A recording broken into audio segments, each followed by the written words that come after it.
This old man has some wisdom. I really underestimated him before. I get it now. I was so focused on treating Luo Yao perfectly that I overthought everything. What she really needs isn't my cautiousness, but for me to love her freely and boldly. It felt like he had grasped something crucial, as if his perspective had suddenly elevated. So that's how it is. Uncle Fu, I see you've got some depth to you. Uncle Fu smiled. It wasn't that he understood better, he just had a clearer view as an outsider. Young Master Lin, wanting to love Miss Luo so much isn't a bad thing. I'm truly relieved you've made the right choice in the end. Lin Ran fell silent. Had he made the right choice? No, he hadn't made a choice at all. It's not that I chose to love her. My heart won't allow me not to. That's the truth of how I feel.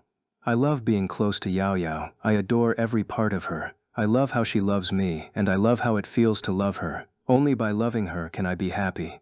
Only by loving her can I keep living. Stop, stop, enough. This old man can't take such cheesy talk. Save these words for Miss Luo. Uncle Fu had endured plenty of sweet moments between Lin Ran and Luo Yao, but even he shuddered at Lin Ran's relentless declarations of love. Lin Ran leaned back in his chair and gazed at the stars. The city lights of Shanghai were bright, dimming the stars, but Lin Ran could still make out their faint glimmer through the night. So this was how beautiful the night sky could be. Even if the stars weren't dazzling, it was still breathtaking. I'll tell her, the rest of my life belongs to her alone. At that moment, inside the villa, a figure stood by the floor-to-ceiling window. A single tear silently escaped. So, Ran really does love me this much. Did Luo Yao know she was an intensely possessive woman? Of course she did, but that possessiveness was reserved solely for Lin Ran. For everything else, she couldn't care less. She had no interest in money, but because Lin Ran liked it, she worked tirelessly to earn it, even if it meant climbing over the entire Luo family to get it. Luo Yao's success today was inseparable from Lin Ran's past words. She made money just to win his affection, because once Lin Ran had joked, "When we grow up, give me half of what you earn," and Luo Yao had replied, "I'll give you all of it." She had no desire for the title of family head, but to survive, to keep Lin Ran, she had to claim that position. Her entire life had been lived for Lin Ran, so her possessiveness toward him was justified, rooted in reason. Yet when she stood before him, this man had rejected her. That was something Luo Yao couldn't accept, so she wanted to lock him away, possess him, even torment him. Later, Lin Ran truly changed for the better. During this time, Luo Yao had countless nightmares where the reformed Lin Ran would suddenly tear off his mask and sneer. It was all an act. That was her deepest fear. Now, she was finally certain. Her Ran had truly changed. He truly loved her and would never revert. At this thought, Luo Yao let her tears flow freely. Looking down at the teardrops on the floor, she smiled, a radiant, breathtaking smile. If Lin Ran had turned around then, he would have witnessed a scene of heartbreaking beauty. You smiled at me through tears, a masterpiece no artist could ever capture. Without disturbing the two outside, Luo Yao quietly retreated to her bedroom, her heart overflowing with joy, pure, unadulterated happiness. Meanwhile, the old man and the young man in the garden remained oblivious to her presence. Lin Ran suddenly looked up at Uncle Fu. "Earlier, I did all the talking. You still haven't told me why you sighed." Uncle Fu closed his eyes, refusing to answer. Lin Ran's eyes gleamed as he pulled out his phone. "Let me show you something interesting." When Uncle Fu saw the photos Lin Ran had sent, images of him and Zhang Feihua, his composure shattered. "Young Master Lin, why would you do this? These photos are completely taken out of context. Our interaction was perfectly normal, but your framing makes it look questionable." Lin Ran smirked, relishing Uncle Fu's rare moment of fluster. "Just a casual snapshot. Why so nervous, Uncle Fu? Scared?" Uncle Fu lowered his voice to a growl. "This was no casual snapshot. What exactly are you planning?" "Me? Right now, I just want to know why you sighed." Uncle Fu paused, hesitant. "You said this time. Does that mean you'll keep using these photos to blackmail me?" Lin Ran feigned innocence, his expression a mix of righteousness and mock sorrow. "I feel so guilty, you know. After all these years knowing Granny Wang, I've kept this evidence from her. Can you imagine my torment?" He wiped away non-existent tears, though a closer look would reveal his suppressed laughter. "Burdened by such guilt, yet I can't even hear a simple story. Does that seem fair? Watching Uncle Fu's twitching lips, Lin Ran swelled with satisfaction. Then he delivered the final blow. After all, you wouldn't want the person you love to see what I have here, would you? Uncle Fu's face darkened. He had underestimated Lin Ran, his cunning, most of all. In an instant, his expression shifted to obsequious cheer. "Huh, is that all? Such a small request. Of course, of course." Surrender came swiftly. Lin Ran had seized Uncle Fu's weakness. "The reason I'm out here so late is that I've been thinking of Dahua, remembering all the hardships she's endured over the years. It just weighs on my heart." "That's it?" "That's it." Lin Ran raised his phone. "Then I suppose these photos aren't the only ones I have." Uncle Fu panicked. "Wait, young Master Lin, since when did you learn to blackmail people? Earlier, I said you'd changed. Surely you're not regressing in character too? Whether I regress depends on whether you're telling the truth." Realizing he couldn't deceive Lin Ran, Uncle Fu sighed. "Fine, I'll say it. I'm afraid Dahua will reject my proposal." This time it was Lin Ran's turn to be stunned. "Oh my God. Talk about being blind in your own affairs. Here you were lecturing me, yet you're the one stuck in confusion. Let me ask you, if Granny Wang rejects you, what do you actually lose?" Uncle Fu pondered. "My pride, maybe?" Lin Ran rolled his eyes dramatically. "In matters of love, pride is worth less than a worn-out shoe insole to us men. Besides pride, what else?" "Nothing, then." Lin Ran raised his voice, unafraid of disturbing Luo Yao sleeping in the villa. The soundproofing there was top-notch. "Then what are you scared of? Be brave. Who knows, Granny Wang might just say yes. Even if she doesn't, at least you'll have tried. At your age, surely you're not lacking that little bit of courage. Don't forget how much Granny Wang sacrificed for you back then. Compared to her bravery, you're nothing but a coward in love." "A coward in love?" Uncle Fu was stunned, repeating the phrase under his breath. Finally, it hit him like a bolt of clarity. Right. Why was he overthinking this? Just go for it. "Lin Ran, I have to say, you've really untangled the knot in my heart. Thank you." Indeed, even Uncle Fu could fall victim to being blinded by his own emotions. "Lin Ran, thank me? Just make sure Luo Yao's birthday is perfect according to my plans. That's repayment enough. I still need to prepare an amazing gift for her." Uncle Fu gave an okay sign, feeling as if he'd caught some of Lin Ran's infectious energy. The two, young and old, had resolved their inner conflicts, and from then on, the two bonds between them grew purer. Lin Ran returned to the bedroom to find Luo Yao still curled up under the covers. He slipped in quietly, and she coiled around him like a water snake. Where did A Ran go? I want a hug." Lin Ran wasn't sure if she was sleep-talking or already awake, but he whispered back, "I was searching for the right way to love you." With that, he turned and gently embraced her, letting her legs drape over him. "The right way to love you is to love you boldly and without hesitation. All the love I have left in this life is yours." Hearing his words, Luo Yao's eyes remained closed, but her heart swelled with joy, her lips curling into a faint smile. This version of Aran was truly wonderful, and from that moment, Lin Ran changed. In the future, he would gradually grow into a true male lead. The night passed without incident. The next morning, Lin Ran saw Uncle Fu again. "Uncle Fu, young Master Lin, I hope you rested well." "I did. Where's Yao Yao?" Zhang Feihua answered directly. "President Luo is working with the assistant team in the office area." Lin Ran nodded, ate a quick breakfast, and went to find Luo Yao. Sometimes, he truly wondered if Luo Yao was a perpetual motion machine,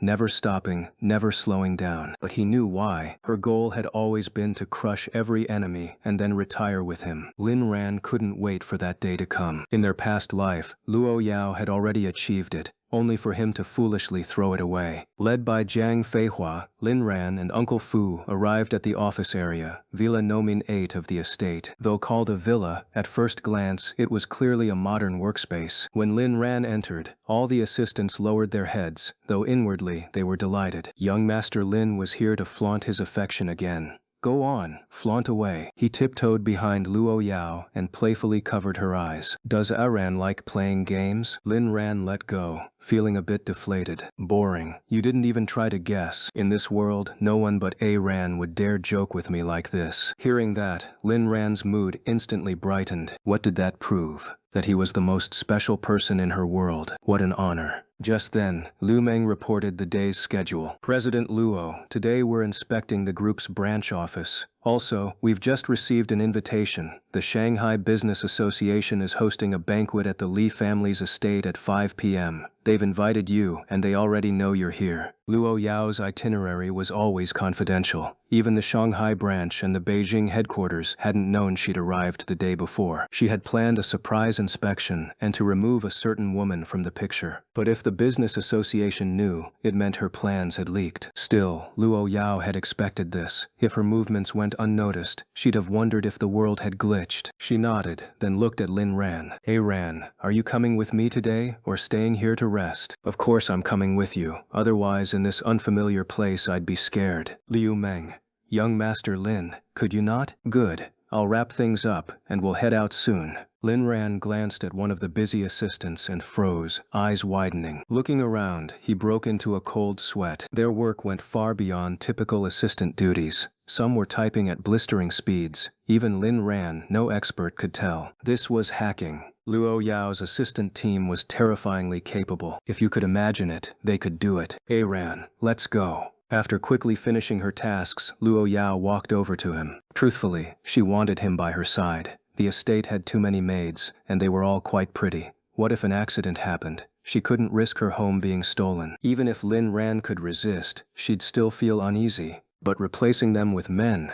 Worse. With her aversion to men, Luo Yao would rather not have male staff at all. Just having a man near her made her skin crawl. Lin Ran was an exception. So was Uncle Fu. Lin Ran was the man she loved. Everything about him was endearing, drawing her in. She adored letting him indulge in every part of her. As for Uncle Fu, though Luo Yao disliked men, she could at least tolerate him without disgust. That alone spoke volumes about Uncle Fu's competence, earning a place as estate manager despite her condition. No small feat. "All right." Just as Lin Ran reached for Luo Yao's hand, she raised both arms. "Carry me out." The assistants didn't bat an eye. Liu Meng and Uncle Fu merely exchanged a glance. The only one shocked was Zhang Feihua, though she kept her composure. Wasn't Luo Yao supposed to be ruthless and ice-cold? This didn't add up. As they left Villa number 8, the assistants kept working. Only Liu Meng followed. "Is Uncle Fu not coming with us?" "Luo Yao. He'll stay at the estate." Lin Ran glanced at Liu Meng, who stood silently with her head bowed. He didn't understand why Luo Yao always brought her along. Weren't they attending a banquet tonight? If trouble arose, could this woman really handle it? Little did Lin Ran know. Liu Meng would soon prove, beyond doubt, that Luo Yao's personal assistant was anything but ordinary. At that moment, the driver in the front seat was adjusting his seat, and Lin Ran suddenly froze when he saw who it was. "Wang Bao, you're driving yourself. Doesn't Magic City have any drivers?" Little Tongue in the co-pilot seat smiled. "Lin Shao, Brother Wang has been diligently practicing his driving skills these days, just waiting to show off his car control." Lin Ran chuckled as well. After all, everyone has their own hobbies. "Then let me see what Brother Wang's speed looks like." Sitting inside a very low-key Rolls-Royce Phantom, Lin Ran gazed out the window, marveling at how different Magic City really was. Not that Magic City was inherently better, but the architecture here was undeniably more modern, quite a contrast to Kyoto's style. Wang Bao's driving skills might be excellent, but they were practically useless here. Even in Magic City, cars tended to keep their distance from luxury vehicles, so Wang Bao had no chance to show off his skills. The car soon arrived at the Magic City Center Tower in Lujian. That was right. The branch office of Luo Corporation was located here, in this prime, land-scarce area, and it even had its own dedicated office building. Luo Corporation's strongest money-making power was definitely at its Kyoto headquarters, with Magic City coming in second. 3 years ago, due to the viral crisis at the time, the office buildings near Magic City Center Tower were sold off, and Luo Yao had taken over with a decisive move. Since then, Luo Corporation had owned an independent office building in Lujioan. It was also the only company in this area with its own standalone office building. Luo Yao's car pulled into the parking lot, and security immediately waved them through, having received notice 5 minutes earlier that the boss's car was about to arrive. Upon hearing Luo Yao was coming, everyone in the branch had been organized by the branch general manager to come downstairs and greet her. This was the current head of the Luo family. The branch general manager personally opened the door for Luo Yao. "Miss, welcome to Magic City. Luo Yao stepped out of the car and glanced at the general manager. Just a simple sound, a single word. Luo Yao made it clear she didn't want to say anything more. Lin Ran noticed the general manager too. She looked a little worn, but didn't seem very old. Have everyone come to the conference room. Let's start the meeting, Luo Yao said coldly. The general manager seemed used to this attitude. In fact, she had known Luo Yao had arrived for a while but pretended she didn't. Soon the meeting began. Luo Yao sat at the head of the conference table. Lin Ran sat beside her, with a nameplate in front that read, Lin Ran. It was a bit embarrassing. The general manager sat on Luo Yao's other side, and Lin Ran also caught sight of her name on a placard. Luo Wunai, a member of the Luo family and an elder to Luo Yao, no less. Lin Ran knew this because all the Luo family members whose names started with Luo Wu belonged to the older generation. For example, Luo Wushuang, Luo Wuyo, Luo Wudi, and this Luo Wunai. Luo Wuyu was dead. Luo Wudi had been slapped in the face by herself, and Luo Wushuang was currently hiding somewhere, still waiting for her poison to take effect. Luo Yao had said this poison would only cause problems when the time was right. This Lu Wunai was somewhat special. This was also the first time Lin Ran had seen a Luo family member actually working within Luo Corporation. Luo Yao sat coldly on the podium, her gaze sweeping over the hundreds of people below. These were still just some of the management. If everyone from the Magic City branch showed up, this venue wouldn't even be able to hold them all. At this moment, many in the audience glanced up at Luo Yao and the others on stage. For many, it was their first time seeing Luo Yao in person. Of course, there were also many eyes fixed on Lin Ran, filled with curiosity, admiration, and even envy. Wow, is that Lin Ran? He's even more handsome in person than on the live stream. I'm his fan. Shh, keep your voice down. Some netizens say our President Luo might be one of those Yandere types. If that's true, you just got yourself on her death list with that comment. What? I'm already on the death list? That's way too much. A cold glare swept over the entire hall from above, accompanied by a chilling voice that made the air feel suffocating. Today, I'm here to announce something. Luo Wunai has been dismissed for embezzlement and bribery. An audit will follow to investigate the matter. Luo Yao's announcement hit like a bombshell, leaving everyone in the room stunned. Who was Luo Wunai? He was the general manager of the Magic City branch, essentially the boss of Magic City within the company. Even in Kyoto, he was a top executive, arguably the most profitable person in the entire Luo Corporation. Before Luo Yao took over Luo Corporation, Luo Wunai was already thriving in Magic City. After Luo Yao took the helm, she ruled Magic City with an iron fist. And now, Luo Yao was outright firing him. On charges of embezzlement and bribery, Luo Wunai looked at Luo Yao in shock, unable to believe that the first thing she would do upon arrival was this. President Luo, are you being misled? How could I have embezzled funds? We're still uncle and niece, after all. Luo Yao narrowed her eyes. I, Luo Yao, have no family. The last time at the old Lo family estate, I dealt with those people. Since you didn't return, that proves you don't consider yourself part of the Lo family either. And even if we share some useless blood ties, what does that have to do with whether or not you embezzled? Luo Wunai had been panicking moments ago, but now he suddenly calmed down. This was Magic City, not Kyoto. I'm sorry, but I don't accept your accusations. I have not embezzled or taken bribes, but Luo Yao would never act without solid proof. If you want to keep a secret, you have to make sure no one knows. Since I'm announcing this, I have conclusive evidence. She stepped closer to Luo Wunai and lowered her voice. You're a member of the Luo family, yet you dare to make mistakes within the company? If I don't deal with you, who else will? Luo Wunai understood now. Luo Yao's real reason for firing him wasn't just the embezzlement charges. It was because he was a Luo family member. Luo Yao wanted to turn the entire Lu Corporation into her personal empire, not a family business. And as for the Luo family members like them, they could only wait to live out their days as useless relics, surviving on the dwindling, insignificant shares they held in Luo Corporation. Luo Yao suddenly pushed Lo Wunai to the ground and continued speaking to the entire room. If any of you here have ever colluded with Luo Wunai, I advise you to report yourselves to my assistant Liu Meng. If I find out, you'll be in deep trouble. With that, a group of bodyguards suddenly rushed out from behind Luo Yao. They had all been brought over from the capital by her. At this moment, Luo Wunai stopped pretending. She knew there was no point in continuing the act. Luo Yao, you just want to wipe me out of Luo Corporation. You want to make sure there's no longer a single member of the Luo family in the company. You're so ruthless. You know I'm ruthless, and yet you still bark like a mad dog. I could have let you off the hook earlier, but the amount you embezzled wasn't enough to land you in prison, until now. After being restrained by bodyguards, Luo Wunai began to panic. If a full audit were conducted on her, there would truly be no chance of recovery. President Luo, is there really no way out for me? Lin Ran watched Luo Yao's performance, inwardly marveling at her dominance. Was this the ruthless power of a tycoon? Luo Yao sensed Lin Ran's intense gaze, warmth flickering in her heart, though her expression remained icy. Is this your first day knowing me? Do you not understand who I am? Begging for mercy? Have you lost your mind? With that, Luo Yao sealed Luo Wunai's fate. Realizing her doom,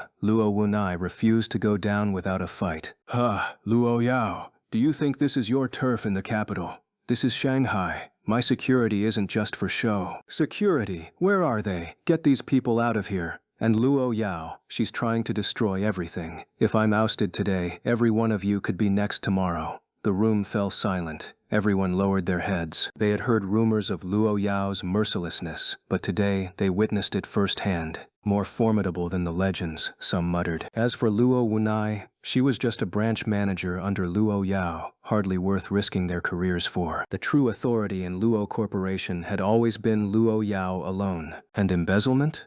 A crime deserving of no sympathy. Many secretly relished the moment. Every corporation had its shadows, but when corruption reached the top, it was disastrous. Someone like Luo Wunai, handing out promotions for bribes, stifled real talent, a terrifying thought. Of course, not everyone despised her. Some of her accomplices debated whether to stand with her, but Luo Yao swiftly crushed any such notions. Security? Sorry, I took control of this place before I even arrived. Your delusions of power in Shanghai? Just me letting you play the fool. Luo Wunai was stunned.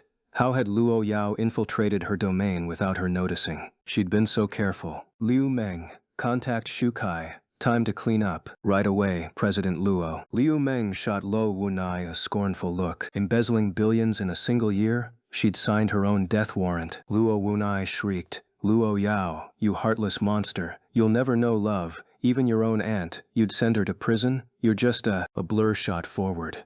A sharp slap cracked through the air. Smack! Lin Ran's eyes burned with fury. Watch your damn mouth. Who says Yao doesn't deserve love?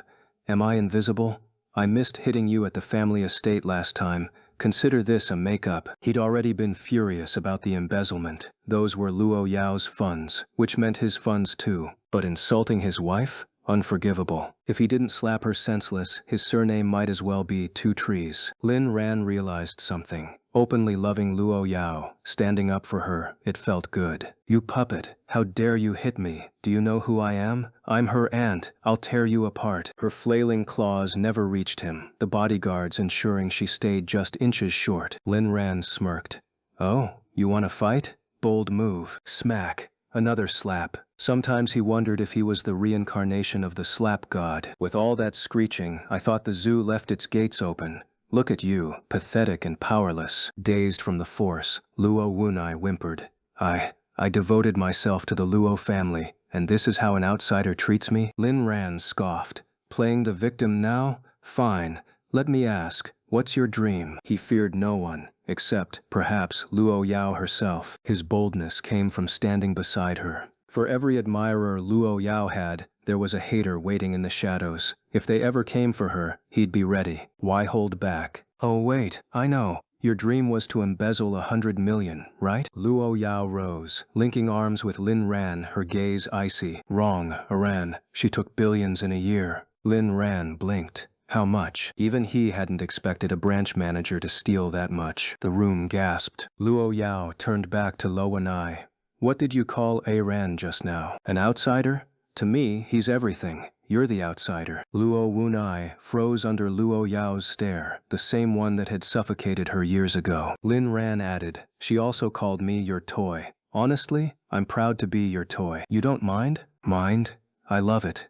Let the world look down on me. I'll stay shamelessly yours. He fed the entire room a spoonful of PDA. No more caution. Love was meant to be declared. loudly, boldly, unapologetically. Luo Yao's lips curled. Is your face that fair? Average, really, but your pores glow. What skincare do you use? Lin Ran laughed at her sudden tangent. Your love is the best moisturizer. Now, what about Lu Wunai? Hand her to the authorities. The auditors will take over. All the employees in the meeting hall were trembling with fear. No one had expected that not only was Luo Yao acting wildly, but even Lin Ran had gone completely mad, hitting people without hesitation, utterly disregarding any sense of decorum. There was another thing that puzzled them deeply. Both of them seemed a little unhinged. One moment they were discussing embezzlement, and the next they were whispering sweet nothings to each other. What kind of twisted logic was that? Was a scandal as massive as embezzlement really less important to them than professing their love? Insane. Unhinged. A pair of lunatics. Little did they know, in the coming days, the couple's madness would repeatedly shatter their understanding of the world.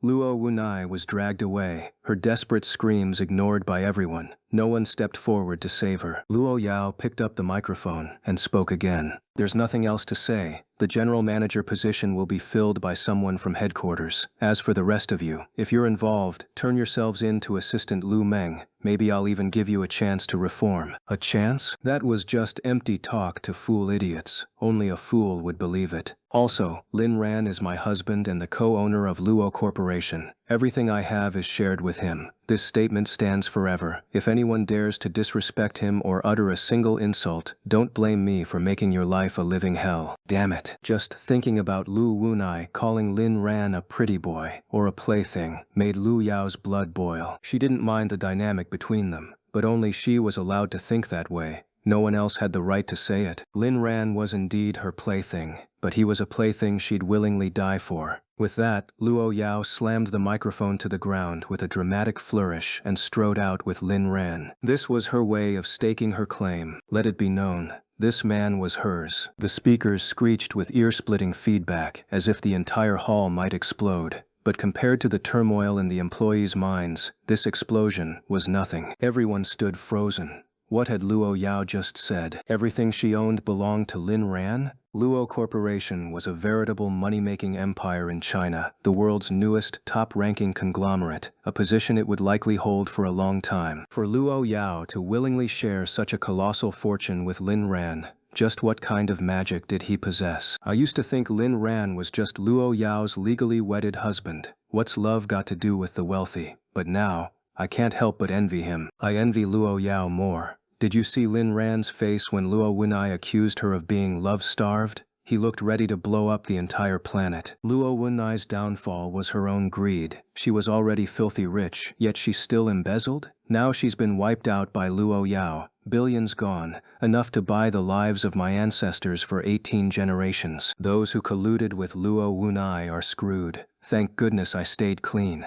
I've always hated her, flaunting her authority as the branch leader, bullying us left and right. Right, second brother? Second brother? Say something. Why are you so pale? Second brother snapped out of his daze and bolted from the hall to prepare his confession materials. This was no joke. Luo Wunai was a member of the Luo family and the branch manager, yet she'd been erased in an instant. What chance did a mere second brother have? Liu Meng followed Lu Yao closely. President Luo, the banquet this afternoon might get messy. What about young Master Lin? She left the rest unsaid. In her eyes, Lin Ran was just an ordinary man, albeit one Luo Yao adored. But today, Lin Ran had proven himself shockingly bold. Knowing that the Mo City families might cause trouble at the banquet, she felt compelled to warn them. Luo Yao didn't answer Lu Meng. Instead, she gazed at Lin Ran with tender affection. Ran, were you angry earlier because Luo Wunai said I was love-starved? Lin Ran. Damn right I was. No one gets to say that. I'm the one who loves you most in this world. You'll never lack love, not on my watch. Love was a strange thing,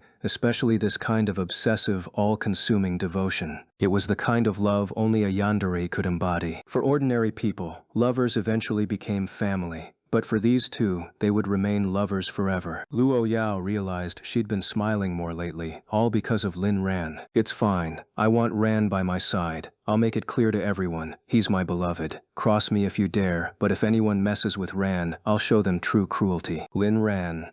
Funny, that's exactly what I was thinking. When they reached the CEO's office in the skyscraper, Luo Yao dismissed everyone, leaving only herself and Lin Ran inside. Even Lin Ran was stunned by the sheer opulence of the place. The decor here outshone even their office in the capital. "Ran, what do you think?" Lin Ran answered sincerely. "It's stunning. Luxurious, yet refined." "Then, shall we play a game?" Games could be addictive, and the most frustrating part of any game, when victory is within reach, only to slip away at the last moment. When the boss has just one sliver of health left, but your team wipes first. When success is a single step away, only to be blocked by an unexpected obstacle. "Ran, it's okay." Lin Ran quickly covered Luo Yao's mouth. "No way. He couldn't let this happen, not because he couldn't handle it, but because he knew it would harm her. Lin Ran would never do anything that could hurt Luo Yao. This was the difference between them. Luo Yao loved Lin Ran to the point of madness, but her yandere nature left her perpetually insecure. Even if Lin Ran was flawless, it wasn't enough to fully reassure her. No matter how devoted he was, the world was full of temptations.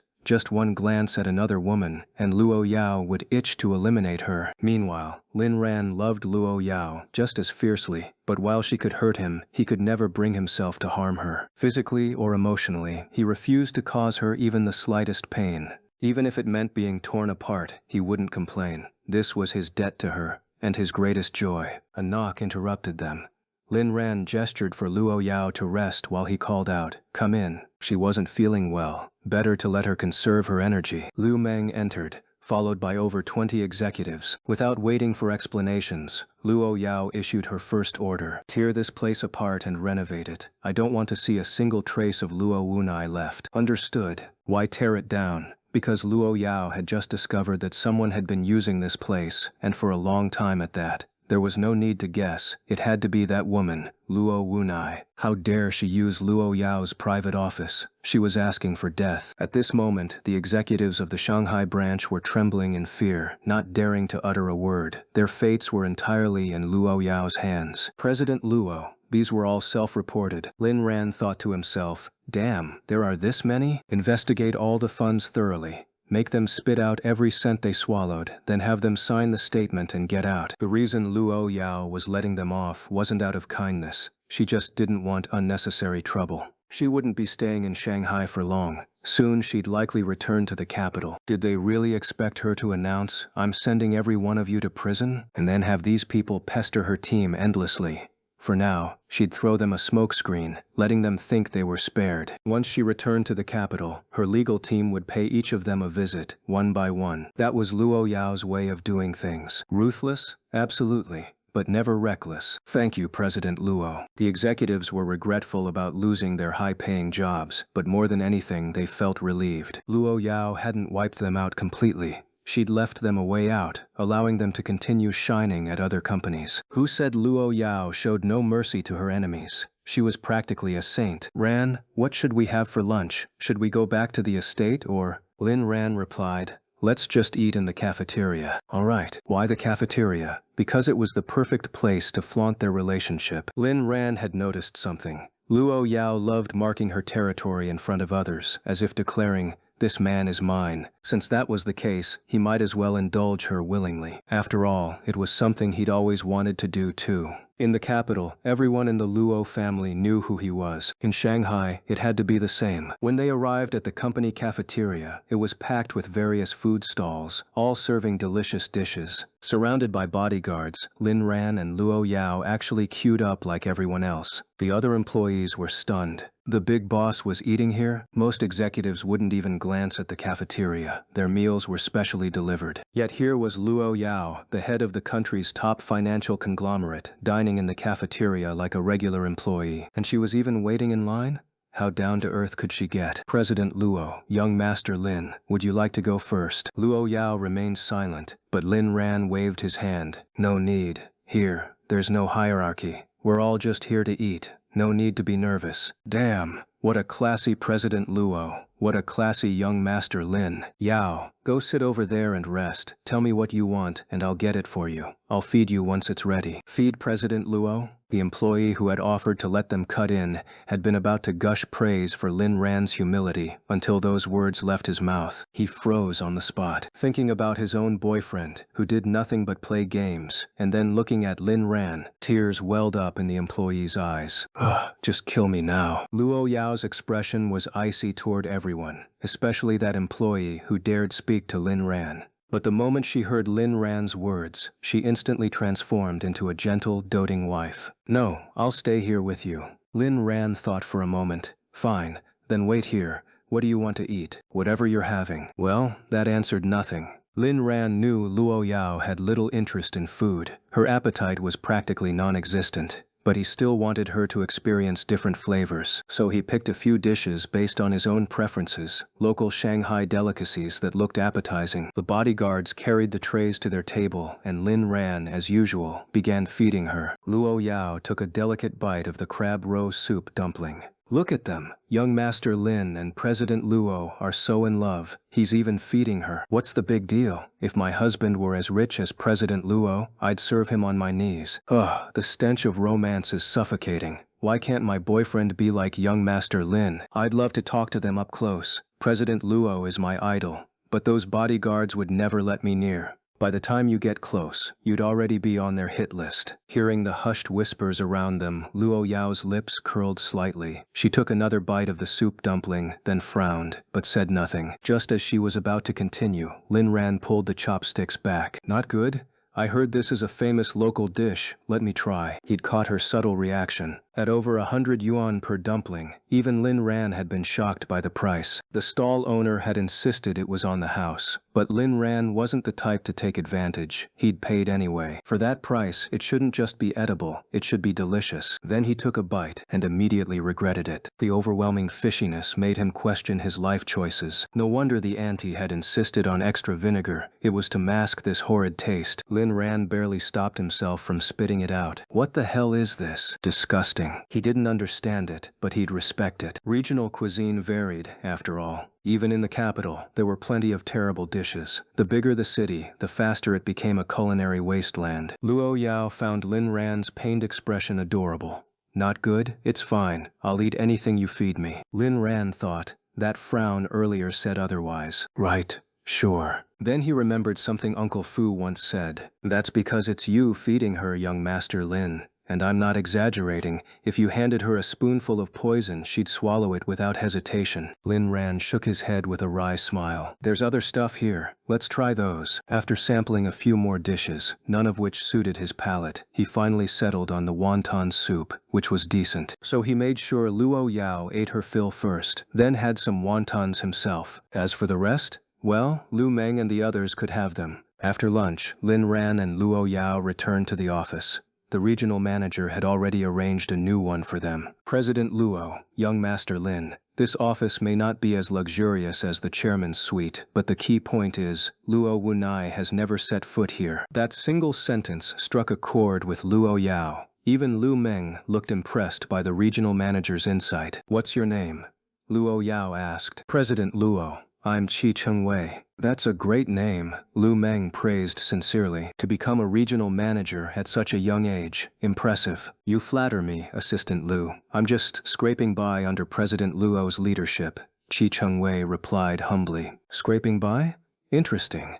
How long have you been with the company? Lu Meng continued, her gaze sweeping over her. Almost a year. Not bad. Keep it up. You may leave now. Liu Meng dismissed her, and Qi Chengwei took the hint and exited. Liu Meng glanced at Lu Yao, who gave a slight nod. The message was clear. This woman needed investigating. A regional manager with an annual salary under $1 million, yet able to afford high-end custom jewelry? That wasn't normal, and she'd only been with the company for a year. Rising so quickly in such a short time was suspicious, unless she was a true genius. But if she were, Liu Meng would have at least heard of her. Just as Qi Chengwei stepped into the elevator, a security guard on shift change froze in disbelief. Had he really seen what he thought he saw? He turned back, but the woman was already gone. Maybe I'm just missing her so much that I'm seeing things. Inside the office, Lin Ran's phone rang. To his surprise, it was Wu Jishang calling. Brother Lin, what have you been up to lately? Get to the point, Lin Ran said bluntly.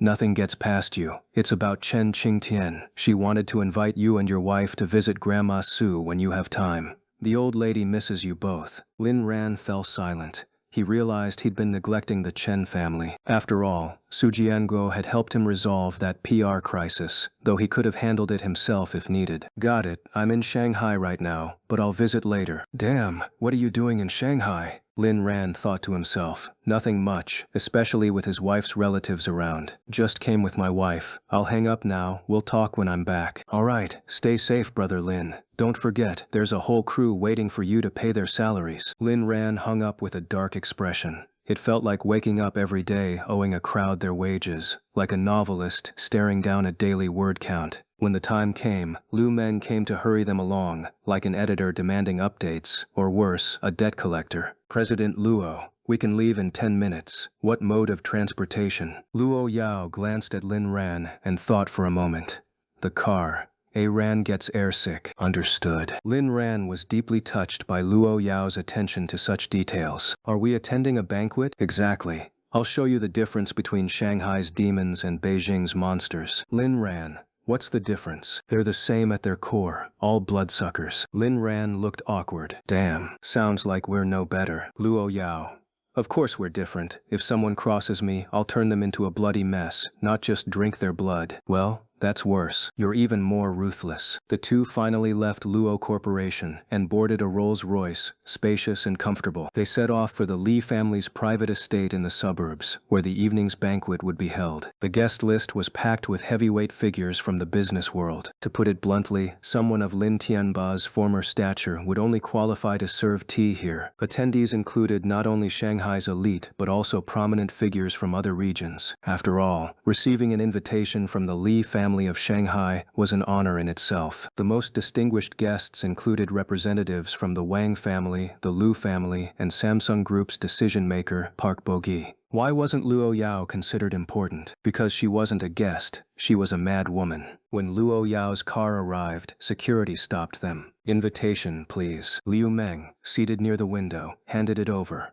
The guard's expression stiffened upon seeing it. So, the CEO of Luo Corporation had arrived. The hosts had made it clear, Luo's people were to be given a hard time. Apologies, but to prevent unauthorized entry, please step out for verification. Liu Meng frowned. You already have the invitation. Rules are rules. Verification is mandatory. At this point it was obvious they were being deliberately obstructed. Liu Meng rolled her eyes, already picturing this guard's fate. Who do you think you are? Demanding verification from President Luo. This is a high-profile event. Who knows what stray dogs might sneak in? Step out for inspection. Stray dogs? Oh, you've got a death wish. You want verification? Open the door, Luo Yao said coldly. The door slid open and the guard smirked. Humiliating Luo Corporation today would earn him praise and a bonus from the hosts. The moment the door opened, the guard vanished. When he looked up, he was inside the car. Luo Yao leaned against Lin Ran's shoulder, her gaze sharp as a blade. Now, do you know who I am? The guard finally realized his mistake and began shouting, "Let me go, or I'll call for backup." But he didn't need to. His sudden disappearance had already alerted the other guards, who quickly surrounded the car. Without hesitation, Liu Meng stabbed a knife into the guard's shoulder. He howled in pain, sweat pouring down his face. If a single drop of your blood stains this car, I'll cut off a finger. Understood? Lin Ran gave Liu Meng a surprised glance but said nothing. Luo Yao also looked at her, though with a hint of reproach. Only now did the wounded guard grasp the kind of people he'd provoked. Outside, the others brandished their weapons. Who's in there? Release him and step out for inspection. Liu Meng flung the doors wide open.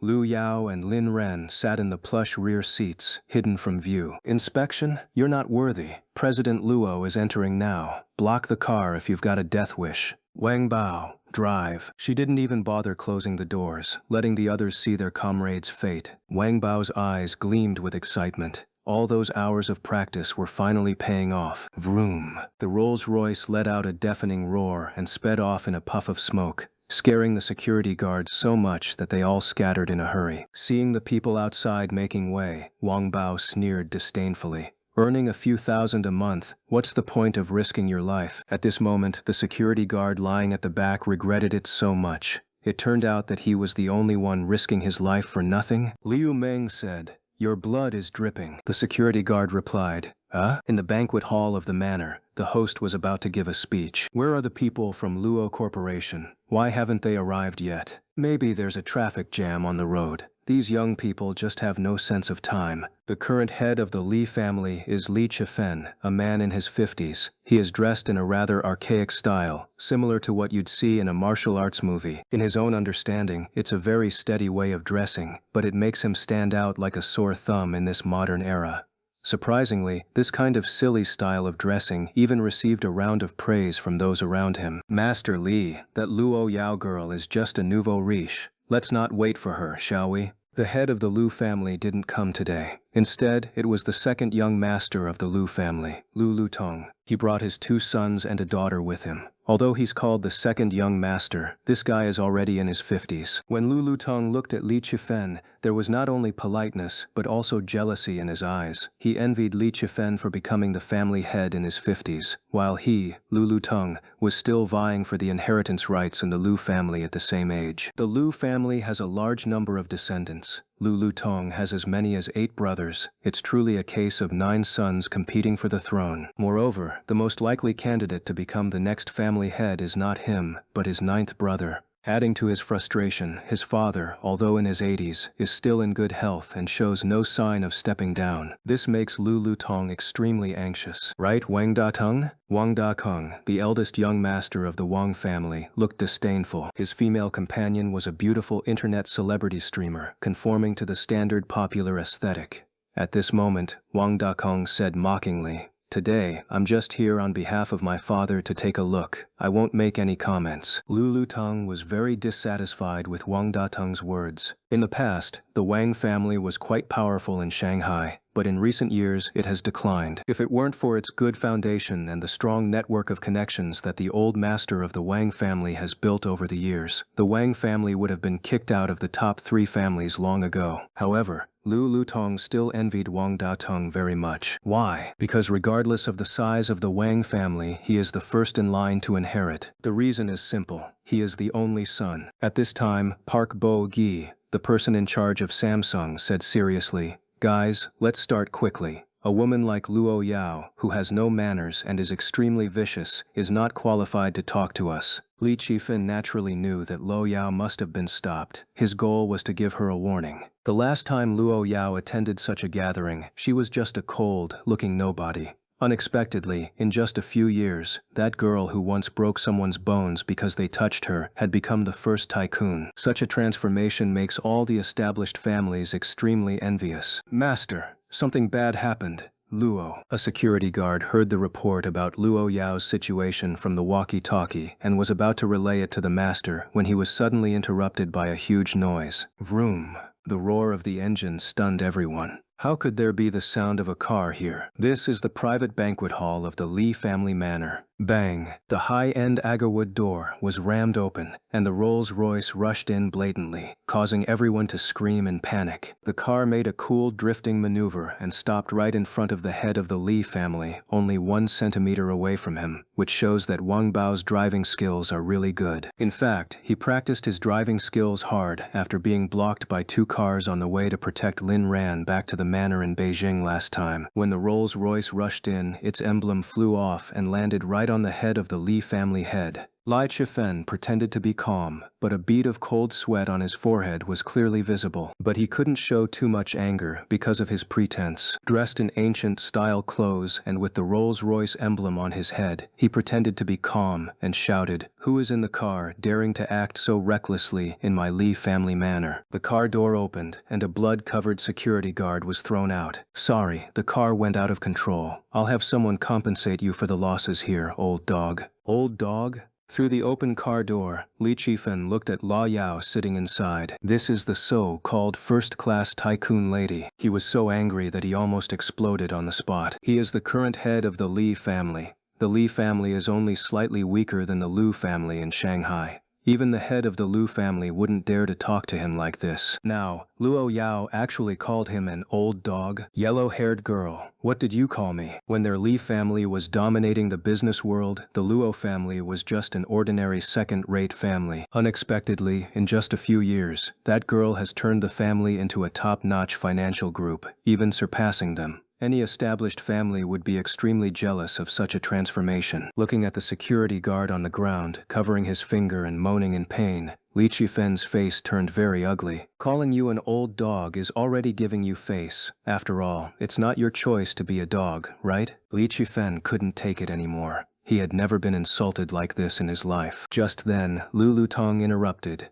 Miss Lu, how can you insult the head of the Li family, and no matter how crazy you are, you can't just beat people? Luo Yao didn't even look at him and said coldly, get lost. Even your father wouldn't dare to talk to me like this. Just as Lu Lutong was about to retort, Li Qifen stopped him. Luo Yao was right. A second-generation rich kid like Lu Lutong who lives off his family is really not worthy of talking to her. But he himself can. Miss Luo, I'm very glad that you were invited to this banquet at my Li family. Even though you almost hit me, I can overlook it. But you beat our security guard for no reason. Isn't that a bit too disrespectful to me? You know, beating people is against the law. Liu Meng got out of the car, looked around, and nodded at Luo Yao. Then Luo Yao got out of the car. The moment she stepped out, everyone felt that the temperature in the air dropped a few degrees, as if a cold air conditioner had been turned on. No one dared to look her in the eye, because Luo Yao's eyes were as cold as ice. Oh, whom did I beat? After saying that, Luo Yao reached out and held an arm in the car, and Lin Ran also got out. These two are quite well known across the country.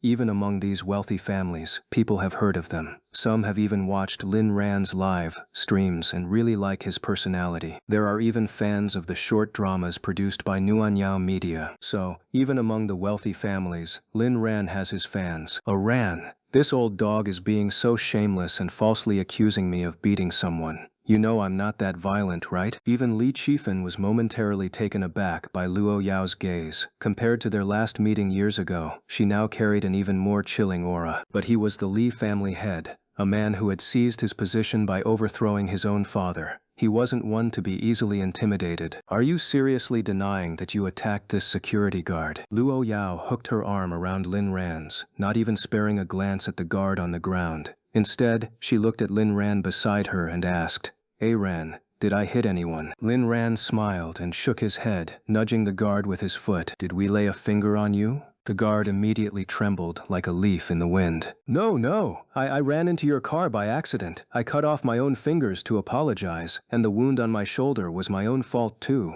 Your assistant definitely didn't stab me. I did all this to myself." Luo Yao swept her gaze across the crowd. Every elite was here, scions of wealthy families, business tycoons, socialites, even representatives from her own partner corporations. Li family head, did you hear that? You just falsely accused me, and that's put me in a very bad mood.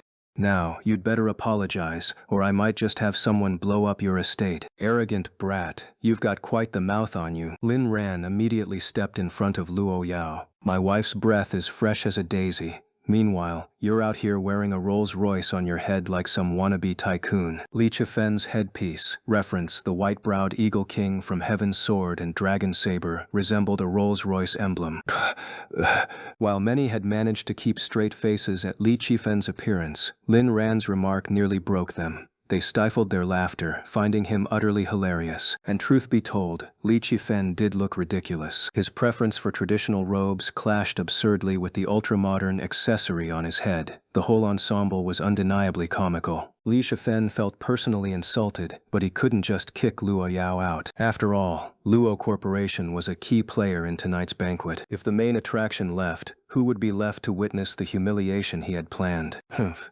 Since President Luo has graced us with her presence, the Li family naturally welcomes her. Please, come in. His sudden shift in attitude left everyone stunned. Then he turned to Lin Ran and sneered. But this man? What status does he have to be here? Lin Ran's earlier remark had made him a laughingstock, and Li Qifen wasn't about to let that slide. What brand of trash bag are you, daring to act tough in front of my wife? Lin Ran shot back without hesitation. Li Qifen, come in. The insult felt vicious, but he couldn't quite pinpoint why. Luo Yao shrugged. If my husband isn't welcome here, we'll just leave. I only came to see who's present and who's not, so I know who to deal with later." The crowd collectively lowered their heads. Luo Yao's infamous ruthlessness wasn't just hearsay anymore. The mangled security guard on the floor was proof enough. As Luo Yao turned to leave, Li Chifen hastily blocked her path. "Wait, so this Mr. Lin is your husband? In that case..." Before he could finish, Luo Yao cut him off with a mocking laugh. "The whole country knows Lin Ran is my husband. Are you not Chinese? So let me ask, what's your purpose in China? Because if you're a spy, the authorities will be more than happy to re-educate you." Li Chifen froze. He hadn't expected Luo Yao's words to cut so deep. Rumor had it she rarely wasted breath on pointless talk. Had she uncovered something? Meanwhile, Lin Ran stifled a laugh. Luo Yao was starting to sound like him, using words as weapons. In the past, she was the warrior, and he was the mage. Now, she'd learned magic too. Too bad he still couldn't fight. The gap between them just kept widening. Not that he felt an ounce of sympathy for Li Chifen. The man was scum anyway. Li Chifen dared not entertain Luo Yao's accusation. "Don't spout nonsense. I'm a true Chinese citizen. Now, President Lu, please take your seat. The banquet is about to begin." He swiftly changed the subject, then gestured to the car. "But could we move this vehicle outside first?" Luo Yao ignored him and strode toward the Lu family's seating area. Meanwhile, the Li family staff swiftly cleaned up the mess and replaced the damaged door with a brand new one. The Li family's banquet wasn't a typical cocktail party. It was a formal, seated dinner with a clear hierarchy, complete with food and drinks. Luo Corporation's table had been placed in a corner, but Luo Yao didn't even glance at it. She headed straight for the Lu family's spot. Lu Tong was sweating bullets. He'd already regretted his earlier actions. If Luo Yao had no qualms about slapping the Li family head in the face, what hope did he have? His grudge against her stemmed not just from business rivalry, but also personal history. Years ago, in a similar setting, his younger brother had merely brushed against her and ended up with broken bones. Back then, Luo Yao had been unhinged, but not this unhinged. That time, she'd at least done it discreetly. Everyone knew, but no one could prove it. Now? She didn't even bother hiding it. This woman was spiraling further into madness. So he'd quietly slipped away earlier, not wanting to provoke her and bring shame to the Lu family. He wasn't the Lu family's sole heir. Every step had to be calculated. His attempt to cozy up to the Li family head was just to secure future support when the Lu family chose its successor. Now, Luo Yao stood before him. "I told you to get lost earlier. Were your ears painted on?" Li Chifen noticed the confrontation but made no move to intervene. He was curious to see how the Lu family's second son would handle this. Park Bo-gi of Samsung deliberately avoided looking their way, feigning disinterest, though internally he was tense. He had his own reasons to fear Luo Yao. Wang Da-kung, representing the Wang family, couldn't care less. He hadn't even wanted to come tonight. His father had forced him. With the two major families and Samsung staying out of it, the rest of the guests settled in for the show. Lu Tong, a man in his 50s, burned with humiliation at being scolded like this in public. His children were even more furious. His eldest son, Lu Shangdai, younger son Lu Shangji, and daughter Lu Shangting all rose to their feet. Though not the most influential within the Lu family, they were still untouchable socialites in Shanghai, backed by their family's prestige. "Lu Yao, this is Shanghai," Lu Shangdai snapped. "No one disrespects the Lu family here. I don't care what power you hold in the capital. When you're here, you keep your head down." Lu Shangdai, the elder brother, wore an expression of fury as he was the first to jump in and speak. Lu Shangji, the younger brother, simply leaned back in his seat and started hurling insults. "How dare you tell our Lu family to get lost? What kind of trash do you think you are?" Though their words were harsh, their thoughts were anything but.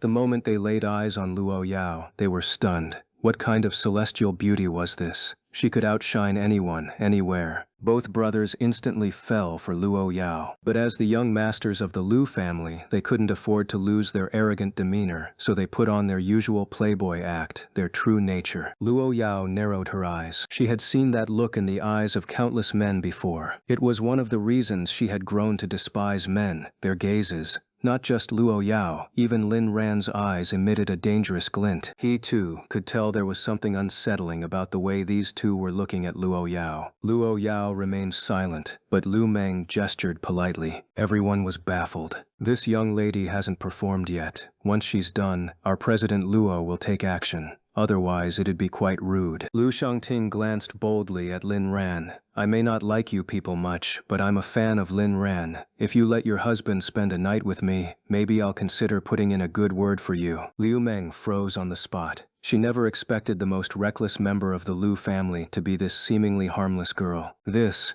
was like dancing on death's doorstep. Even the king of hell would tip his hat in admiration. The Grim Reapers themselves would shake their heads in disbelief. Sure enough, Luo Yao's already icy expression darkened, her fury threatening to explode and level the entire banquet hall. She despised the Lu brothers, but she loathed this Lu daughter even more. Say that again. Lu Shangting froze, terrified by Lu Yao's tone. Seeing the situation escalate, Lu Lutong quickly pulled his daughter back, fearing for her safety. President Luo, our apologies. We'll leave right away. Lu Lutong ushered his sons and daughter out, though they all thought their father was being too cowardly. Luo Yao stood there, stunned, replaying Lu Shangting's words in her mind. Suddenly, she felt warmth in her palm. She snapped out of it and looked at Lin Ran beside her. His comfort soothed her. Lin Ran was furious too. These insolent fools had dared to upset his wife. Don't be angry, love. I'll avenge you. As he prepared to strike at the retreating Lu family, Luo Yao stopped him. Lin Ran gave her a puzzled look, but she simply shook her head, signaling for him to sit back down. After a moment's thought, Lin Ran complied. He could never disobey his wife. The Lu family seized the chance to flee, taking the seats originally reserved for the Luo family. Neither the Lu brothers nor Lu Shangting looked pleased.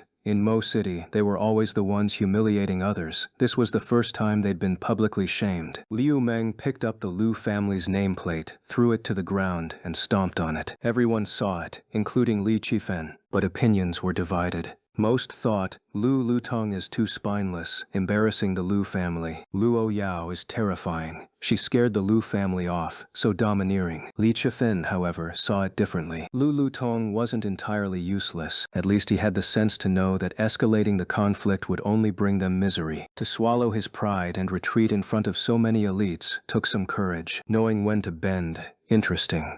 Li Qifen sighed. If Lu Lutong hadn't chosen to endure the humiliation, he'd have been even happier. Glancing at the car still parked in the banquet hall, along with the two stern-faced bodyguards in the front seats, Li Qifen pretended not to see. He knew Luo Yao had no intention of moving it. Lin Ran sat beside Luo Yao. Yao, don't let those disgusting people get to you. I'll teach them a lesson myself. Luo Yao, you're not actually considering spending the night with her, are you? If Lin Ran hadn't been there, Luo Yao might have ended Lu Shangting on the spot. Of course not. Who do you take me for? You're the only woman I'd ever look at. Luo Yao. Really? Absolutely. Did you stop me because you thought I'd fall for her? Truthfully, that was part of it. But Luo Yao also didn't want Lin Ran making a scene in public, especially not with such a vile woman. Even striking her would mean his hands touching her, and the thought alone disgusted her. No need for you to act. I'll settle this myself. Lin Ran lowered his voice.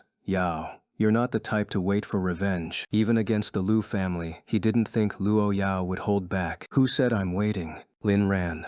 This Kui. Then why did you stop me earlier? Luo Yao's gaze gradually took on a deranged edge. Liu Meng. Their voices were low, and with the soothing music in the background, though most of the guests were watching the scene unfold, few could actually hear what was being said. President Luo. I can't stand that woman's mouth. Deal with it later. Lin Ran.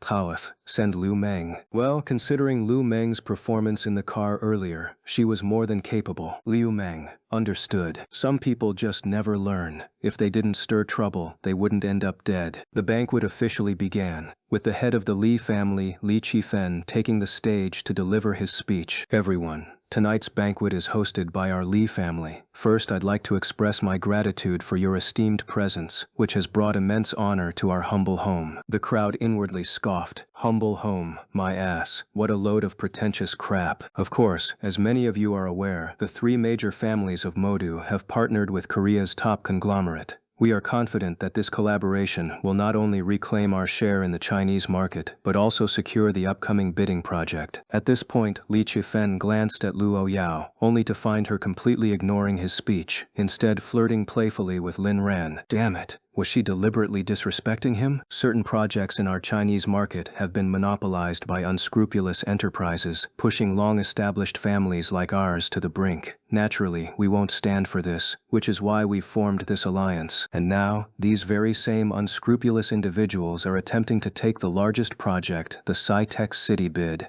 So, I ask all of you here today, can you accept such an Before Li Chifen could finish, a blood-curdling scream echoed through the hall. All eyes immediately turned toward the source of the sound, the direction of the public restroom. Liu Meng emerged, calmly drying her hands, before making her way back to her seat. No one knew what that sound was. Just then, a woman walked out with blood all over her mouth. It was Lu Shangting from the Lu family. Wah, sob. Wah. Liu Meng gave Lu Yao a slight nod. Lin Ran. Assistant Lu, what did you do to her? Luo Yao shot Lin Ran a strange look. You care about her? Faced with her hostile tone, he didn't dare admit it. Of course, Lin Ran truly didn't care about Lu Shangting either. Just curious. Luo Yao replied indifferently, had her tongue removed.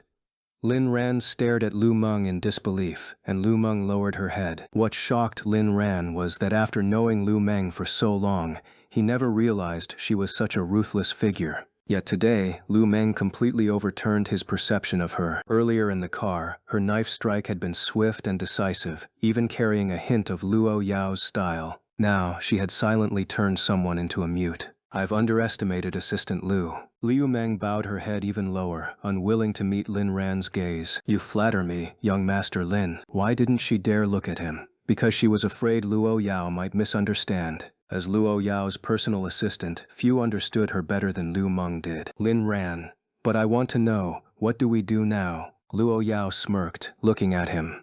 That depends on my performance. When Lu Lutong saw his daughter, he paled in horror and immediately rushed over with the Lu family members. Daughter, what happened? Are you all right? Sob. Little sister, who hurt you? Was it her? Lu Shangji pointed at Lu Meng.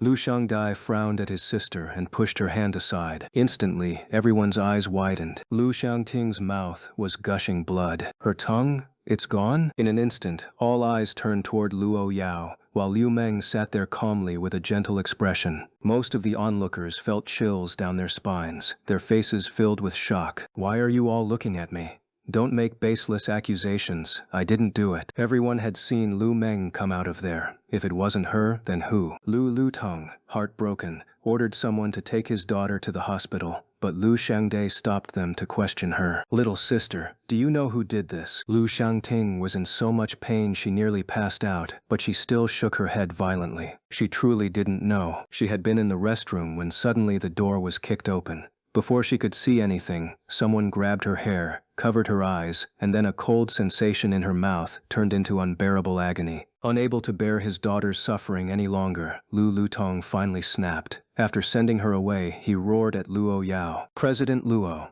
why would you do this? Luo Yao glanced at him dismissively. Accusations require proof. Lu Lutong's eyes burned red as he turned to Li Chifen. Patriarch Li, this happened at your Li family's event. Aren't you going to take responsibility? Li Chifen was also starting to have doubts. He had underestimated Luo Yao. Whether or not she deserved the title of the top business heiress, one thing was undeniable. She was insane and ruthless. Moreover, this incident happened right before he was about to make an important announcement, as if it had been planned. President Luo, while we all saw you here the whole time, your assistant, Liu Meng, immediately cut in.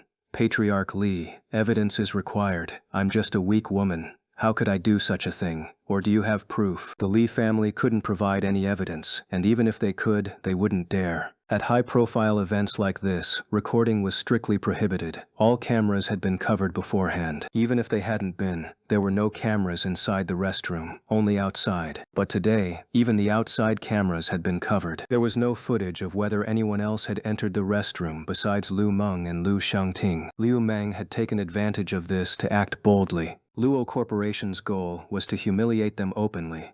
What could they do about it? And even if the cameras hadn't been covered, the Li family wouldn't dare release the footage. What would that accomplish? Telling everyone, be careful at business elite gatherings, we record everything? Luo Yao. Li Shifen was truly furious now. This enraged him even more than Luo Yao's earlier insults. The victim was from the Lu family, not a core member, but still a representative of their house. At a Li family banquet, her tongue had been cut out. If he didn't handle this properly, the Lu family would never let it go. Though the three families were currently allied, it was only temporary. At their core, they were competitors. At this moment, Park Bogi, standing closest to Li Chifen, whispered, "Patriarch Li, if you want to deal with this woman now, Samsung is willing to assist." Li Chifen gave him a cold look and didn't respond. He knew this situation wasn't easy to resolve. The three families and Samsung weren't afraid of Luo Corporation. But if Luo Yao really targeted him, would these so-called allies actually help? They'd probably just watch the show. So Park Bogi's words were meaningless. His real goal was to provoke Li Chifen into fighting Luo Yao. Li Chifen understood this perfectly. Likewise, if the Lu family turned against him, would anyone intervene? Of course not. The three families and Samsung were only temporarily united to suppress Luo Yao in business. With this in mind, Li Chifen knew what to do. Offending a non-core member of the Lu family was still better than provoking the head of Luo Corporation. The injured girl was just the granddaughter of the Lu family's second son. The Lu family had dozens of descendants. One more or less made no difference. As for Lulu Tong, he'd find a way to compensate him later. So Li Chifen glanced at a security guard in the corner. Immediately, the guard collapsed, foaming at the mouth and convulsing. Another guard shouted, "He has epilepsy and mental illness. Everyone stay back." The crowd was startled. Wang Da-keng.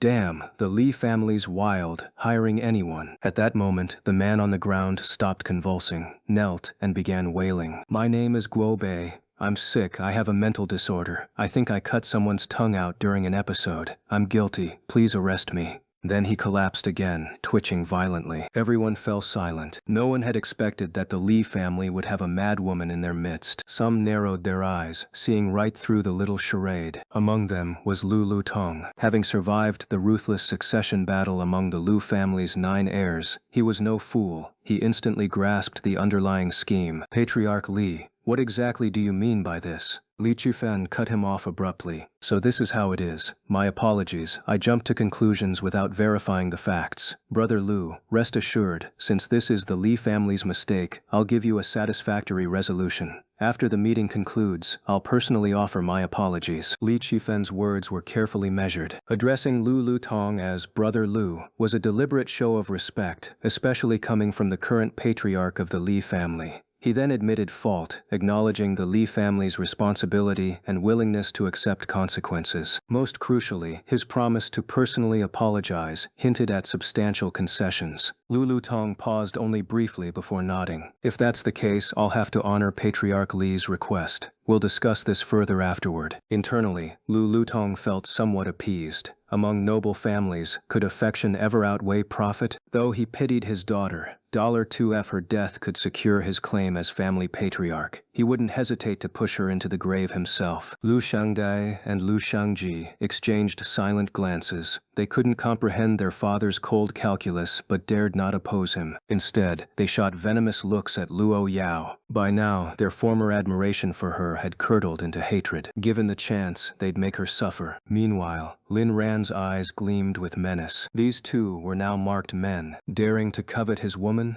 They were begging for death. But though Lin Ran was unhinged, he wasn't reckless like Luo Yao. In public, he'd stop at beating someone senseless. His true madness emerged only in the shadows. Not that he couldn't go further, but it was unnecessary. Even Luo Yao hadn't acted openly. She'd had Lu Meng dispose of Lu Shangting discreetly. Li Chifen exhaled in relief. Lulu Tong clearly knew when to yield. Perhaps future dealings wouldn't be impossible. "Everyone, please be seated. Let's continue," Li Chifen announced. But few had the heart to proceed. Who'd dare speak freely at a banquet where tongues might literally be cut out? Yet at that moment, Lin Ran rose defiantly. "You tell me to sit?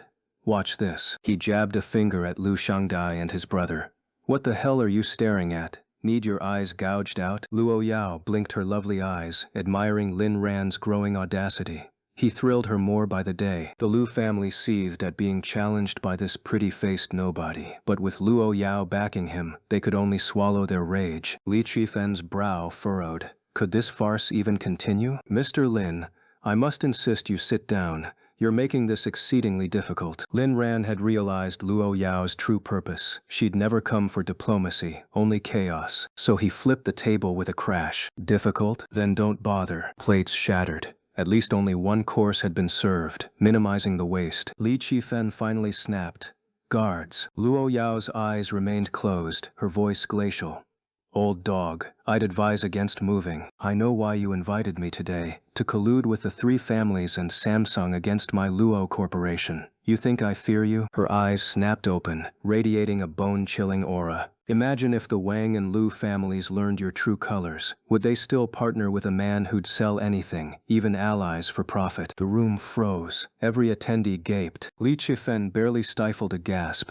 Years of iron-fisted rule had hardened his composure, but the subtext in Luo Yao's words nearly broke him. What true colors? Slander won't be tolerated. Luo Yao stood. Spare me your rehearsed denials. I'm leaving. With that, she swept out with Lin Ran, boarding the unmarked Rolls-Royce where Wang Bao waited. A final warning. Choose your alliances wisely. Blind loyalty is fatal. The engine roared as Wang Bao floored the accelerator. The luxury car smashed through the newly repaired gates like a beast. A dossier flew from the window. A gift for the old dog. Enjoy. Li Qifen's mind had been on the verge of exploding ever since Luo Yao started speaking. When he saw the document envelope, he quickly went to retrieve it himself. He knew it contained something Luo Yao had left for him. Just then, Park Bogi approached Li Qifen. Patriarch Li, are you all right? Having suffered at Luo Yao's hands before, Park Bogi still carried some lingering fear of her. Though this was the Li family's estate, it was still within Chinese borders. He didn't dare make a move against Luo Yao. That's why he had been playing dead earlier. If this were Korea, he would have already sent Luo Yao and everyone around her straight to the underworld. Li Qifen waved him off. By now, he had completely lost the mood to continue hosting the banquet, so he handed the responsibility over to his son Li Dan. He himself quietly retreated to an empty corner, exchanging polite words before slipping away entirely. Once inside a secluded room in the banquet hall, Li Qifen opened the documents, only to nearly faint at what he saw. That crazy girl, where did she get all this? He had been certain no one could possibly know about his dealings, yet somehow, Luo Yao had uncovered everything, and with irrefutable evidence no less. Taking a deep breath, he forced himself to stay calm. It's fine, there's still a chance. If that lunatic didn't expose it publicly, it means there's room for negotiation. He had hoped to make Luo Yao suffer today. But before the banquet even properly began, she had already unleashed her ultimate move and left. Next time they met, she might be fully armed with god-tier equipment. Difficult. Too difficult. There were still many guests outside. He couldn't just ignore them. When Li Qifen returned to the banquet hall, he overheard Wang Dakong boasting. What exactly did Luo Yao mean? Who did the Li family betray in their collaborations? Wang Dakong shrugged.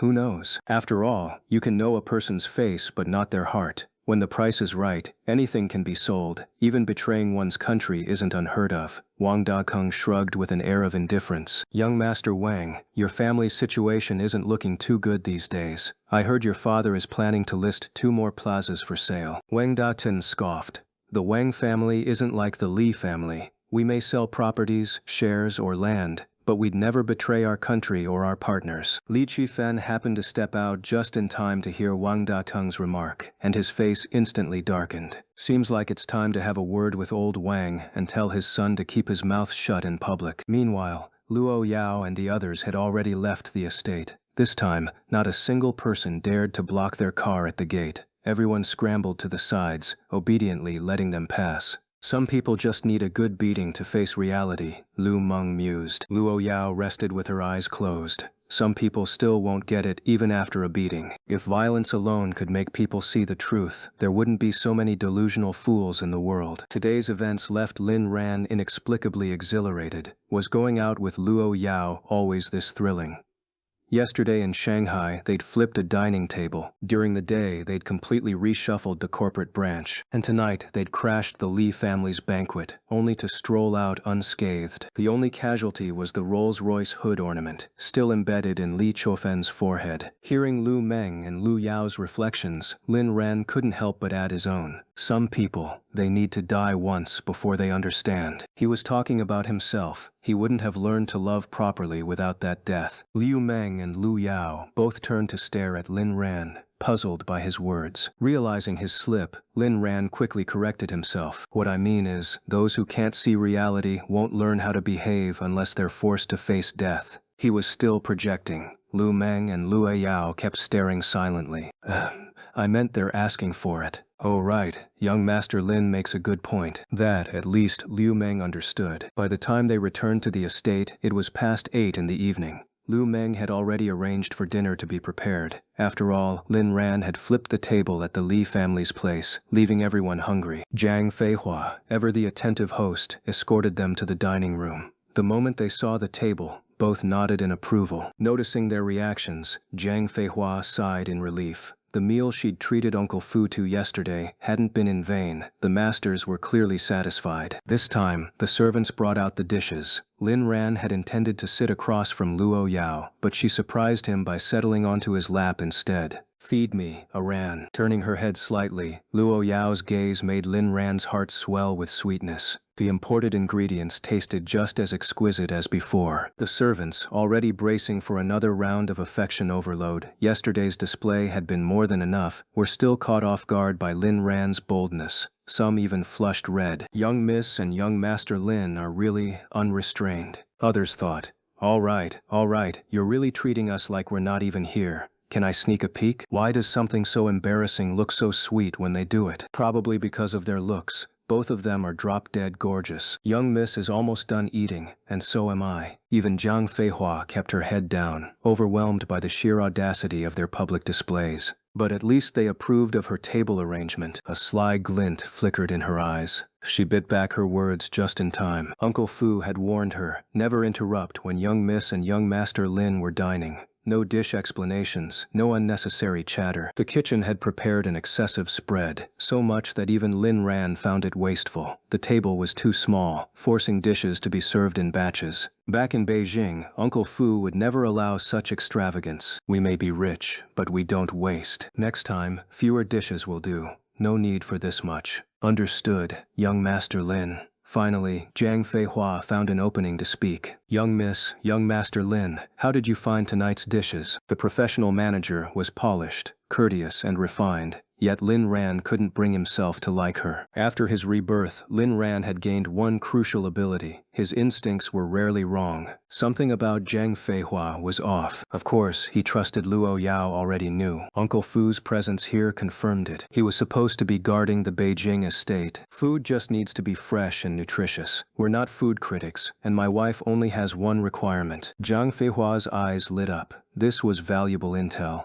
What requirement? That I'm the one feeding her. Lin Ran's answer short-circuited Jiang Feihua's brain. Despite being in her 40s, she'd never married. Why? 2 reasons. Men beneath her standards were beneath her. Men above her standards didn't want her. And so, time had slipped away. Even now, she refused to lower her criteria. Lin Ran's relentless flaunting finally broke her. Internally, she screamed, "Stop showing off, damn it." Outwardly, she smiled. Young Master Lin truly adores young Miss. It was the only sentence Luo Yao had ever approved of from her since arriving in Shanghai. Aran, I'm full. Lin Ran had eaten plenty while feeding her and was satisfied too. Me too. Let's rest? Luo Yao nodded. Today had been exhausting. Though it was late, sleeping right after eating was unhealthy. So in bed, Lin Ran personally gave Luo Yao a digestion-aiding massage, and a womb-warming one too. He wasn't a professional, just mimicking what he'd seen in short videos. Some might ask, why not hire an expert when you're this rich? But for a yandere, anyone else so much as glancing below the neck was a crime, let alone touching. Seeing the fine beads of sweat on Lin Ran's forehead, Luo Yao softened. Aran, this is enough. I feel better already. Lin Ran checked his phone. No, I'll finish properly. He was tired, but massaging his wife was tiring in the best way. Plus, he had ulterior motives. Yao Yao, your skin is so soft, feels amazing, perfect everywhere, so smooth, so tender. Hearing Lin Ran's words, Luo Yao, lying on the bed, curled her lips into a charming smile. Oh, Ran, your hands are getting a little restless. If anyone else dared to touch her like this, they'd already be a corpse. Can't help it, this addictive texture is impossible to resist, Lin Ran murmured as he massaged her, savoring the silky smoothness beneath his fingertips. How blind and deaf had he been before? failing to cherish such a wonderful wife. Even someone like Luo Yao, a perpetual motion machine, could feel a hint of exhaustion. Just spending the day with her, Lin Ran had deeply realized this. Comforted, she grew drowsy and slowly drifted off to sleep. The pain truly seemed to ease. Getting Luo Yao to sleep like this was an achievement in itself. Lin Ran silently vowed to use this method often, especially during their time in Shanghai. The next morning, Lin Ran woke to find Luo Yao still nestled in his arms. It was rare for her to laze in bed. Getting her to do so wasn't easy. Of course, Luo Yao hadn't stayed in bed because she was asleep. She'd been awake for a while. She just couldn't bring herself to leave Lin Ran's embrace. The warmth of the blankets was like spring sunlight, utterly soothing. Seeing her eyes still closed, Lin Ran assumed she was asleep and didn't disturb her, instead taking the time to study his beloved closely. Luo Yao's skin was flawless, so perfect that even up close, not a single blemish could be seen. Her breathing was even, her beautiful eyelashes resting peacefully. Lin Ran leaned in closer until their breaths mingled, their faces so near that not even a finger could fit between them. Suddenly, Luo Yao opened her eyes, startling Lin Ran. Then, without hesitation, she pressed a soft kiss to his lips. Morning kiss. Lin Ran chuckled. You stole my move and my line. Luo Yao nuzzled against his chest habitually, as if this were her preferred way of washing her face. If you can do it, so can I. His wife was always right. How could she ever be wrong? She just loved him too much. So you were awake?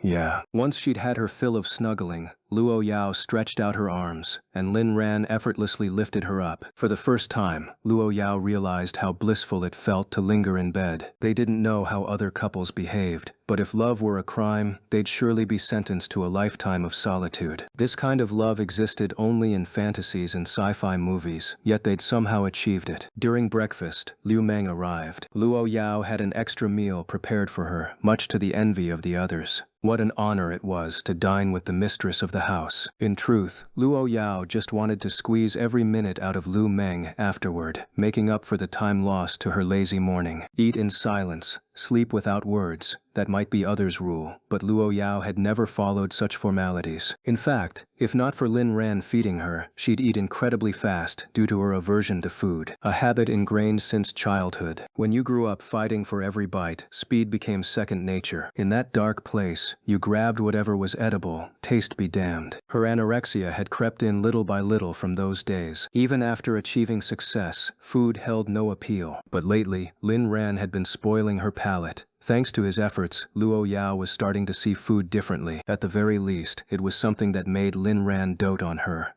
especially when he cooked himself. The flavors were delicious then. Liu Meng began reporting the day's schedule as Luo Yao listened and delegated tasks. Uncle Fu, ever tactful, dismissed all the servants, including himself. Zhang Feihua left too, though resentment simmered in her heart. Especially toward Uncle Fu, her displeasure with him grew. Who was he? A butler from the Kyoto estate, to order around the staff of the Shanghai mansion. Still, she kept a professional smile plastered on her face, saying nothing. Lin Ran was the only one exempt from leaving during Luo Yao's work discussions, so he learned her agenda for the day. That morning, the assistant team would continue their assault on Samsung Group. But by afternoon, the offensive would halt, and Luo Yao would attend a crucial bidding event, the most important part of their trip to Shanghai. Securing this project would turn Samsung's alliance with the three major families into a joke. Hearing that Luo Yao would stay at the estate all morning, Lin Ran was thrilled. Yao, what would you like for lunch? I'll cook it myself. For the first time, Luo Yao answered with specific cravings. I want sausage and scrambled eggs, papaya milk and imported steak. Lin Ran shot her an incredulous look. He'd asked out of habit, never expecting her to actually express interest in food. A mixed East-West meal? He couldn't help but feel joy. His wife's anorexia seemed to be improving. Got it. Focus on work. I'll make sure you get everything you asked for. Luo Yao's affection was practically overflowing. Reluctantly, she cast one last glance at Lin Ran before heading off to work. Just then, Lin Ran spoke up. Can I stay with you? I don't want to be apart. Of course. Wherever I am, you're welcome by my side. Lin Ran scratched his head awkwardly.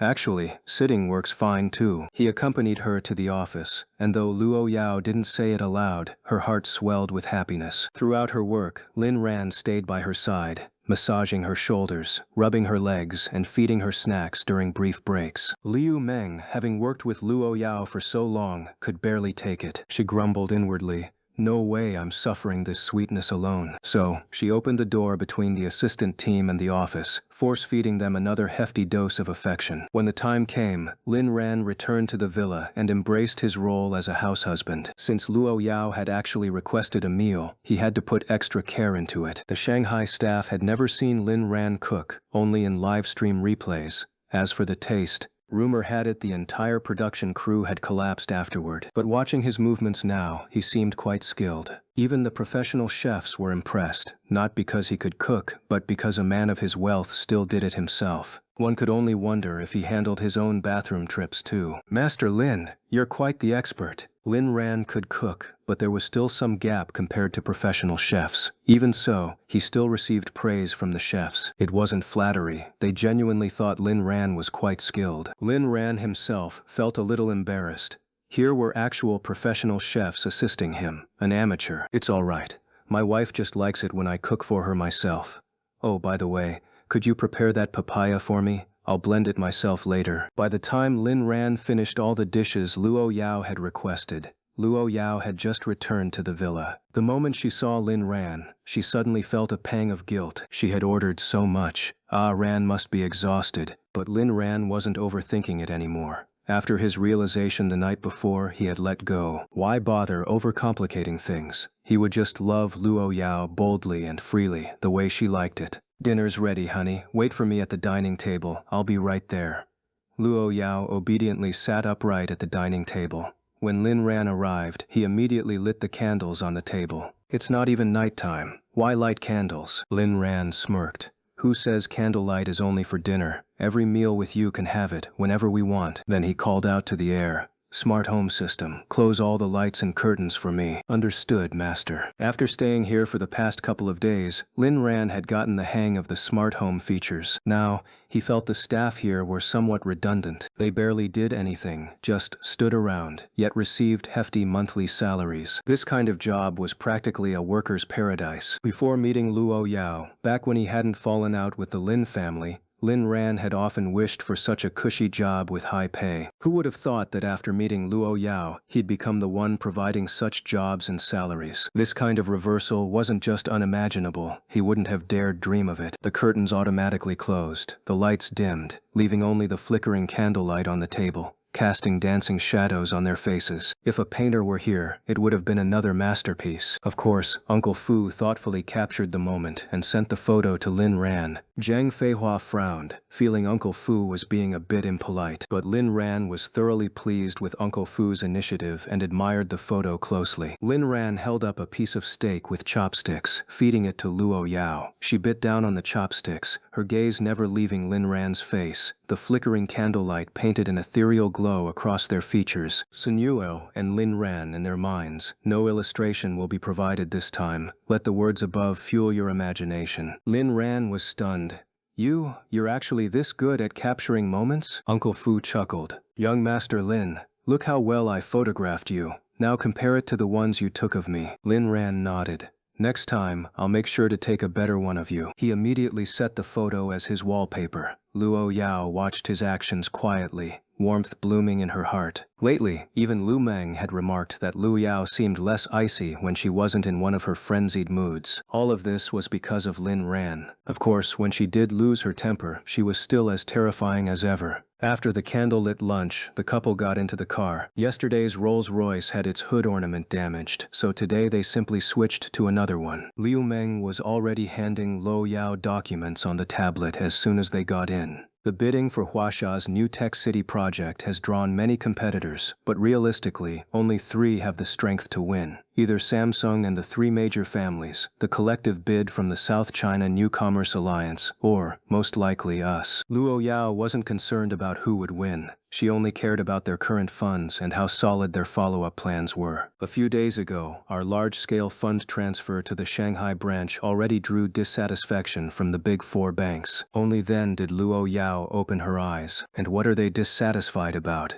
The authorities already approved it. Do they think they can overturn that? Liu Meng lowered her head. The headquarters contacted our finance team today. They want to negotiate the funds. Luo Yao scoffed. How amusing, bargaining with us. After this trip, we'll register our own banks. Once we transfer all external funds there, we won't need to negotiate with them anymore. That was Luo Yao's way, never giving others room to haggle. With her power, no capital could oppose her anymore. Did the big four banks have money?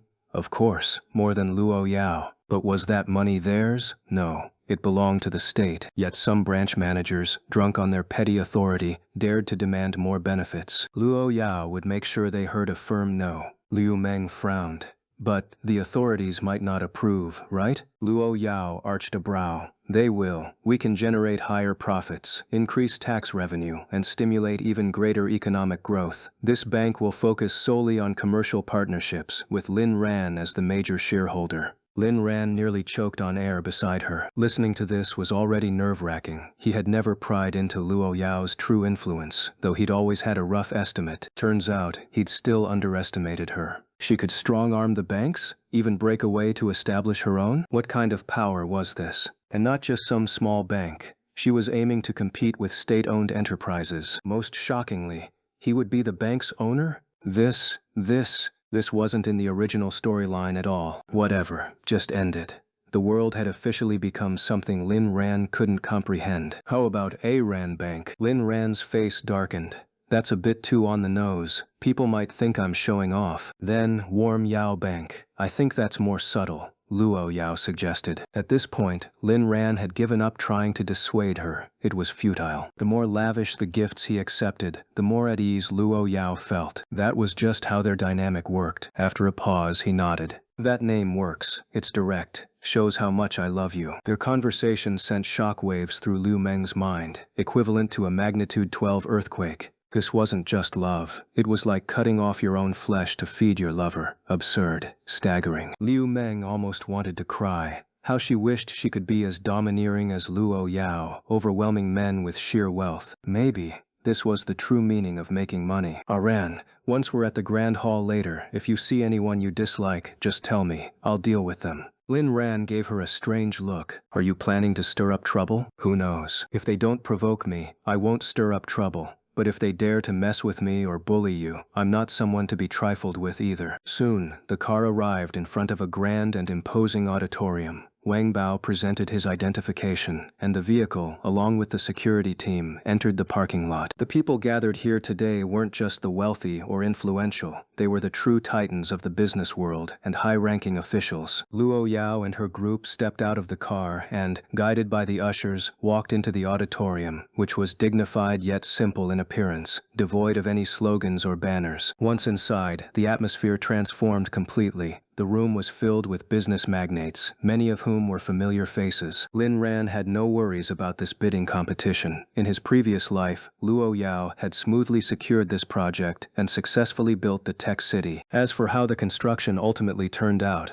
Lin Ran wasn't sure. It wasn't a quick project. Even by the time of his death in his past life, the tech city hadn't been completed. But even partially built, it had already become a sought-after hub for countless tech leaders. The cutting-edge technological products and AI showcased there could be called groundbreaking achievements of the era. The collaborative projects within the tech city even broke commercial cooperation records, surpassing all previous benchmarks. Even China's satellite network plan was completed there, surpassing the rival network of a certain powerful nation in one fell swoop. Inside the auditorium, Li Qifen was discussing the bidding strategy with Samsung's Park Bo-gi, plotting how to secure the deal. Park Bo-gi wasn't trying to enter the Chinese market with smartphones. He was banking on Samsung's technological prowess. This bidding was open to foreign companies, but with one strict condition. Chinese firms had to hold the majority stake, and foreign partners had to concede profits. This was why a giant like Samsung still sought local collaboration despite its massive scale. The terms were harsh, but they didn't stop numerous world-renowned companies from participating. After all, the Chinese market was simply too lucrative to ignore. Luo Yao is here. This time I believe you, Chairman Li, will redeem yourself. Together we can outmaneuver the Luo Group in business. Additionally, as you know, Samsung's smartphones dominate the global market. If this partnership succeeds, we're willing to cede 50% of the profits to your three families, just to bring Samsung back to its former glory in China's mobile industry. Park Bo-gi gestured enthusiastically with one hand, painting a grand vision of the future. Why only one hand? Because the other had been injured in a phone explosion. It still hadn't fully healed. Though the cast was off, movement was difficult. Chairman Park, I think you should focus on recovering your hand first before discussing smartphone collaborations with us. Also, I've heard you want to introduce Samsung's other electronic products into China. Even though we're partners, this kind of market-grabbing move will provoke backlash from many. As they were talking, Luo Yao happened to walk by, and Park Bo-gi immediately fell silent. Only after she passed did he speak again. Actually, Wait, where did he go? He looked around, but couldn't find Li Qifen anywhere. Park Bogi's face darkened with irritation. Chinese people are all cunning and rude, really infuriating. Aish. Meanwhile, Li Qifen had already made his way to the Luo Group's seating area. He strode confidently up to Luo Yao, though inwardly, he was terrified. But he had to keep up appearances. After all, everyone knew he and Luo Yao had bad blood. If he didn't act hostile, people would suspect something was off. President Luo, what a pleasure to see you again. Li Qifen extended his hand. Luo Yao gave him a cold glance, but before she could react, Lin Ran stepped forward, blocking her and gripping Li Qifen's hand firmly. Chairman Li, your memory must be slipping. Didn't we just see you yesterday? My wife even crashed through your gates, twice, and I flipped one of your tables. Oh, and you accused us of cutting out, what's-her-name's tongue. Lin Ran genuinely couldn't remember that woman's name. Liu Meng, acting out of habit as an assistant, whispered a reminder. Lu Shangting. Ah, right, Lu Shangting. The moment Lin Ran finished speaking, heads turned all around them. Some faces showed anger, others disdain, and a few were clearly enjoying the drama. Li Qifen hadn't expected Lin Ran to humiliate him so openly. There were some misunderstandings yesterday. Must you keep bringing it up, Mr. Lin? Lin Ran raised an eyebrow. What? Afraid of embarrassment? Half the people here were there yesterday. They already know everything. What's there to hide? Oh, I get it. You think it's fine as long as no one says it to your face, right? That people can laugh at you behind your back and it doesn't matter? You know what that's called? Self-deception. Covering your ears while stealing a bell. Well, I, Lin Ran, happen to dislike hypocrites like you, so I'll say it right to your face. Got a problem with that? Li Qifen had originally come to ask Luo Yao about some documents, but before she could even speak, Lin Ran had launched into a relentless verbal assault. And the worst part?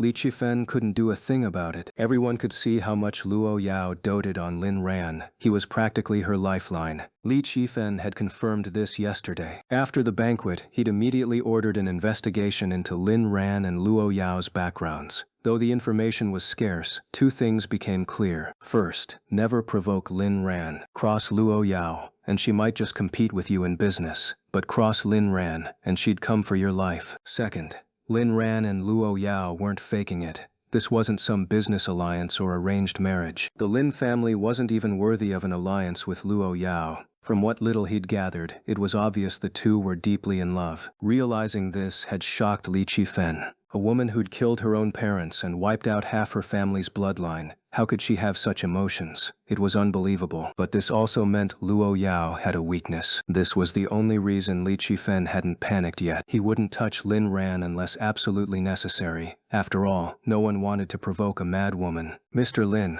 you jest. I've been in this business long enough to stop caring about face. I just think there's been a misunderstanding between us. Why hold on to grudges when we could resolve them? Hold on to grudges? I even brought you a gift yesterday, and you've already forgotten? Some gratitude. Grudges? Li Qifen. Thomajiha. Had Lin Ran given him a gift? What? Don't remember? I even left my car emblem as a hair accessory for you. Li Qifen's face twisted in anger. He admitted it. He was furious now. He'd been trying to avoid conflict, but Lin Ran kept pushing. Huh. Even if you're some kind of dragon, Mr. Lin, there's no need to press me so hard. This is Shanghai. Who do you think you are? Your daddy. Lin Ran didn't hold back his curses, leaving Li Qifen momentarily stunned. Behind them, Liu Meng couldn't suppress a snort of laughter. Just as Li Qifen was about to speak, Lin Ran tightened his grip, hard. Li Qifen winced in pain. He was a man of wealth and cunning, but brute strength was never his forte. Lin Ran, on the other hand, had spent years working part-time jobs and training his body. Handling Li Qifen was effortless for him. Luo Yao stood coldly by Lin Ran's side and asked, "Do you have something to say?" Lin Ran glanced down at Li Qifen, whose face was twisted in pain. "My wife's asking you a question. Speak up. What's the matter? Cat got your tongue?" Li Qifen was Luo Yao's rival, enemy, and even something of a sworn foe. That made him Lin Ran's enemy too, and Lin Ran was no saint. The two bodyguards behind Li Qifen moved to intervene, but Wang Bao and Little Tong immediately blocked their path. Li Qifen forced out a strained whisper, "Let me go." Sure, you should have said so earlier. Why didn't you just say it?" Li Qifen gritted his teeth. "Let me go. See? If you just asked nicely from the start." Li Qifen could barely endure it now. "Let me go." Then beg, "Please, let me go." Only then did Lin Ran release his grip, satisfied. Luo Yao watched him with admiration sparkling in her eyes. Rubbing his sore hand, Li Qifen stared at Lin Ran in disbelief. He never imagined Lin Ran would treat him so crudely, especially in the middle of a formal hall. Luo Yao spoke coolly. "If you're done, Mr. Li, I suggest you leave." But Li Qifen couldn't leave. He'd come to make an impression, assert his stance, and, most importantly, persuade Luo Yao not to expose him. "President Luo, no need to be so harsh," he said with forced calm. Luo Yao lowered her voice to a whisper. "Want me to go easy on you? Simple, you know what to do." Li Qifen paused, then understood. Of course, no one turns down profit. Everything Luo Yao had done was to corner him. If he helped her secure the project, all his problems would vanish. He might even land a partnership with Luo Corporation. And a deal with Luo Corporation? That would outshine even the top families and the Samsungs. They were the true financial giants, newly crowned but undisputed. If Luo Yao succeeded, their dominance would be unshakable. No one would dare question it. The realization sharpened Li Qifen's focus. Just then, two more heavyweight figures arrived. Lu Yuqi, the current head of the Lu family, and Wang Xiaolin, the acting leader of the Wang family. Li Qifen quickly straightened up, masking his discomfort with arrogance. "Lin Ran, let's spar another time," he said stiffly. Lin Ran scoffed. "Spar? I could take 3 of you with one leg tied behind my back." Wang Xiaolin approached, exchanging nods with Li Qifen before acknowledging Lin Ran and Lu Yao. "Now that's manners. See how it's done?" Lin Ran shot Li Qifen another disdainful look. Of course, Wang Xiaolin's subdued demeanor was due to his family's recent decline. He no longer swaggered around the elite, but his bold, ambitious nature remained. Otherwise, he wouldn't have agreed to the 3 families' alliance. Whatever the outcome, at least he was trying to salvage the doomed game-over group. Lu Yuqi was a spirited old man, aged but vibrant. "You must be Lin Ran. My son caused some trouble yesterday. My apologies for the misunderstanding." Lin Ran knew Lu Yuqi well. Of the 3 families, he was the one Lin Ran found most concerning. The Lu family was the oldest and most formidable in Shanghai, with a lineage stretching back 1,000 years. As the saying went, dynasties rise and fall, but the great houses endure. Even after the Tang dynasty's collapse and the purges of rebels like Huang Chao, their remnants were nothing to underestimate. Their influence wasn't just economic, it ran deeper. Networks, connections, and power woven into every corner of society. Families like Wang Xiaolin's were pretenders. The Lu's were the real deal. Even in modern socialist China, their shadow loomed large. Lin Ran smiled. "Gentlemen, I'll admit, you're far more polite than the guy wallowing in the cesspool over there." He wasn't intimidated by their pedigree. After all, they were Luo Yao's enemies too. If she had brought them to their knees in their past life, what made them think they stood a chance now? Wang Xiaolin and Lu Yuqi exchanged puzzled glances. "What? Cesspool?" Lin Ran waved it off. "Never mind, just appreciating your courtesy, and Mr. Lu, no need to apologize. I didn't lose anything in that misunderstanding. It was your granddaughter's tongue that paid the price, not mine." Lu Yuqi seemed entirely unfazed by Lin Ran's veiled sarcasm and instead turned his attention to Luo Yao. "Luo girl, long time no see. Though I'm your competitor today, old man as I am, I don't want this to ruin our relationship. Truth be told, I've always admired you. To rise so quickly in just a few years, and under our watchful eyes, impressive." His praise was far from insincere. Lu Yuqi genuinely respected Luo Yao. At one point, he had even considered offering his family's heir position to whichever of his grandsons could secure a marriage alliance with her. But Luo Yao had shown no interest. In fact, when one of his younger relatives dared to lay a hand on her, she broke his bones without hesitation. Yet, far from holding a grudge, Lu Yuqi only grew more impressed by her ruthlessness and decisiveness. Luo Yao scoffed. "What relationship? The moment I partnered with those two from your family, I've been itching to cut ties." Lu Yuqi wasn't offended. He knew she was just venting. Li Qifan, however, simmered with quiet anger. So everyone else got polite treatment, but he was the one being insulted? His expression darkened as he silently swore to settle the score someday. Then, Park Bo-gi from Samsung suddenly appeared. Though somewhat intimidated by Luo Yao, he couldn't pass up the rare chance to meet the head of the Lu family. After all, the Lu family was the primary collaborator in this venture. Previously, they had only sent representatives for negotiations. Today was the first time the patriarch himself had shown up. "Patriarch Lu, I'm Park Bo-gi, the decision-maker at Samsung." Lu Yuqi glanced at Park Bo-gi, noting his visibly injured hand. "Chairman Park, greetings. This old man's health hasn't been the best, so I never got the chance to meet you earlier. My apologies." The Lu family's financial strength was undoubtedly inferior to Samsung's. Even if the three major families combined, their economic power still couldn't match Samsung's. However, the influence the Lu family wielded in China was precisely what Samsung desperately needed. For Samsung to enter the Chinese market, they would indeed need the nod from this very figure. "Patriarch Lu, you flatter me. It should be me paying my respects to you." Luo Yao gazed tenderly at Lin Ran. "Ah Ran, those old dogs are getting a bit noisy. Let's take our seats first." "The old dogs." Lin Ran. "All right." Once Lin Ran and Luo Yao left, the group exchanged sharp glances, though the tension dissipated almost instantly as they resumed their conversation. "Lu Yuqi. Patriarch Li, you seem quite close to Lu Yao." Li Qifan. "I'd say you're even closer. Aren't you two already collaborating on 2 projects? When will you consider working with my Li family?" Lu Yuqi chuckled. Of course, of course. Speaking of cooperation, you and old Wang here would be a better fit, given the overlap in your industries." Wang Shaolin didn't take the bait from Lu Yuqi's double-edged remark. "Hardly. I'm not aiming for much these days. Just surviving and keeping tens of thousands of my employees from losing their jobs is enough. If Patriarch Li wants to collaborate, my Wanda Group would certainly welcome it."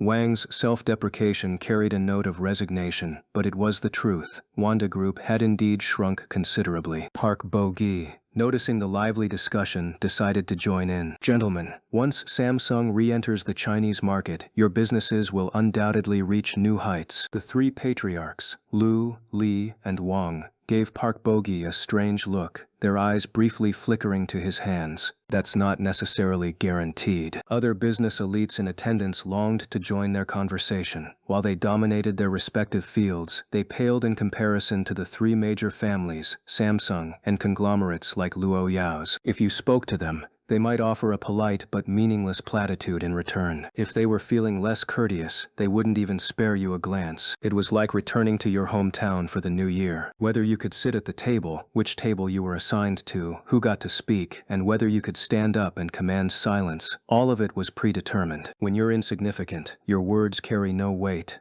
When you're influential, your words command respect. As for Luo Yao's side, no one dared approach her for small talk. She was the infamous tongue-ripping queen. Amidst their hollow exchange of pleasantries, the day's event finally began. Thus, the preliminary bidding for the Tech City project officially commenced. Today's gathering was only to announce the shortlisted candidates. No final decisions would be made yet. Every company had already submitted their materials in advance, waiting for today's results. Some attended despite knowing they stood no chance, if only to network. Soon, the event's key figure made their entrance, a highly respected elder from the official sector. As this is an urban fiction, all characters are purely fictional, with no real-world implications. This was a titan of the scientific community, one who had contributed immeasurably to China. Her name was Chen Buhui, a name she had chosen for herself, symbolizing her unwavering dedication to China and science. Her presence at this event was at the behest of the authorities. Otherwise, at over 80 years old, she had no reason to trouble herself. "Whoa, isn't that Elder Chen?" "Who's Elder Chen?" "You don't know Elder Chen? What's your purpose in China? "Officer, I'd like to report a potential spy." There were indeed officers present, quite a few in fact, who promptly verified the man's identity, only to find it was a misunderstanding. Still, the man was publicly humiliated for his ignorance of Chen Buhui. During the police check, Lin Ran noticed Li Chifen stiffened slightly. Lin Ran smirked but said nothing. He already knew Li Chifen was a traitor. In his past life, Li Chifen's exposure had sent shockwaves across the nation. This was the Li family, one of the 3 great clans of Shanghai. "Seriously, bro, you're actually Chinese, and you've never heard of Chen Buhui. She's one of the top minds in China's scientific community. Without exaggeration, it's because of her that our technology caught up with the West in just a few decades. Many of the tech giants here owe their progress to her breakthroughs." Exactly. She and Su Jianguo are hailed as the 2 heroines of our era. The man who'd been questioned flushed with embarrassment. At this moment, Chen Buhui stepped onto the stage with slow but steady steps, choosing to remain standing. "Greetings, everyone. Please be seated." No one in the hall sat, except for Luo Yao, who remained perfectly still. As for Chen Buhui, Lu Yao could only scoff inwardly. Chen Buhui, however, waved it off warmly.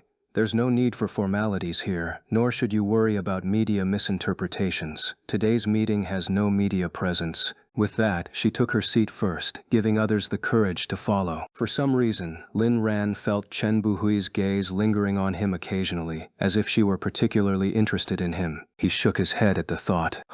Who am I to deserve Elder Chen's attention?" His muttered words reached Luo Yao, who frowned in displeasure. "Ran is the most important person in this world. Chen Buhui might not be as flawless as you imagine. Everyone has their shortcomings." Lin Ran froze, then tightened his grip on Luo Yao's hand. Just then, Luo Yao wrinkled her nose. "Did you wash your hands?" Lin Ran. "Oui, c'est mine." Liu Meng considerately handed Lu Yao a wet wipe, which she used to meticulously clean Lin Ran's palm. "Those old dog's germs are all over you. I won't let them taint my Ran." Li Chefen happened to be seated a few spots away from Luo Yao, and since she hadn't bothered to lower her voice, his expression turned awkward. "Li Chefen.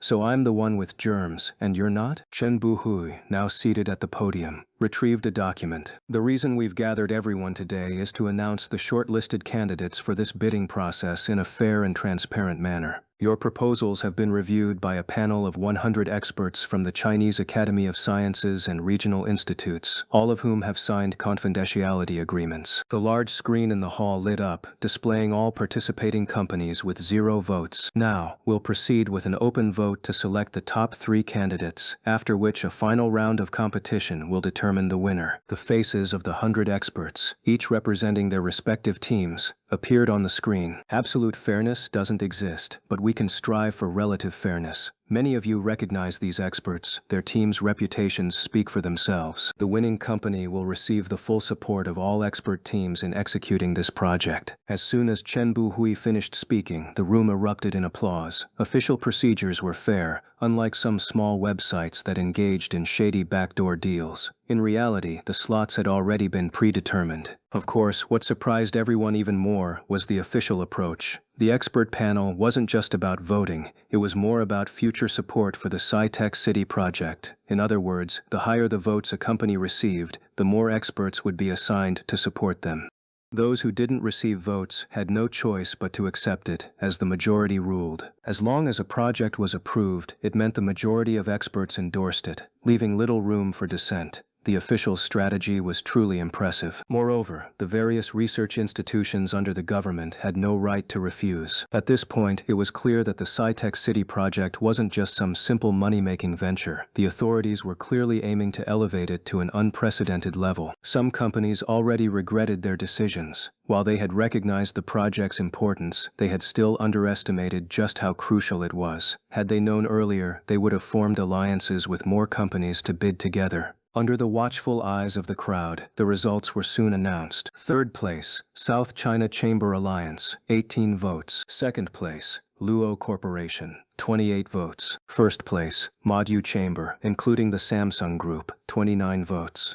As expected, the top 3 spots went to these 3. Although the Manhwa chamber took first place, more people were stunned by Luo Corporation's vote count. The biggest difference between Luo Corporation and the other bidders was that while the others had formed alliances, Luo Corporation had gone solo. The Manhwa chamber had the backing of 3 major families, with branches likely contributing from various fields. Luo Corporation, on the other hand, was just one entity, yet it had still made it into the top 3. Truly terrifying. And they were only 1 vote short. Did that 1 vote matter? As long as they made the cut, the final decision rested with the officials, and the winner was still anyone's guess. Some were overjoyed, while others were disheartened. Luo Yao wasn't surprised by the result. She was determined to win this bidding project. Once she secured it, she could practically retire. After completing this project, she could settle down with Lin Ran and enjoy life. Congratulations to the 3 winning bidders. For those who didn't make it, don't be discouraged. As a token of appreciation for your support, we will open a door of opportunity for you.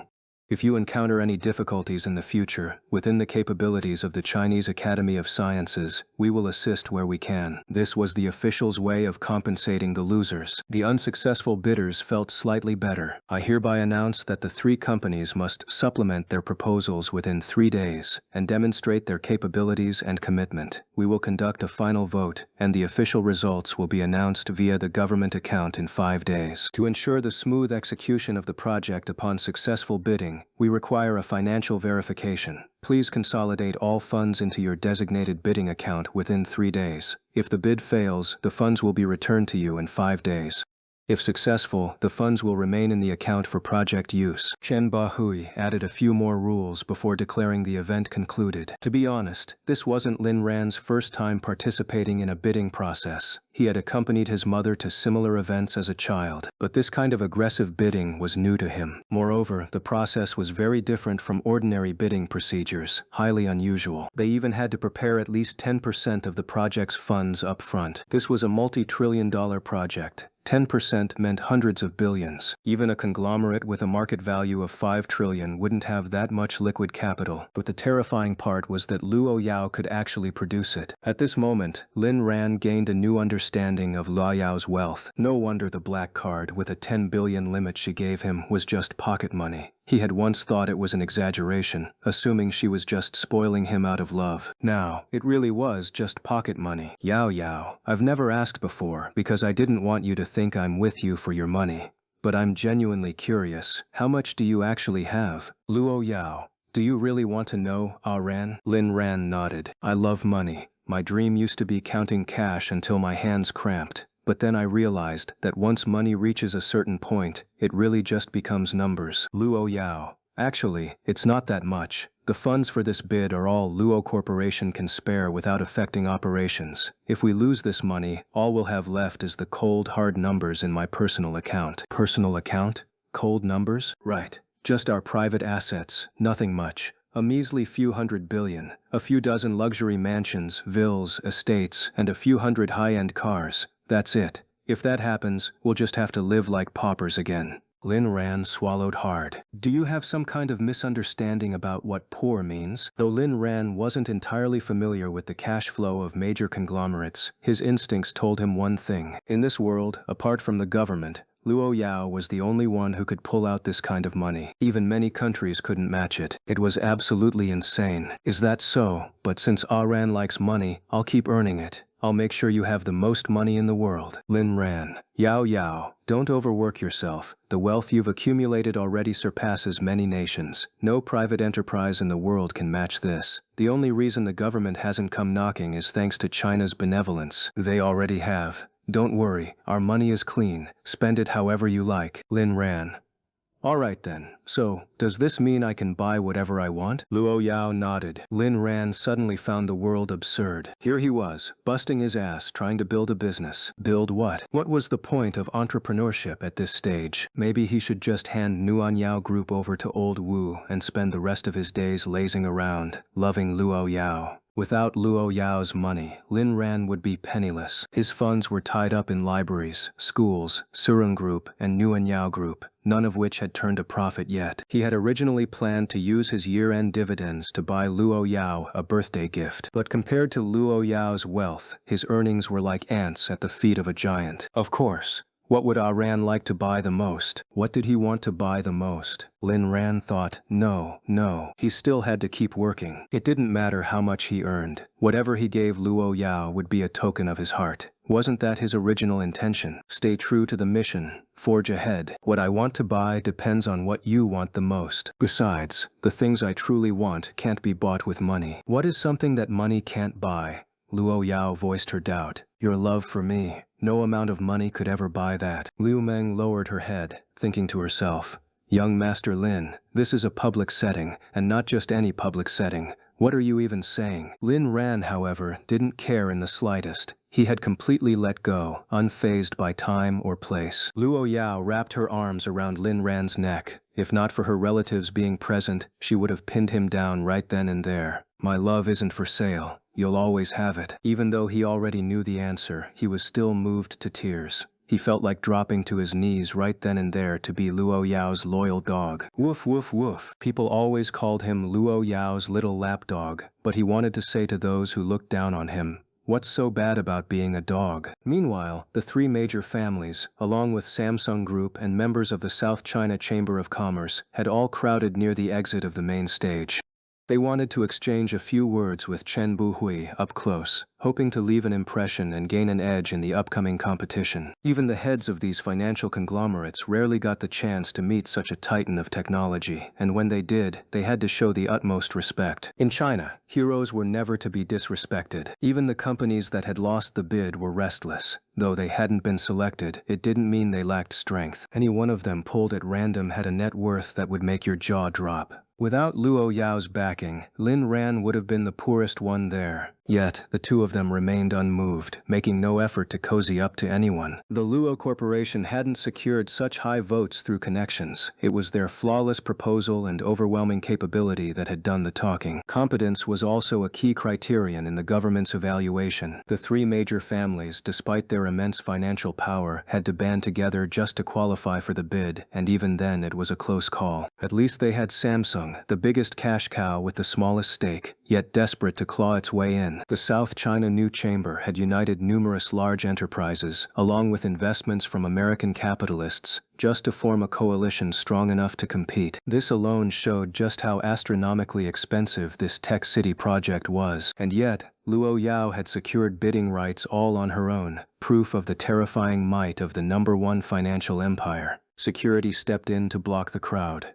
Ladies and gentlemen, Elder Chen is tired and won't be receiving anyone today. Our apologies. Disappointed, the crowd slowly dispersed as staff began ushering people out. Members of the South China Chamber passed by Luo Yao with polite nods, saying nothing more. The three major families, however, made their way toward her, offering congratulatory gestures. Haha. Who would have thought President Luo could nearly defeat the three great families of Modu single-handedly? You really gave us a scare. The words nearly were emphasized, a thinly veiled mix of praise and mockery. The message was clear. Even one vote short, you're still beneath us. But the pressure was undeniable. None of them had expected Luo Yao to come within a single vote of victory. That one vote was both pride and pressure. Luo Yao, however, paid it no mind. Making the cut was enough. Congratulations to you too. 4 against 1, and you almost got wiped out. Let's hope you don't end up annihilated by the end. Seeing Luo Yao's sharp retort, Lu Yuqi shifted the topic to Lin Ran. Young Master Lin, you're welcome to visit the Lu estate anytime. Our family would be honored to host you. Lin Ran scoffed. Guess I'll have to brush up on my skills first. The three families. My dog-beating staff technique's gotten rusty. Need to relearn it properly. Lin Ran wasn't about to spare their feelings. Li Qifen nearly lost it. You dare call the Lu family head a dog? Lin Ran shrugged. The way you all were acting just now? Yeah, you looked like a pack of dogs. He was referring to their desperate attempts to suck up to Chen Buhui. Too bad you didn't even get to meet him. Came all that way just to get shut down. Hilarious. The three families' expressions darkened instantly. Even Lu Yuqi, the ever-smiling fox, was struggling to keep his composure. And about that invitation, how big is your place, anyway? Lin Ran picked at his ear, feigning interest. Lu Yuqi seized the chance to boast. Unlike the Wangs, the Lis, or even Luo Yao's manor-style villas, the Lu family owned an entire district, a testament to their size and prosperity. And if you thought it was just some rural village, you'd be dead wrong. Even the most useless Lu family member had their own villa. That was real wealth. Our Lu estate is quite expansive, filled with natural beauty and centuries-old architecture. The grounds are paved with ancient timber, and the villas are— Lin Ran cut him off. Save the sales pitch. You're not selling real estate here. What's with the flex? We all know what we are. Why pretend? Inviting us to your estate. Aren't you afraid I'll burn the whole place down? Lin Ran was just talking big. Little did he know, not long after, he'd find himself at the Lu estate, with flames roaring and smoke billowing into the sky. Lu Yuqi sensed Lin Ran's hostility. His attempt to engage him was purely because of Luo Yao. Unlike Li Qifen, he was meticulous and calculating, a true schemer behind that smiling facade. He knew far more about Lin Ran than Li Qifen did, and that was precisely why he was furious. A nobody from a third-rate family, lucky enough to catch Luo Yao's eye, should have kept his head down. Instead, he had the audacity to act this arrogantly. If he wouldn't take the respect offered, then fine, no more.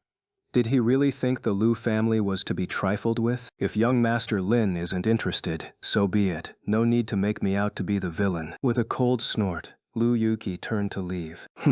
A brat who doesn't know his place. Lin Ran might be important, but he wasn't important enough to humiliate the head of the Lu family repeatedly. If he wouldn't take the olive branch, then it was being withdrawn. Just then, Samsung's one-handed representative, Park Bo-gi, saw an opportunity. He couldn't afford to offend Luo Yao in China, but the Lu family was fair game. Mr. Lin Ran, do you look down on the Lu family head? This is the foremost family in Modu, not someone a nobody like you can disrespect. He invites you as a guest, and instead of gratitude, you dare spew such insolence? Lin Ran was surprised. Park Bo-gi even knew idioms. Then came the bombshell. If you kneel and apologize to the Lu family head now, I'm sure he'd be magnanimous enough to forgive a mere child. Lin Ran froze, staring at Park Bo-gi in disbelief. He'd thought dealing with Lin Tianba was the end of it. But here was another challenger. What the hell? Lin Ran had just prepared to activate his skills when Luo Yao stepped forward. This old dog actually dared to bully Ran?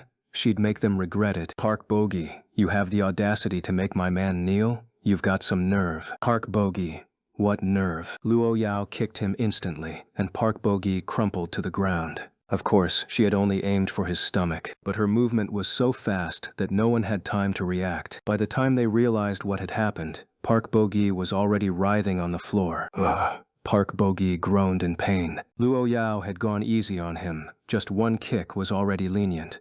Remember this. Keep your head down in China, or you won't make it back to Korea alive. Only then did the others snap out of their shock, quickly backing away from Luo Yao, afraid she might turn her fury on them. This was official territory, and the rules prohibited bringing large numbers of bodyguards, so everyone only had 1 or 2 assistants. If a fight broke out, none of them stood a chance against this mad woman. They hadn't tested it, but they were absolutely certain. Just from the speed and force of Luo Yao's strike, even professional security would have been taken down in seconds. Damn it, what's wrong with this woman? How is she so strong? Listen up, you old mutts. You mess with me, and I'll just cripple you. But if you dare touch my man, you're dead. Luo Yao knew that escalating things might put her at a disadvantage, especially since she didn't want Lin Ran exposed to danger. Her bold declaration wasn't just empty words. She wanted them to understand just how important Lin Ran was to her. If you want to bully him, you'll have to go through me first. Another reason was that things had already reached this point. The whole country knew Lin Ran was her beloved, and some fools still couldn't read the room, always scheming against him. No matter who you are, if you want to lay a finger on Lin Ran, you'd better remember his wife's name first. The faces of the 3 major families darkened, burning with humiliation. No matter what, Park Bo-gi was still their business partner. For Luo Yao to kick him down right in front of them, wasn't that a slap in their faces? At this point, official security stepped in, separating the 3 families from Luo Yao, but they didn't dare lay a hand on her. Lin Ran adored Luo Yao's domineering attitude. It was something he used to fear and despise, but now it had become his shield. Ran, let's go. Okay. Lu Yuqi's voice turned icy. CEO Luo, you're certainly bold, but to attack someone and just walk away, Do you really have so little regard for us and the authorities? By now, only a handful of people remained in the auditorium, but every pair of eyes was fixed on the scene. At the same time, Liu Meng's hand revealed a small, sleek black object, its muzzle pointed directly at Liu Yuqi. Those standing farther away couldn't see it clearly, but Liu Yuqi and his companions broke out in cold sweat. The security team was stunned. Patriarch Liu, are you trying to stop me? Do you even have the strength? Liu Yuqi swallowed hard. He didn't dare bet on whether Liu Yao would order Liu Meng to pull the trigger. Of course not. I just wanted to catch up. If CEO Luo wishes to leave, I wouldn't dream of stopping her. Luo Yao rolled her eyes. And here I thought you had some backbone. With that, Luo Yao strode out of the auditorium with Lin Ran in tow, marking the official start of this unassuming yet brutal corporate war. The remaining members of the three families and the stragglers in the auditorium exchanged bewildered glances. Patriarch Lu, how was Luo Yao allowed to bring that thing in? Doesn't China ban firearms? Park Bogi finally managed to speak. Wang Xiaolin explained, Lu Corporation holds a unique position in China. They control critical national technologies, so they have certain privileges. Liu Yuqi's voice was laced with bitterness, and Liu Yao can claim we're threatening China's high-tech security to justify her self-defense. What a shameless, tyrannical woman. They were all at the pinnacle of society, yet Luo Yao stood above even them. Envy burned hotter than admiration. Backstage, Chen Buhe listened to the report from his subordinates and sighed in resignation. That boy, just as troublesome as his mother. I don't like him. As for Luo Yao, using official privileges as a weapon for her whims, I don't like that either. Inside the car, Lin Ran massaged Luo Yao's shoulders and legs. Wifey, you're absolutely invincible, the fiercest woman alive. My admiration for you is as boundless as the endless river. Somewhere along the way, Lin Ran had grown to love the feeling of being protected by his wife. Luo Yao pouted, still sulking. I just can't stand them bullying you,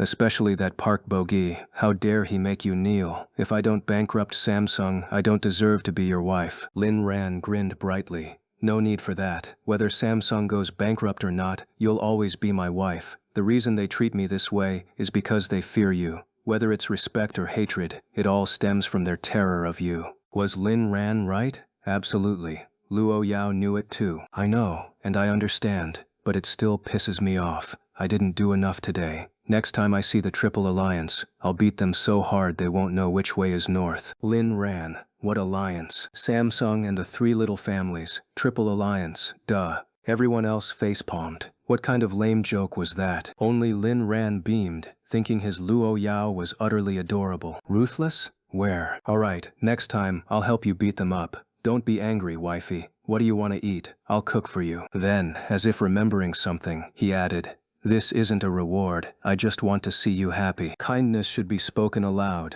If you hide it, it's wasted effort. Say it, and the one you love will understand your heart, even if they grumble. Ugh, you're so needy, always fishing for praise. Can you really say they aren't happy deep down? Ran, how about we eat out today? It was getting late, and Luo Yao didn't want Lin Ran to overwork himself. Out? That garbage isn't fit for humans. Noodles that aren't noodles. Dough that isn't dough. Just tell me what you want, and I'll make it. Liu Meng rolled her eyes, while Little Tong and Wang Bao in the front seat twitched. So the food we usually eat isn't human grade? Fine, I'll listen to you, Ran. Suddenly, Liu Meng gasped. Oh my god. Luo Yao, is this your first day following me? What kind of weird noise is that? Liu Meng immediately explained. I'm sorry, President Luo. Take a look at this. Liu Meng directly handed over the tablet. Liu Yao took it and was momentarily stunned. On the screen was a person's profile. Quite intriguing. Good. Dig deeper into this. Find out what this woman is really up to. Understood. Even if Luo Yao hadn't said so, Liu Meng would have investigated further. A woman with such an identity working at a branch of Luo Corporation. What exactly was she planning? The car returned to the estate where Zhang Feihua stood in front of the villa to greet them. Lo Yao glanced at her but said nothing. Entering the villa, the servants naturally prepared slippers for them. In the kitchen, Luo Yao intended to cook with Lin Ran. Lin Ran agreed, but didn't let Luo Yao handle the utensils, only assigning her the task of prepping ingredients. Time passed, and soon a table full of delicious-looking dishes was served. The two of them stared at the food in silence before simultaneously glancing at Uncle Fu. Uncle Fu's eyes flickered. Young Master Lin, miss, would you like someone to taste test your cooking? Zhang Feihua, who had been watching Uncle Fu's easy rapport with the masters with discomfort, suddenly saw an opportunity. I'll do it. This time, though Luo Yao's gaze remained icy, she surprisingly nodded in agreement. Zhang Feihua felt gratified. She hadn't expected Uncle Fu to pass up such a chance to flatter them. How had he even become the butler? No matter how the food tasted, she'd shower them with praise. Who didn't like being complimented? Even Luo Yao. And her flattery wasn't just empty words, it was an art. Time to show Uncle Fu the power of eloquence. With practiced elegance, she picked up a small piece of stir-fried chicken with her chopsticks, placed it on a small plate, and took a delicate bite. Zhang Feihua froze. It wasn't just good, it was beyond her expectations. She had assumed that Luo Yao, a pampered heiress, and Lin Ran, raised in luxury, couldn't possibly cook well. At best, the dishes might look presentable, but this was far better than she'd imagined. I must say, Miss Luo and young Master Lin's stir-fried chicken is the best I've ever tasted. The aroma, the perfect balance of spices, the lingering aftertaste, it's so well cooked that just one bite could make anyone happy. If a depressed person ate this, I bet they'd feel better instantly. Not only is it delicious, but it's also good for health. Luo Yao's gaze sharpened like a blade.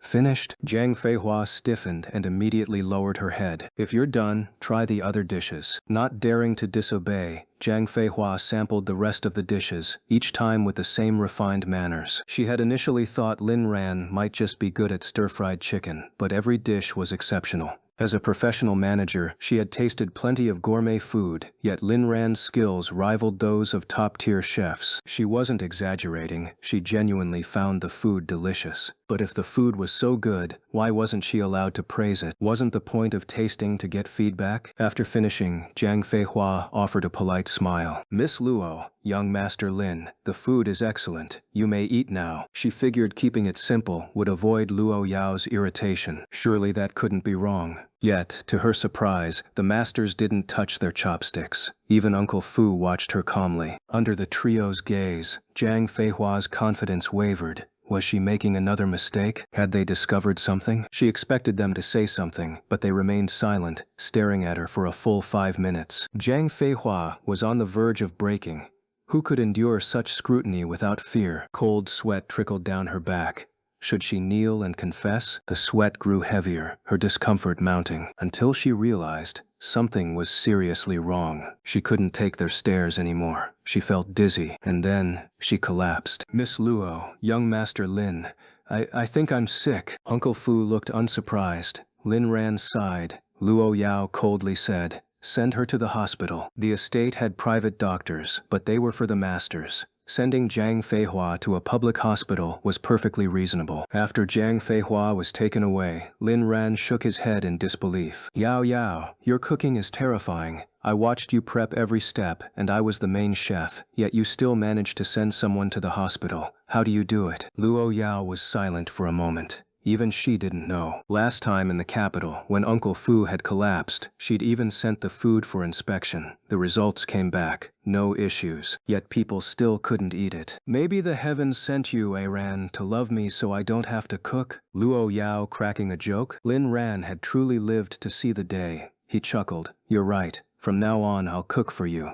Just sit back and enjoy. To stay safe, they stuck to dishes Luo Yao hadn't touched. Suddenly, Uncle Fu's earpiece buzzed, his brow furrowed. Young Master Lin, Miss Luo, Lin Tianba and his son have gone live. Lin Ran was stunned.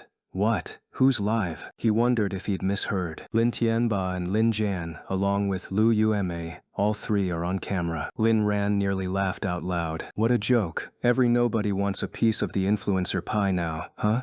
Project the live stream, perfect entertainment for dinner. Even Luo Yao chewed her food thoughtfully, as if the meal had suddenly gained flavor. Uncle Fu smoothly cast the live stream onto the dining room's projector screen, dimming the lights. As long as netizens have half a brain, Lin Tianba is going to get roasted into oblivion. The moment the stream appeared, Lin Zhen's face filled the screen. The background was a mess. Lin Zhen had deliberately obscured any clues to their location. Not a single window was visible, hiding any outdoor scenery. The stream had been running for over 10 minutes. It started while Zhang Feihua was taste testing, trying to play the victim card for clout. Lin Ran saw through Lin Jian's scheme instantly. Interesting. Let's see what nonsense they're up to. In the live stream, Lin Jian wore a sorrowful expression. Behind him on the bed lay Lin Tianba, looking utterly defeated, while Liu Mei continuously wiped his face with a towel. Everyone, my father has always been a brave and resilient man. He sacrificed so much for this family, and it truly pains me to see him like this. As his son, I don't even have the means to send him to the hospital. Lin Jin had already explained Lin Tianba's condition to the audience, so the viewers knew he was injured. My father has fractures in all 4 limbs. I don't know how it happened. He won't say no matter how much I ask. All I know is that he returned from Lin Ran's Paradise Manor in this state. Sigh. None of this is my brother's fault. If anything, it's mine. As he spoke, Lin Jian squeezed out 2 drops of eye drops. Meanwhile, on the screen, Liu Yumei kept diligently wiping Lin Tianba's face, appearing the picture of a devoted wife. The barrage of comments, however, was brutal. Most were insults directed at them, though some shared their own takes. Wait, is Lin Jin implying Lin Ran did this? If so, I'd say, well done. Regardless of who did it, it's a job well done. We all know it was probably a temporary acute mental disorder sufferer, especially since Lin Ran had the stream shut down. The mental disorder is just Lin Ran's scapegoat. Can't you see that? Lin Tianba might be injured, but look how happy he is. Liu Yumei's so devoted she's practically scrubbing his face raw. Huh? Does Lin Jian think the internet has no memory? How dare he go live? Are we letting any random dog become an influencer now? Zhang Da, where are you? Say something, Zhang Da. Can't you clean up the live streaming scene? I know Lin Tianba's wife. Her name's braised chicken with mushrooms. I eat that dish all the time. Lin Ran found the whole thing oddly appetizing, enjoying his meal even more as he watched. Luo Yao, however, wore a dark expression until Uncle Fu gave a light cough. Lin Ran suddenly realized he'd already eaten half a bowl, while Luo Yao had barely touched her food after the first few bites. Oh my God, how could I be so careless? I got so caught up in the stream that I forgot my wife hasn't eaten yet. He immediately started feeding her. No one should go hungry, especially not his wife. Nothing should come before love. Luo Yao. Au tilde.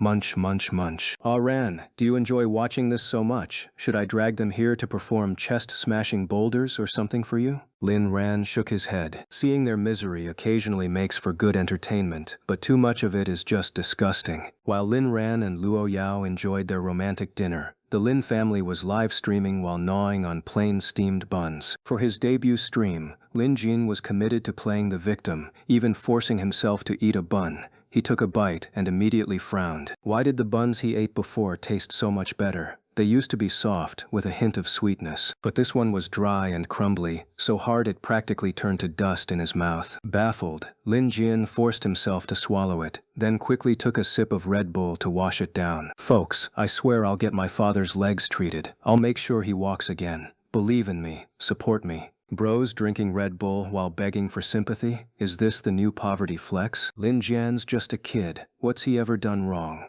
Here, take this virtual slap gift. Please extend your face for delivery. How come no one in this 50K viewer stream is donating? Is it because you're all broke? Half the chat hates the Lin family. The other half, do you not have keyboards? Lin Jian's stream blew up instantly, going from 0 to 50,000 viewers in under half an hour. The only person who'd ever achieved that kind of growth before was Lin Ran himself. I never expected so many of you to come watch me. I'm truly touched. Lin Jian knew these people weren't here for him. They were here because of Lin Ran's influence. He never outright blamed Lin Ran, but his words dripped with implication. Not a single sentence named Lin Ran, yet every sentence pointed the finger at him. Why didn't he say it outright? Because he knew it wouldn't matter. Lin Ran's wife was Luo Yao, the woman who could solve any problem. The thought made Lin Jian seethe. Why did Lin Ran deserve Luo Yao's love? Even if they were childhood sweethearts, shouldn't his status as the Lin family heir count for more? With 50,000 viewers and 0 donations, Lin Jian finally cracked. Family, we're starting a PK battle. Hope you'll all back me up.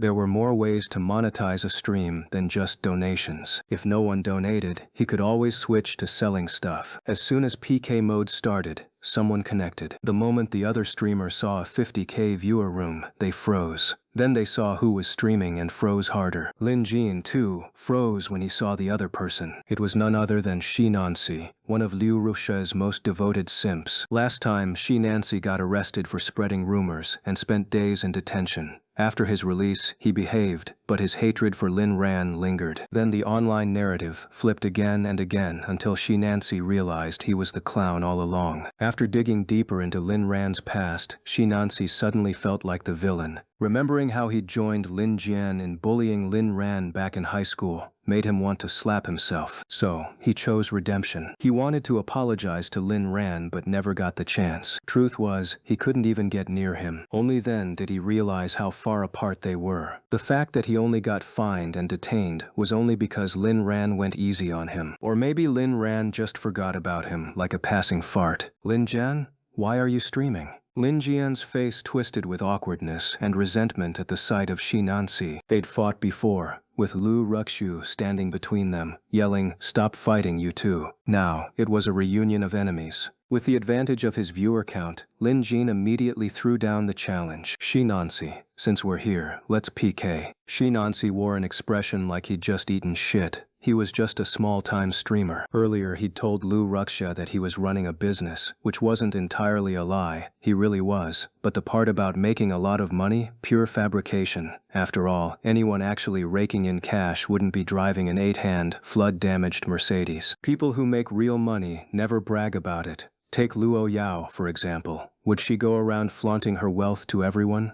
No. But the whole country knows she's loaded. On the other hand, those barely scraping by are the ones who love to boast about their success, puffing themselves up with empty bravado. But fake is fake, and the only one suffering is the person putting on the act. The reason Shi Nancy was streaming? To peddle his unsold, dead-stock products. PK? PK my ass. You think you're worthy? My live stream only has a few dozen viewers. Getting them to buy my stuff is already a struggle, and now you want to scam my family into spending more? Why don't you just drop dead? Shi Nancy used to be on decent terms with Lin Jian, but ever since Liu Ruxiu's affair with him got dragged into the spotlight, Shi Nancy felt like he'd been desperately trying to eat shit all along. The worst part? He hadn't even gotten a bite, so his hatred for Lin Jian burned even hotter than before, hotter than when they'd last fought. Lin Jin hadn't expected Shi Nancy to hold such a grudge. They'd been fine before, even after that fight. What's the big deal? Young guys brawl all the time, it's normal. Then it hit him. It had to be because of Liu Ruxiu. Too scared? Fine. Right then, my master is Luo Yao, entered Shi Nancy's livestream. Take the PK. Shi Nancy froze when he saw Lin Ran's username pop up. That ID was practically a household name. Anyone with an internet connection in the country knew it. Suddenly brimming with confidence, he smirked at Lin Jin. Alright, I'll PK you. What's the punishment for losing? Lin Jian, you decide. Shi Nancy scoffed, his disdain unmistakable. Loser jumps off a building. Lin Jian blinked, unsure if he'd heard right. What did you say? I said the loser jumps off a building. If they don't, they're a spineless coward. Their kids will be born without assholes. They'll get cucked every day for life. Their parents will drop dead. Their whole family will croak. Their grandparents will get shipped off to Africa for slave labor. Wait, no, scratch the grandparents. Shi Nancy suddenly remembered Lin Jin's grandparents were also Lin Ran's. But then it hit him. Lin Jian wasn't even Lin Tianba's real son. Grandparents stay buried, never to rise again, you in or not. Lin Jian's face darkened, but considering that Shi Nancy's live stream only had a few dozen viewers, he agreed. Fine, let's play. Don't chicken out when it's time to jump. And so, the streamer PK began. Lin Ran. Uncle Fu. Toss him a carnival, a high-value gift. Uncle Fu sent Shi Nancy a carnival, and Shi Nancy immediately thanked him. Thanks for the support, Brother Lin. With Lin Ran on his side, victory was guaranteed. What did Lin Jian have to compete with that? Uncle Fu, make sure Shi Nancy wins this PK. Uncle Fu smiled. Young Master Lin, we don't even need to intervene. He can't lose. Lin Ran.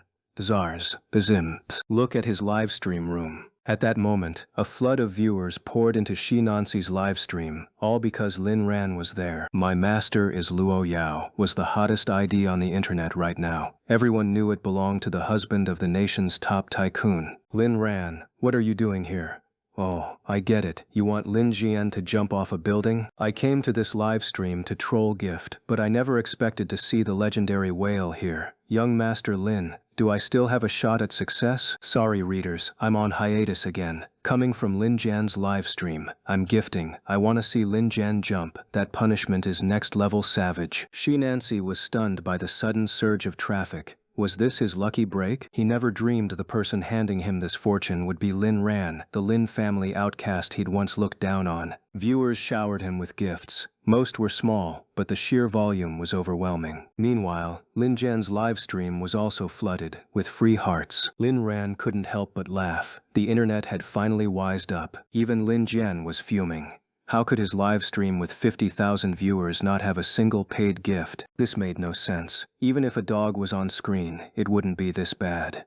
50,000 people, not 50. Soon, the PK timer ran out, and the two streamers reconnected. Go jump, I'll be watching. Shinansi delivered the verbal kill shot, barely containing his glee. He hadn't expected Lin Jian's live stream to earn 0 gifts, despite the massive audience. Then, as an afterthought, he added, to everyone watching, Lin Jian jumping is his own choice. This streamer bears no responsibility for incitement or consequences. He knew Lin Jian wouldn't actually jump, but he covered his bases anyway. What if Lin Jian was stupid enough to go through with it? And if Lin Jian chickens out, it just proves he'd rather live as a spineless coward. Lin Jian was seething, on the verge of developing a stress-induced tumor. Why had no one in his livestream gifted? Was he really that hated? Wasn't any publicity as good publicity still a thing? Wasn't playing the victim supposed to make people open their wallets? Had the internet changed that much? He'd poured his heart out, laid his suffering bare. How could they ignore that? Shouldn't they be sobbing, gifting, and typing, "Wah, the streamer is so filial and tragic, we must support him." A glance at the chat revealed the truth. Lin Ran was on the other side. With his influence, even if Lin Jian's viewers had gifted, he'd have lost anyway. So his family had just been cutting their losses. Tears welled up in Lin Jian's eyes. Crocodile tears. So my big brother is on the other side. No wonder no one dared to gift. Brother, please, spare us. Don't threaten our family. The chat erupted. Who's threatening us? We just don't want to waste money on a clown. You expect us to pay for your circus act? Shameless. I've discovered Lin Jian's talent, his master-level passive-aggressive whining. I kinda get it. Their family's a mess now. Hope they stay together forever. This kind of bonding is rare. Lock them in a room. Oh ho! Big brother this, big brother that. Makes my skin crawl. Where was this brotherly love when you were bullying Lin Ran? Lin Jian kept up his tearful act, but Shinansi's face was pure exasperation. How could he have ever been friends with someone like this? What kind of blind fool was he? Lin Jian, stop dragging Lin Ran into everything. The mess you're in now is entirely your own doing, and you even pulled that incest crap. Disgusting. Every time he thought about how his former goddess had been with someone like Lin Jian, it made him sick. What disgusted him the most was that last time at the Pangu Hotel, he couldn't shake the feeling that Liu Ruxu had left him just to go upstairs and find Lin Jian. So gross. Absolutely revolting. Damn it, are you gonna jump or not? If not, just admit you're a spineless coward. May your sons be born without assholes. May you get cuckolded every day. May your parents drop dead. May your whole family rot. May your grandparents toil in African sweatshops forever. Watching the live stream unfold, Lin Ran, sitting in his villa's dining room in Shanghai, felt a deep satisfaction. Well, Shinansi was an idiot before, but at least he's learned his lesson. There's hope for him yet. Uncle Fu nodded in agreement, acknowledging that Shinansi had done well this time. I was planning to take on Lin Jian's livestream room alone, but who knew a single grand gala gift would settle it? Uncle Fu glanced at the data. Young Master Lin, thanks to your appearance, Shinanso's gift tally for this round hit 100,000.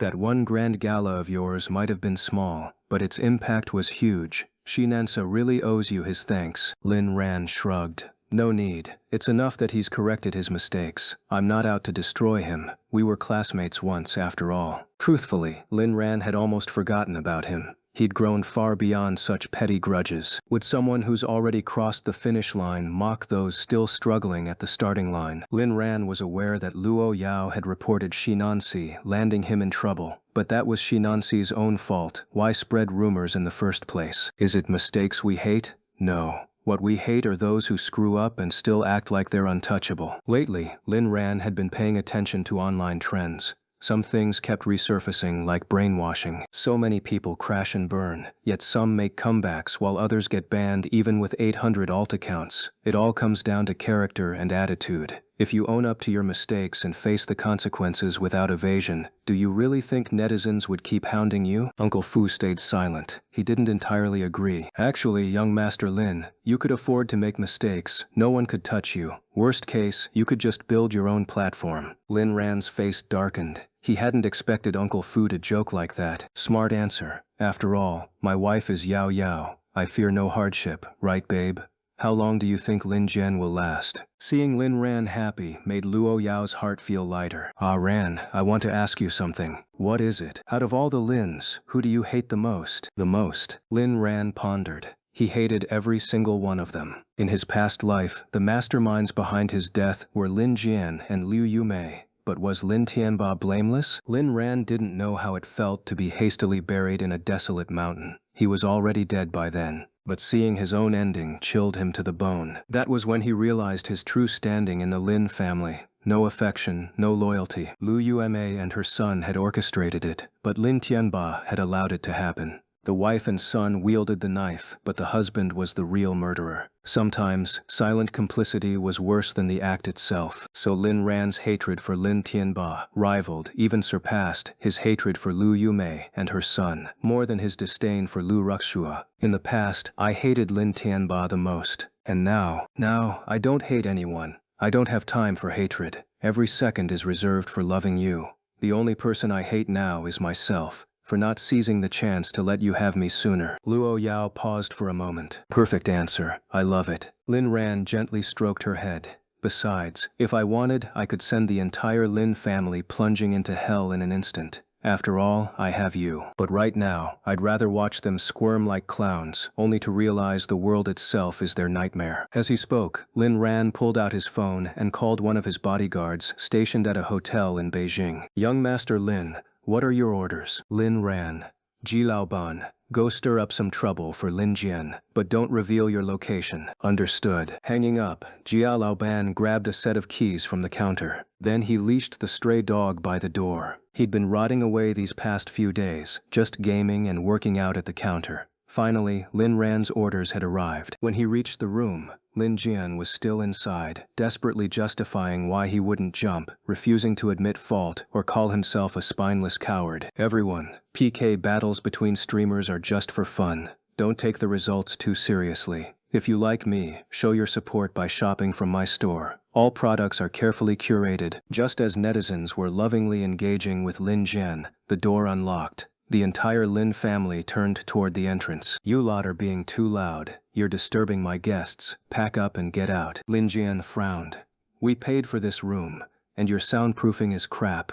Don't blame us for. Jie Laoban's glare silenced him instantly. He hadn't forgotten how this hotel staff had treated him last time. Then Jia Laoban tugged forward the grimy stray dog and pointed at it. One more word, and I'll slaughter your dad here for dinner. Lin Jian paled. He stared at the dog, and it all came rushing back. Woof, woof, woof. Save me. Lin Jian gulped. Can I just keep it down? Jia Laoban scoffed. Fine, stay, but it'll cost you 200 extra per day. The price was beyond Lin Jian's means, but he gritted his teeth and agreed. Jia Laoban eyed Lin Jian's live streaming setup with disdain. You call this streaming? You've lost all sense of shame. Does your audience know you've acknowledged this mutt as your father? Without waiting for a reaction, Jia Laoban marched in, dragging the dog, and snatched Lin Jian's live streaming phone, pointing it at the animal. Everyone, behold, this is the streamer's dad. He admitted it himself. I've got video proof, which I'll upload later. Feel free to download and share. He snorted. I'm taking your dad with me. Don't forget to pay up. Then, out of the camera's view, he kicked Lin Jian. Ah! Lin Jian howled, collapsing to the floor. Jai Laoban's kick was strategically placed, right at Lin Jian's joint. It was excruciating and instantly incapacitated him, yet it left no lasting damage. Lin Jian didn't dare report it to the authorities either, since he had nowhere else to live. "Boss, don't leave. Why'd you take Lin Tianba away? Show him to us again, and give us your address first." So this doggo is Lin Tianba too? So adorable. How does Lin Jian even deserve to be called its son? That's an insult to dogs. I object. Who's with me? The Lin family never fails to sink lower than I ever thought possible. Why do I keep getting disgusted by them yet can't look away from their misery? Does anyone else think Lin Tianba seems off? He hasn't said a word since the stream started, and his face is completely blank, like a zombie. Also, at Goddess Descends Upon Lin, your username's kinda funny. He's just broken. Imagine going from a billionaire CEO to a penniless wreck, plus all those injuries. Anyone would crack. At least we're poor. We can't get any poorer. Lin Jin, too humiliated to continue, abruptly ended the stream, leaving Shinansi stunned. Then a comment flashed across the screen.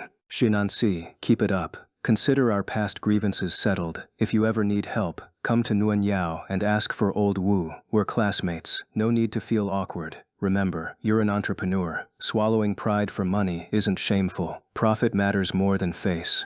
Viewers, if you need anything, place your orders. My classmate here might have been a bit dim-witted before, but he doesn't sell fakes. Even if he did, he'd compensate tenfold. No shady alt-account scams, Lin Ran added before exiting, sending the chat into a frenzy. "Don't go, young Master Lin. Please, tell me, do I still have a chance to get rich? Bros, let's go.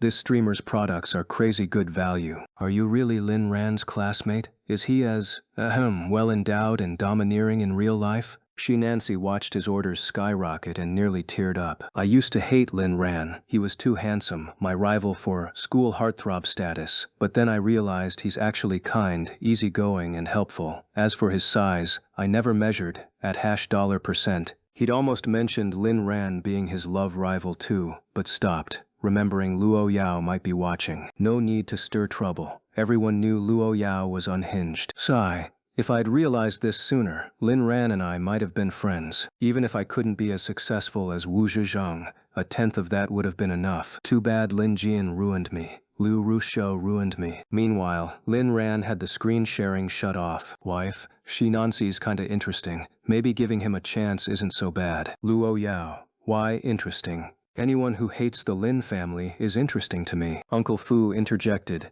"Young master, do you realize if netizens heard that, half of them would try assassinating the Lins just to befriend you?" Lin Ran paused. "Wait, really?" Seeing Uncle Fu's confusion, he clarified. "I mean, would that actually work?" Uncle Fu blinked. "You're not seriously considering it, are you? It's simpler. Just find someone desperate, offer a favor, and poof, no more Lin family." Luo Yao shot Uncle Fu a frosty glare, silencing him. She wanted Lin Ran decisive, but shielded from darkness. Her Lin Ran was perfect as he was. Lin Ran shook his head. "The Lins won't last much longer. I'll handle them my way. Right now, I just want to love Yao Yao properly." Uncle Fu nearly gagged on the sweetness. Inner monologue.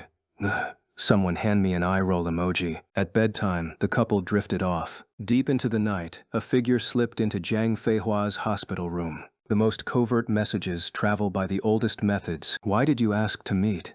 Jiang Feihua's voice trembled. "Luo Yao might know who I am." "Why do you say that?" The visitor frowned. "They poisoned me today. Isn't that proof?" A pause. Then an explanation. "I don't know why, but you've heard about Luo Yao's cooking. Everyone who eats it gets sick. It wasn't targeted, just bad luck." To convince her, they added, "Lin Ran's been hospitalized twice because of her food. So has their butler, the staff, that variety show's host and director. It's inexplicable but true." Jiang Feihua knew about the show's crew collapsing, but not the others. "How do you know all this?" "Nothing's unfindable if you dig." A realization struck her. "So, they were just testing poison on me?" The visitor nodded. "Call it that if you want. Stay undercover. I can't linger." "Wait, what? When will you let me go?" In a flash, the visitor lunged, gripping Jiang Feihua's throat. "You agreed to this. No bargaining." "Understood." Released. Jiang Feihua gasped for air as the figure vanished. Back at Lin Jian's place, Liu Yumei eagerly asked after the stream ended. "Xiao Jian, how much did we make today?" Lin Jian checked the stats and held up 5 fingers. 50,000? 5 cents. One person tipped 10 cents. The platform took half. Liu Yume couldn't believe it. She clearly saw there were a lot of people in Lin Jian's live streaming room. How could the earnings be only 5 cents? She looked at Lin Jian again and instantly understood. Her son was trying to embezzle the money. Seeing Liu Yumei's look, how could Lin Jian not know what she was thinking? Damn it, I said it's 5 cents and it's 5 cents. As for you, you just keep wiping one place with that old towel. People have already noticed. Liu Yumei lowered her head. She was a little afraid of this son now. Lin Jin had been getting angry and furious easily these days. When he was really angry, he would even beat her and Lin Tianba. When did Lin Jian become like this? Thinking of this, Liu Yumei's tears fell. Cry, cry, all you know is to cry. You've cried away the good fortune of this family. Find a rich man here later. I'm leaving. Before closing the door, he turned back. Remember, it should be at least 10,000 each time. After Lin Jin finished speaking, he closed the door and left. His heart was cold at the moment. It was all Lin Ran's fault. If it weren't for what Lin Ran had done, he would definitely have become popular today. Lin Ran, you'd better stop going against me or I won't be polite. Now Lin Jian didn't dare to say that Lin Ran had crippled Lin Tianba's limbs. Firstly, there was no evidence.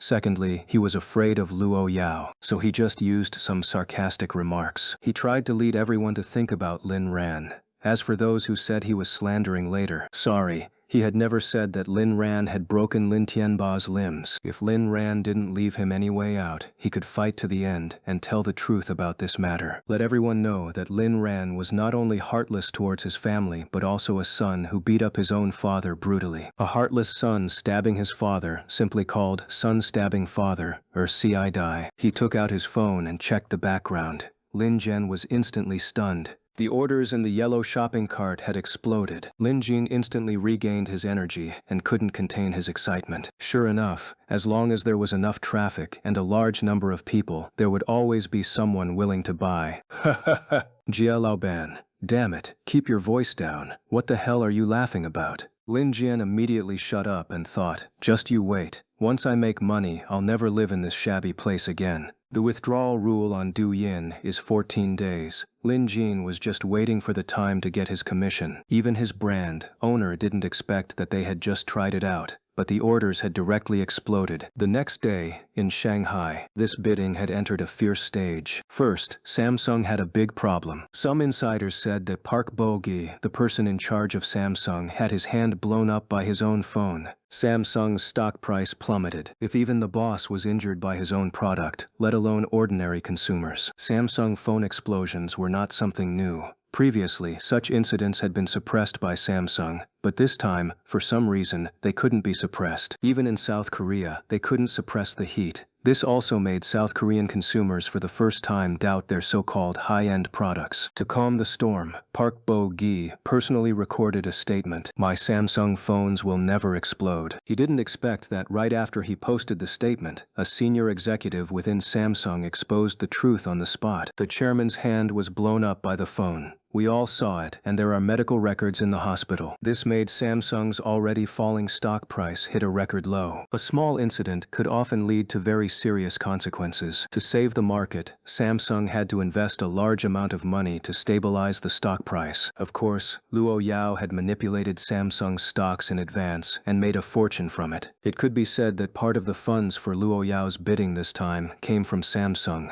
Samsung had already spent a large amount of money due to the stock market sniper and this negative news, which had really hurt the company. What was even more terrible was that Samsung had signed a cooperation agreement with the 3 major families in Shanghai and would need a large amount of funds later. Someone proposed to target Luo Corporation, but it was immediately rejected. Because Luo Corporation was not listed on the main board, only some of its subsidiary companies were listed. Even if they launched a sniper attack, they couldn't really hurt the company. Moreover, Samsung didn't have enough funds to deal with others now. Just then, the 3 major families contacted Park Bo-gi, who was visiting Shanghai. "Mr. Park, we sympathize with your situation, but shouldn't the bidding funds for the Science and Technology City be transferred?" In this cooperation, Samsung was the one that contributed the most money, so the 3 major families naturally urged him. Park Bo-gi was sweating profusely on his forehead. He knew Samsung's current situation best. "Don't worry.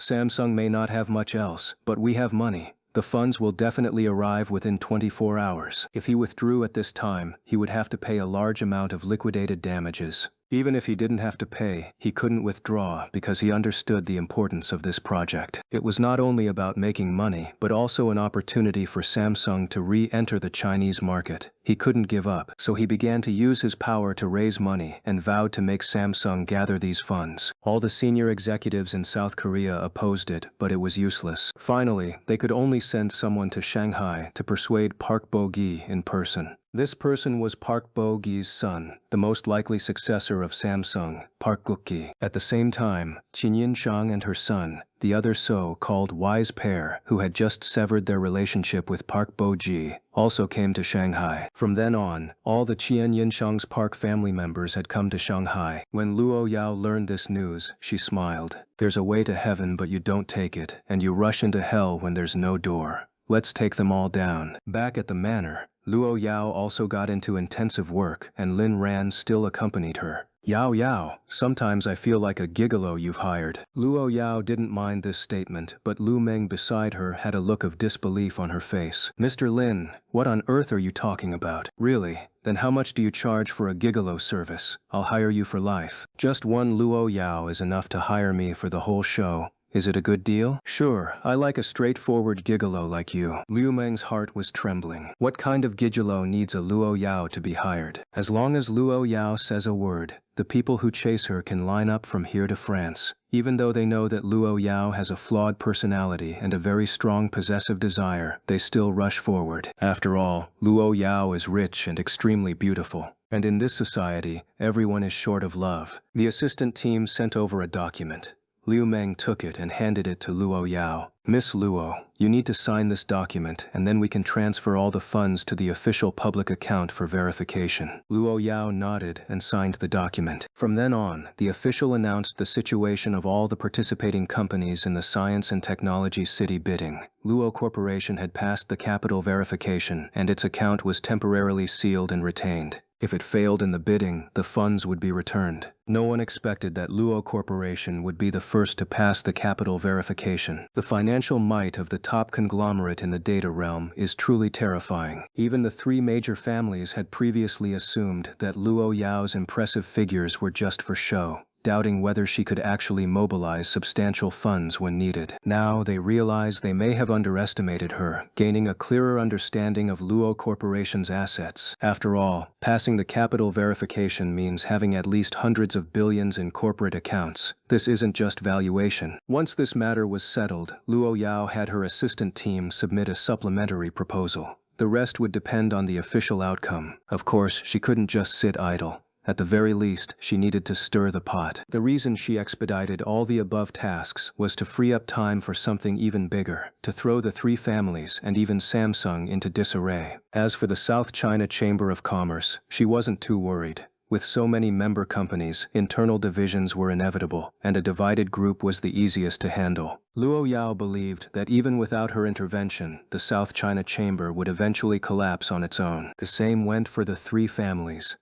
How could she tolerate rivals resting comfortably by her side? Liu Meng, it's been a while since I tested your capabilities. Do you know what the three families rely on the most? Of course, the Lu family's strengths lie in trade and connections. The Li family dominates entertainment and emerging tech, while the Wang family is a bit scattered, but their core is in real estate, shopping malls, and that failing film company. Lu Meng answered without hesitation, listing the three families' industries with ease. Luo Yao nodded. Good. Now, I'm giving you 48 hours. Can you bring their core operations to a complete standstill? Lu Meng froze. She didn't dare agree. She wasn't confident. Ms. Luo, no confidence? Or is it impossible? It's the former. Then what if I give you this?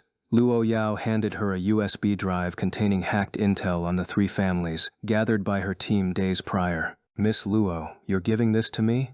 Lu Meng was stunned. She knew the value of its contents. If she handed it to the three families, the rewards would far exceed what she could earn in multiple lifetimes at Luo Corporation. I trust my assistant won't disappoint me, just as you once believed I'd lead Luo Corporation to its peak. Liu Meng nearly teared up. After all these years, she had finally earned Luo Yao's trust. She couldn't possibly let her down now. But before she could speak, Luo Yao's voice turned icy. After all, you know what happens to those who betray me. I trust you wouldn't dare. Liu Meng swallowed her words of gratitude. Miss Luo, I'll complete the task and prove worthy of your trust. But may I ask, how far can I go against the three families? What are your limits? Luo Yao's lips curled into a chilling smirk, one that even Lin Ran found unsettling. There are no limits. I want them either completely subdued or destroyed. Liu Meng fell silent. She hadn't expected Luo Yao to aim for the annihilation of the three families. This was no different from extermination. Either submit, not just as business partners but as subsidiaries of Luo Corporation, or face obliteration. The brutality of this corporate war might rival an actual battlefield. Here's a hint. The Lu family's fate depends on their attitude. The Wang family can be spared, but the Li family must die. I understand. Liu Meng silently mourned for the Li family. On Lu Yao's death list, they were the only ones marked for certain doom. Then again, given their actions, no true patriot would let them survive. She knew that even if she failed, Luo Yao had backup plans. Is it because of what the Li family did?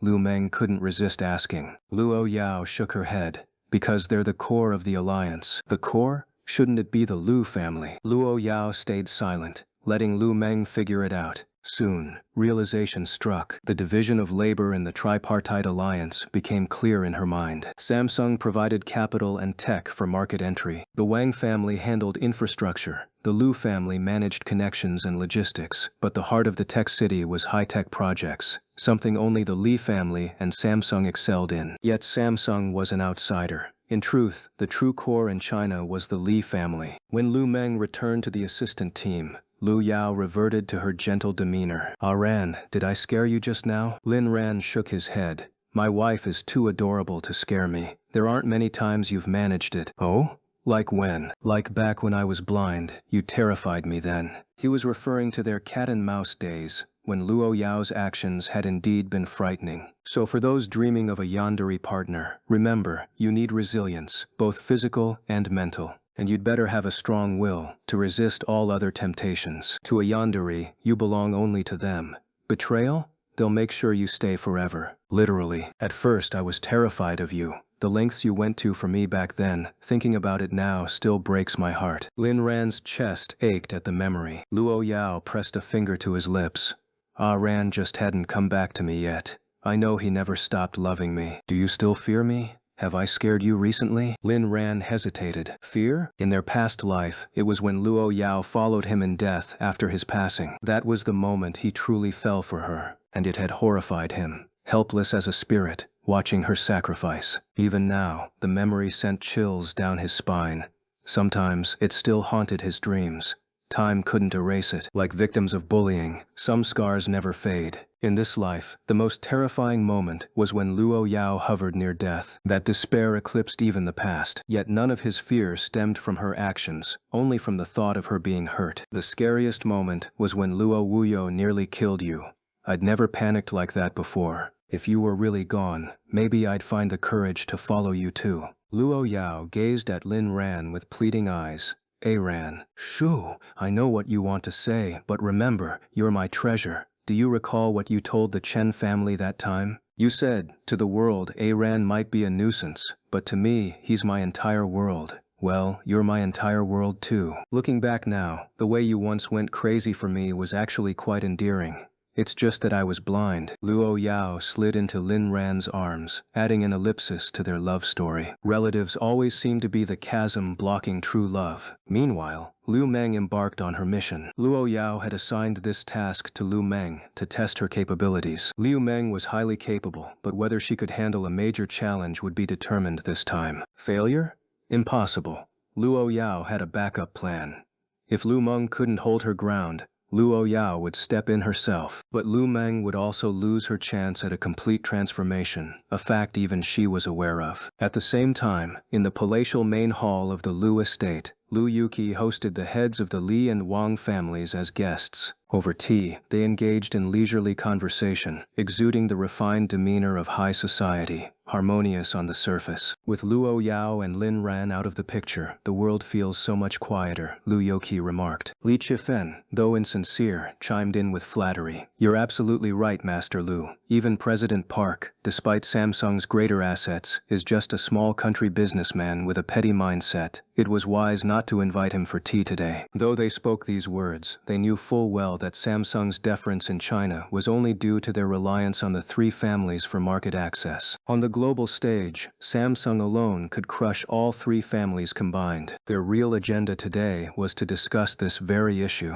Learning that Luo Yao had secured funds and a follow-up plan, they grew anxious. But with Samsung's delayed financial commitment, they grew bored and decided to stir up trouble for Luo Yao elsewhere. Lu Yuqi poured tea himself and said, Lu Yao is truly formidable. She managed to snipe at Samsung while bidding for the same project. Even if our three families joined forces with ample funds, we might not pull it off. Wang Xiaolin sighed, wondering why Lu Yao wasn't born into the Wang family. Indeed, Luo Yao's strength is undeniable. No matter how we unite, we must acknowledge her prowess. Lu Yuqi appeared refined to outsiders, but within the Lu family, he was known for his volatile temper and violent tendencies. First, let's leak some scandals about Luo Corporation to annoy that damn girl. Then we'll wait for President Park's funds. If he fails to transfer the money by the deadline, we'll cover the shortfall ourselves and cut ties with him completely. With Samsung under Luo Yao's attack, no one could guarantee their financial stability, making contingency plans necessary. Li Qifen, however, voiced doubts. We still need Samsung's technology. If they're out of the picture, finding another partner won't be easy, and covering Samsung's share isn't a small sum. Won't it strain us? Wang Xiaolin nodded in agreement. If they had to cover the funds, he'd suffer the most, as his Wanwan Group's finances were already stretched thin. Lu Yuqi smirked confidently, a look that underscored his disdain for Li Qifen. I never said we'd stop cooperating. Just that we'd sever diplomatic niceties. Though older, Li Qifen was still the junior in Lu Yuqi's eyes. Wang Xiaolin took a sip of tea, savoring its rich aroma. So Master Lu means to pressure Samsung into offering better terms? Li Qifen realized that among the three families, he seemed the least scheming. Even Wang Xiaolin appeared steadier. Despite Wang's declining assets and struggles, Wang Xiaolin carried himself with unshakable poise. Such resilience wasn't common. Most others in his position would have been ousted by now, proof of Wang Xiaolin's shrewdness. This thought only fueled Li Qifen's resentment. Appearances were deceiving. He was the true mastermind. What if Samsung refuses? Lu Yuqi's gaze turned icy. If they're truly ungrateful, I have a backup plan. You know LG, right? They've been itching to take Samsung down. Wang Xiaolin clasped his hands in admiration. Master Lu's foresight is truly remarkable. Lu Yuqi waved it off modestly. Ha ha ha, you flatter me, Master Wang. Li Qifen, watching them bond like kindred spirits, felt like a third wheel and grew even more irritated. Old Wang, your son's always spouting nonsense. You should rein him in before he causes real trouble. Wang Xiaolin sighed helplessly. What can I do? The boy's beyond my control. If he's in a good mood, he'll talk to me. If not, he just walks away. Li Qifen, dissatisfied with Wang Xiaolin's dismissive tone, bit back his frustration. He couldn't keep complaining about Wang's son without seeming petty. Besides, the Li family's entertainment ventures relied on Wang Xiaolin's Wanwan cinemas as strategic partners. Enough of this. Let's focus on dealing with Luo Yao. Scandal material on Luo Corporation is scarce after all. Lu Yuqi and Wang Xiaolin. Xiaolin, you brought it up, now you want to drop it? Make up your mind. Lu Yuqi toyed with his teacup, amused. Whether the scandals are real or even exist doesn't matter. What matters is that we create enough noise to distract Luo Yao. For example, I could spread rumors that Luo Yao and Lin Ran are siblings, or even claim Lin Ran underwent a sex change. Everyone knows it's false, but guess how they'd react? Li Qifen narrowed his eyes. They'd. Just then, Master, bad news. A servant in his 30s rushed in. Had Luo Yao been present, she'd have recognized the servant's true identity. What's the panic? Can't you see I have important guests? Lu Yuki's usual refinement vanished, replaced by the stern authority of a family head. Different company demanded different demeanors. My apologies, master. Lu Yuki glared at his servant, exasperated. This was someone he had hired at great expense, outwardly a servant, but in reality his personal bodyguard from the Lu estate. After all, in a prominent family like his, there were bound to be many with ill intentions. It was necessary to have some form of protection. Speak slowly and calmly. Don't lose the composure befitting the Lu family. At this point, the servant had no choice but to report at a sluggish pace. Lu Yuki was stunned. What? Why didn't you say so earlier? When did this happen? What's the situation now? The messenger was utterly confused. Didn't you just tell me to be composed? Why are you unhappy now that I followed your instructions? Every word was enunciated with excruciating clarity, dragged out painfully long. You mother fine. Whatever. Just tell me what's happening now, and hurry up. Following Lu Yuki's order, his speech sped up. Half an hour ago, officials suddenly arrived for an inspection. We thought it'd be over quickly, but after 30 minutes, they announced our port could no longer operate. They found smuggled goods, and everything has to be inspected now. Lu Yuki's face darkened. He was well aware that the Lu family's port dealt in smuggled goods. After all, some products barely turned a profit if taxes were paid. This was common practice in the entire trade industry. Why were they suddenly being targeted? This wasn't just about the port. The repercussions would be far-reaching. Ships outside couldn't dock, forced to idle at sea. Using other ports would incur massive daily fees. Goods inside couldn't be shipped out. A few hours of closure was manageable. But what if it dragged on for days? Late deliveries meant hefty penalties and endless complications. Just as Lu Yuki was strategizing, Wang Xiaolin also received a call. Chairman, it's bad. Our mall has been found selling counterfeit products. Our tech team confirmed it. They're definitely fakes. What do we do? What? Wang Xiaolin was dumbfounded. Their Wanda Plaza had always prided itself on being high-end. Every merchant signed contracts, and products were regularly inspected. How could there possibly be counterfeits? And with undeniable evidence, even their own quality control admitted it. Then, the voice on the phone hesitated. There's more. Spit it out already. He wasn't about to imitate Lu Yuki's pretentious composure. Luo Corporation's official account has accused our cinemas of tax evasion and box office fraud. Boom. Wang Xiaolin's head exploded. Aside from Wanda Plaza and Wanda Real Estate, Wanda Entertainment was the core of their empire, the most stable sector for years. Box office fraud had always been standard practice. Why was it suddenly under scrutiny? And now tax evasion too? Could it be all of this was? Li Chifen watched the two family heads' grim expressions and couldn't help but find it amusing, though he also felt a twinge of unease. He waited and waited, but no bad news came for his company. He smirked. This was clearly Luo Yao's doing. Why hadn't she targeted him? She must have her reasons. If he sabotaged the alliance between the three families, wouldn't that align him with Luo Yao? Then, by collaborating with Luo Corporation on a few projects and offering generous terms, their interests would intertwine. Once their fates were tied, Luo Yao would be on his side, and the mad woman would have no reason to expose him. Gentlemen, this is obviously Luo Yao's handiwork. You should focus on damage control. I'll take my leave now. With that, Li Chifen departed the Lu estate. Wang Xiaolin and Lu Yuqi exchanged glances. Why wasn't he targeted? Exactly, we're all part of this four-way alliance. 3 of us got hit. Why is he unscathed? Their eyes locked, and in each other's gaze they saw something unsettling. They scrambled to contain the fallout. But would it really be that easy? This was just the appetizer. In a luxurious villa in Shanghai, Luo Yao listened to Lu Meng's report without comment or instruction. Her stance was clear. Handle it yourself. Liu Meng was just following protocol. Lin Ran knew the Lu family would suffer terribly in the end. The Li family might be safe for now, but a massive scandal was brewing. As for the Wang family, let's just say their heir was the real troublemaker. Soon, he'd be playing teacher. Ran, what's on your mind? Lin Ran.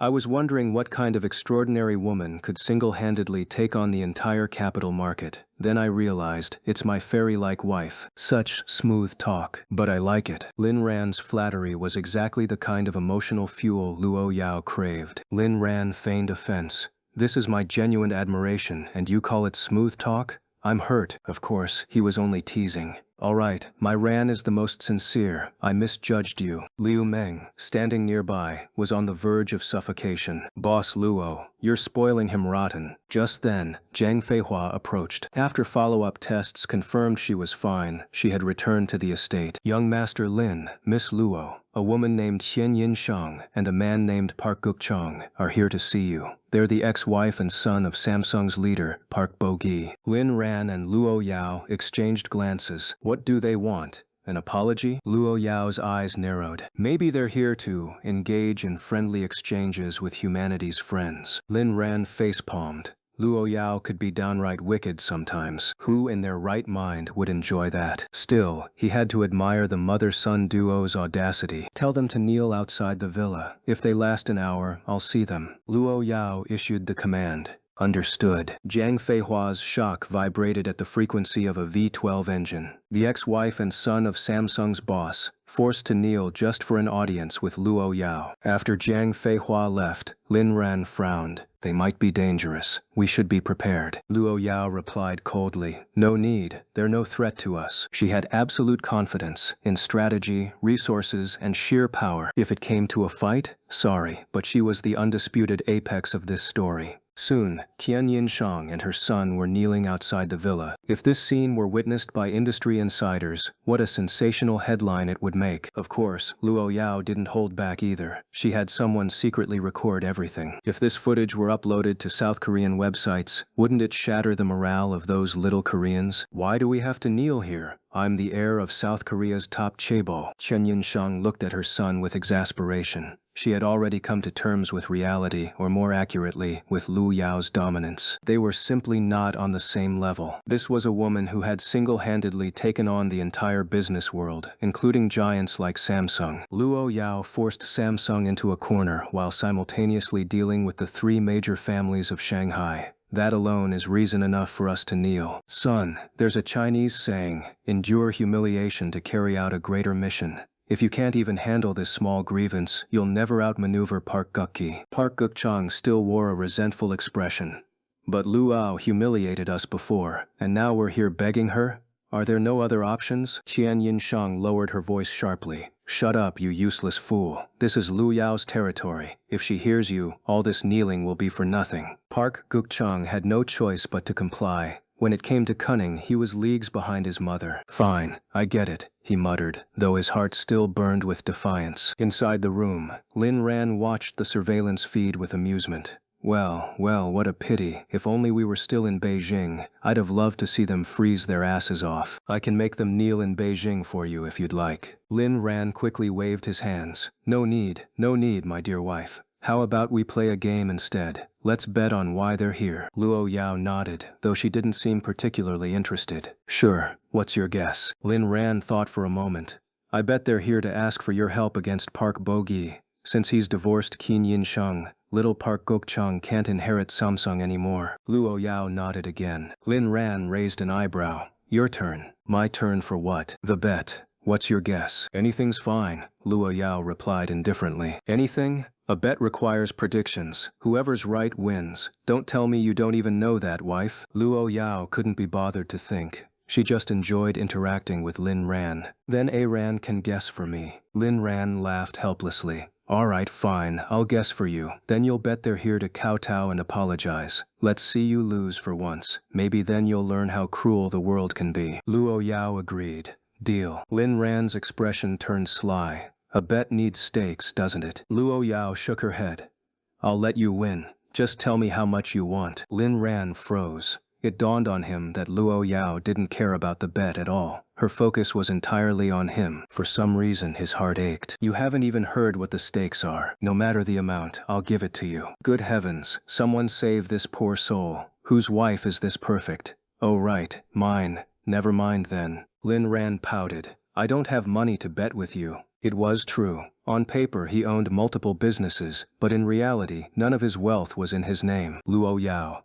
That's fine. I have money. I'll give it all to you, and then you can bet with me. Lin Ran's lips twitched. Luo Yao's logic was unconventional, to say the least. What I mean is, we could bet on something other than money. Gambling isn't a good habit, and high stakes are illegal anyway. Luo Yao gave him a strange look. You gambled quite heavily at that underground casino in Beijing. Lin Ran instantly stiffened. That high-stakes game with Luo Wushuang had indeed involved astronomical sums. If caught, he'd be locked up for a while. Well, let's bet on something fun today. Like what? Like, whoever wins gets to be on top next time? No need to bet. I'll let you have that. Lin Ran's eyes sparkled briefly before he proposed another idea. Then how about this? The loser has to unconditionally grant the winner one request, no refusals allowed. Finally, Luo Yao's curiosity was piqued. This stake sounded far more interesting. For the first time, she felt a flicker of competitiveness. She hadn't cared about winning before, but only because it was Lin Ran. Against anyone else, Luo Yao would have crushed them mercilessly. Let it be known, Luo Yao was not one to be bound by rules. Fine, those are the stakes. Lin Ran hadn't expected Luo Yao's sudden surge of competitiveness. Yao, do you even remember what you're betting on? He felt compelled to remind her. I know. If they kneel and apologize, I win, right? Lin Ran nodded. If we're both wrong, it's a tie. Luo Yao agreed. Both wrong? Impossible. What if we're both right? Lin Ran raised another possibility. Then it depends on whether they apologize first or beg first. Luo Yao dictated the rule without hesitation. Deal. No backing out. Unconditional favor for the winner. With the terms set, Luo Yao instructed Uncle Fu. Let them in. Soon, the villa doors opened. Luo Yao and Lin Ran sat on the living room sofa, watching as the mother and son entered. The moment Qin Yinshang opened her mouth, Lu Yao, I kneel, kowtow, apologize. Luo Yao's command was just 6 words. Lin Ran's eyes darted to Luo Yao. His face was a canvas of confusion. Qin Yinshang froze for a second, glanced at her son, then slowly sank to her knees. Park Gukchang's face twisted with suppressed rage, but he didn't dare resist. He hadn't dared speak outside. Now, inside Luo Yao's domain, he was even more powerless. And everyone knew Luo Yao was ruthless. There was nothing this mad woman wouldn't do. Had he known her true identity last time, he'd have never provoked her. Curse that damned socialite gossip. Luo Yao, I apologize for my previous recklessness and for my son's disrespect toward you. I'm sorry. Luo Yao shot Lin Ran a glance, her meaning crystal clear. I win, right? Lin Ran could only chuckle and concede defeat. Why did you come here? He asked. As Qin Yinshang started to rise, Lu Yao's icy voice cut through the air. Stay kneeling. Qin Yinshang, who was about to stand up, was instantly overwhelmed by Lu Yao's intimidating aura, forcing her to kneel back down. Even Park Gukchang was startled, his knees buckling as he failed to rise. President Luo, after I returned to South Korea, that bastard Park Bo-gi kicked me off the board and announced the dissolution of our marriage. As you know, men like him in South Korea act as if they're above the law. Luo Yao had no patience for Qin Yinshang's rambling. Get to the point. My son and I have been completely isolated and abandoned by Samsung. My son lost his inheritance rights. That's why I've come to beg for your help. After all, our current situation is somewhat connected to you. Qin Yinshang was being diplomatic. To be precise, it was because Luo Yao had filmed those videos that they were completely cast aside by Samsung. Park Bo-gi couldn't afford the humiliation. The consequences you face are of your own making. This has nothing to do with me. If you hadn't brought it upon yourselves, you wouldn't be in this mess. Luo Yao's icy voice continued. Lin Ran was surprised. He had guessed right. This was the purpose of Qin Yinshang and her son's visit. But under normal circumstances, shouldn't Luo Yao have just thrown them out? Why was she even bothering to explain? After all, this was Luo Yao, the kind of person who wouldn't even offer an explanation before disposing of someone. Of course, while Luo Yao was ruthless, she never targeted innocent people. She only dealt with those who crossed her or her own. Suddenly, Lin Ran understood. Luo Yao must be planning to turn the situation to her advantage. Yes, President Luo is absolutely right. We brought this upon ourselves. But please, can you save us? If my son doesn't regain his inheritance rights, our future will be miserable. We'll become disposable pawns for Samsung. Samsung had only stripped Qin Yinshang of her directorship, not expelled her from the company. She knew they were keeping her as a backup, a scapegoat for future scandals. In South Korea, this was all too common. She was Park Bogi's ex-wife, a former high-ranking executive. If Samsung were ever exposed for illegal activities, she would be the first to take the fall. This was standard practice for chaebols. So, what do you want me to do? Tian Yinshang closed her eyes, gritting her teeth. Even now, she hadn't fully committed to her decision. If you won't speak, then leave. Wait, President Luo, I'll say it. I want you to help me take down Park Bogi and Park Gukki. Drag them from power, or even better, ensure Park Gukki ends up behind bars, or disappears forever. Lin Ran narrowed his eyes. He hadn't expected this mother and son to be so ruthless. Suddenly, he froze. Why did this family dynamic feel so familiar? Had he seen this somewhere before? Why should I help you? Luo Yao naturally wouldn't agree immediately, nor would she reveal that she already intended to deal with the Parks regardless. Tian Yinshang had prepared her bargaining chip. I know no one acts without benefit. I promise you, if Park Gukchang becomes Samsung's heir, Samsung will unconditionally support Luo Corporation in the future. We won't reject any collaboration proposals, and will even help Luo Corporation enter the South Korean market. This was all the leverage she had left. After all, they no longer represented Samsung. Luo Yao pretended to seriously consider the offer, though in reality, she was thinking, what should I ask of Iran later? After a pause, Luo Yao finally said, fine, but words mean nothing. Put it in writing. She had someone draft a simple contract outlining the terms of their agreement. Of course, such a deal couldn't be made public, so the wording was deliberately vague. It stated that Luo Yao would help Chen Yinshang secure the inheritance rights, and in return, Park Gukchang would sign a future cooperation agreement with Luo Corporation once he became heir. Park Gukchang's hands trembled as he signed. It felt like signing a contract, selling his soul. Luo Yao coldly took the agreement and said, "Get out." Uncle Fu gestured for them to leave, his gaze never leaving them. Once Qian Yinshang and her son were gone, Lao Yao ordered, "Uncle Fu, make sure to keep today's footage and this agreement safe. We'll give South Korea's netizens a big surprise later." Uncle Fu nodded and stored the documents away. Only then did Luo Yao turn back. "Iran, you lost.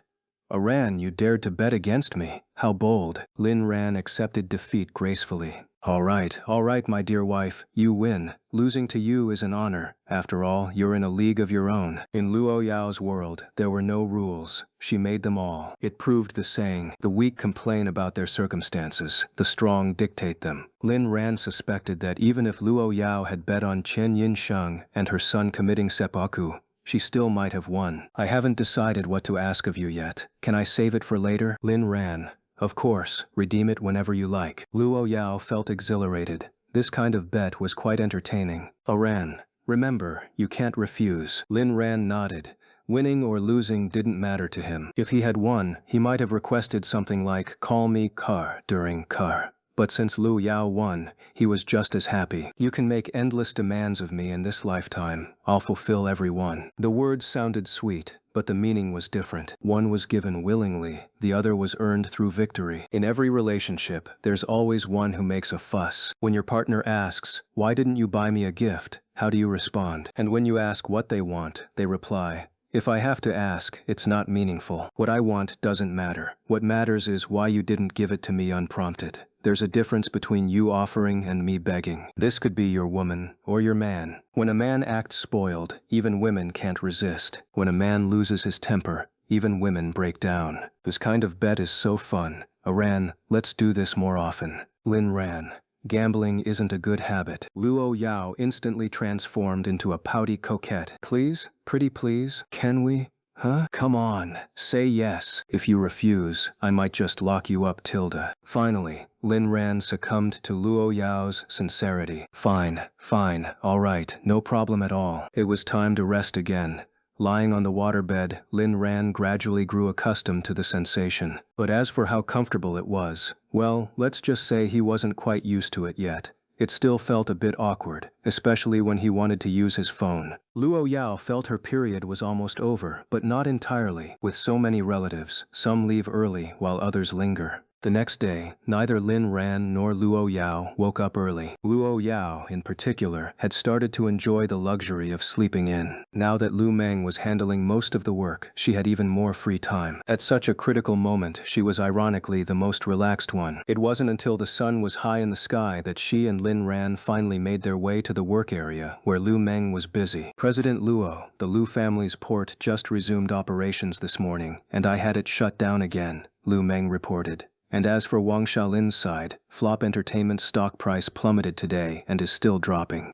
The most critical part is that the authorities have already launched an investigation. Unless something unexpected happens, he's going to take a serious hit this time. Luo Yao didn't respond to Lu Meng at all. Instead, she clung to Lin Ran's arm, strolling leisurely near the assistant team. "Ah Ran, do you think that little assistant of mine is pretty?" Lin Ran's lips twitched. He knew Luo Yao was entering one of her mischievous moods again. "No, not at all. She's downright unattractive, completely opposite of my taste." "Ah Ran, look at that assistant over there. Is she paler than me?" Lin Ran didn't even glance. He answered immediately. "I don't know and I don't care. Even if she is pale, it doesn't matter. Being pale doesn't mean people will like her. I don't like overly pale skin. It's off-putting. I prefer Luo Yao's complexion." Luo Yao glanced at her own perfectly fair skin and asked again, "Ah Ran, what if someone had the same skin tone as me? Then she still wouldn't have your face. I only like women who look exactly like you, are named Luo Yao, and have a marriage certificate with me. Those are my requirements." Finally satisfied, Luo Yao smiled, while the entire assistant team collectively facepalmed. "You two can flirt all you want, but do you have to be so loud about it? Why do we have to suffer just because you're showing off your relationship?"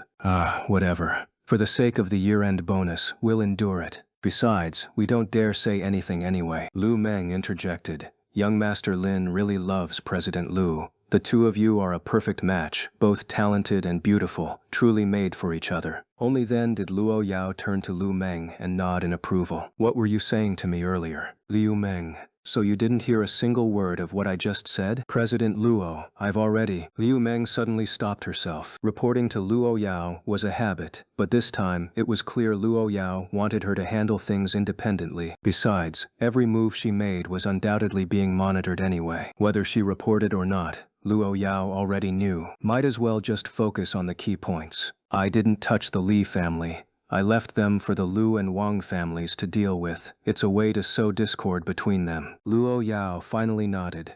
"Understood. Keep doing what you think is best." Truthfully, even while chatting with Lin Ran, Luo Yao had been listening to Lu Meng's report. She just hadn't acknowledged it, because there was no need. "I'll handle it, President Luo." With that, Lu Meng left, ready to drop a bombshell, something even Lu Yuki might not know. His son, Lu Ludu, had resorted to illegal dealings just to survive. Lu Ludu and Lu Lutong were full brothers. Once, they had offended Luo Yao and suffered her punishment. Later, within the family, they were ostracized and mocked, gradually losing their core status. With dwindling income, Lu Ludu, a man accustomed to extravagance, couldn't take it anymore. And so, he turned to the dark side. Lu family estate. Patriarch, bad news. Compose yourself. Lu Yuki.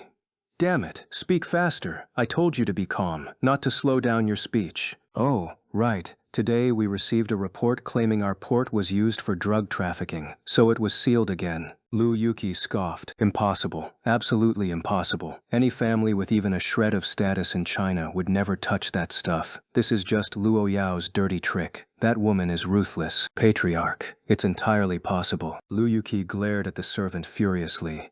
"If you keep spouting nonsense, I'll chop you up and feed you to the pigs." The servant hesitated, unsure whether to continue. In the end, he couldn't hold back. "Patriarch, young Master Ludu, he's the one selling it." Lu Yuki's voice cracked in disbelief. "Young Master Ludu has been using our port to smuggle drugs for a while now. The others just didn't dare tell you." Lu Yuki collapsed into his chair, face pale. "You idiots! How could you keep something this big from me?" "Well, young Master Ludu paid them off, handsomely." Lu Yuki felt like he'd fallen into an abyss with no way out. "My God." After a long silence, Lu Lutong slammed the table. "Drag that disgrace here, now." "Patriarch, shouldn't we deal with the port first?" "Go, now." "Yes, sir." Meanwhile, in the Wang family, old Wang hadn't slept all night, finally managing to suppress the scandal. only for another disaster to strike. Chairman Wang, bad news. The heat around our box office fraud and tax evasion has died down.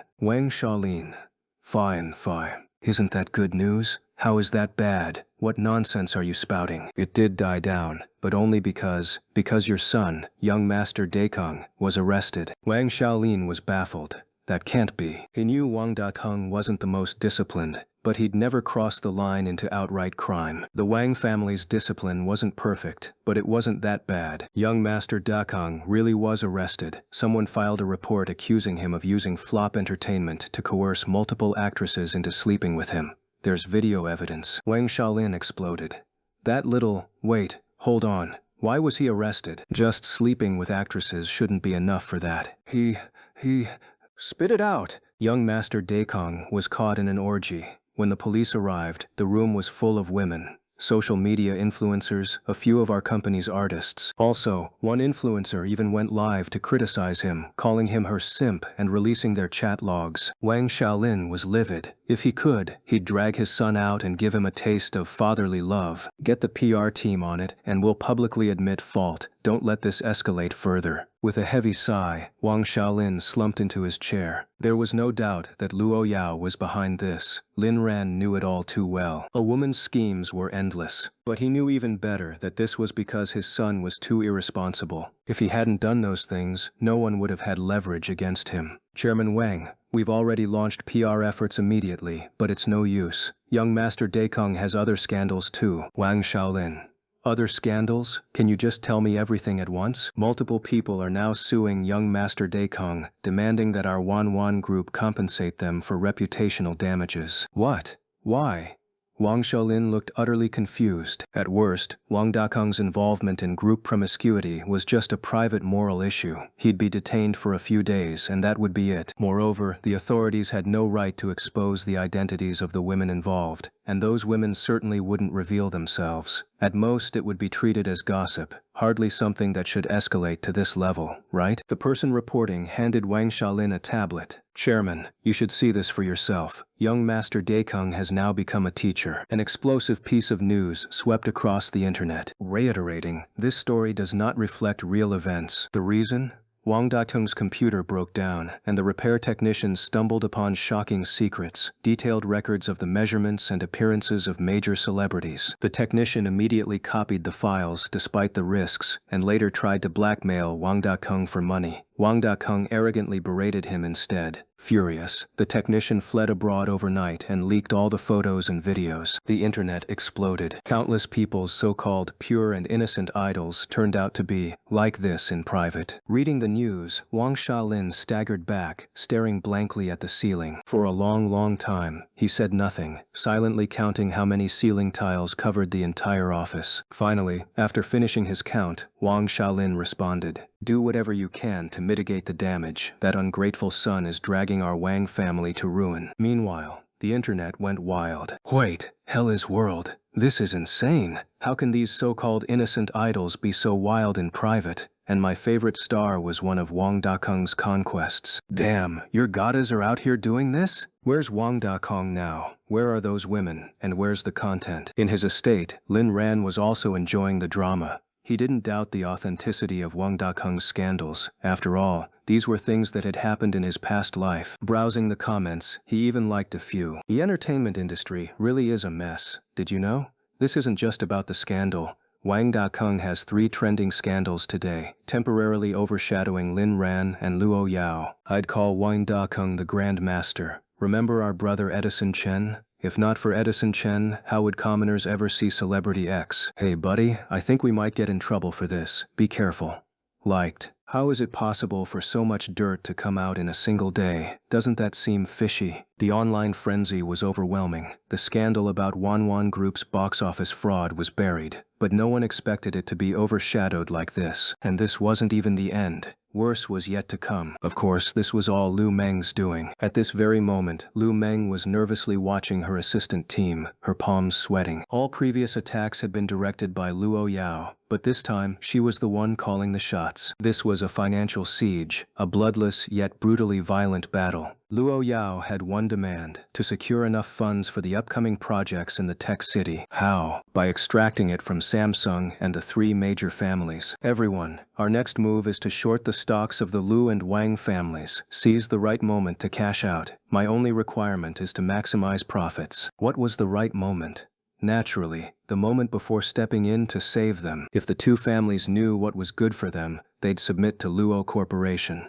If not, well, they could kiss their fortunes goodbye. If even Samsung couldn't stand against them, what made the Lu and Wang families think they could? Proudly calling themselves homegrown Chinese enterprises, they acted all high and mighty. Even Samsung had to tread carefully in China. But the truth was, Samsung had its own agenda. If not for needing something from the three families, Samsung alone could crush all three of them. Yet even a powerhouse like Samsung had to bow before Luo Yao's overwhelming capital, let alone the three families. Because Luo Corporation's greatest asset was its endless wealth. The funds used in this siege were Luo Corporation's ultimate trump card. As Lu Meng led her team into action, the three major families were scrambling, except for Li Chafen. In a high-end hotel in Shanghai, Samsung's Park Bo-gi finally met with his eldest son. Park Guku solemnly urged his father to back down. If we withdraw now, we'll only lose some penalty fees. But if we don't, we'll face immense financial pressure. Whether the bid succeeds or fails, it'll hurt us. If we fail, the capital invested during this period will drag us down.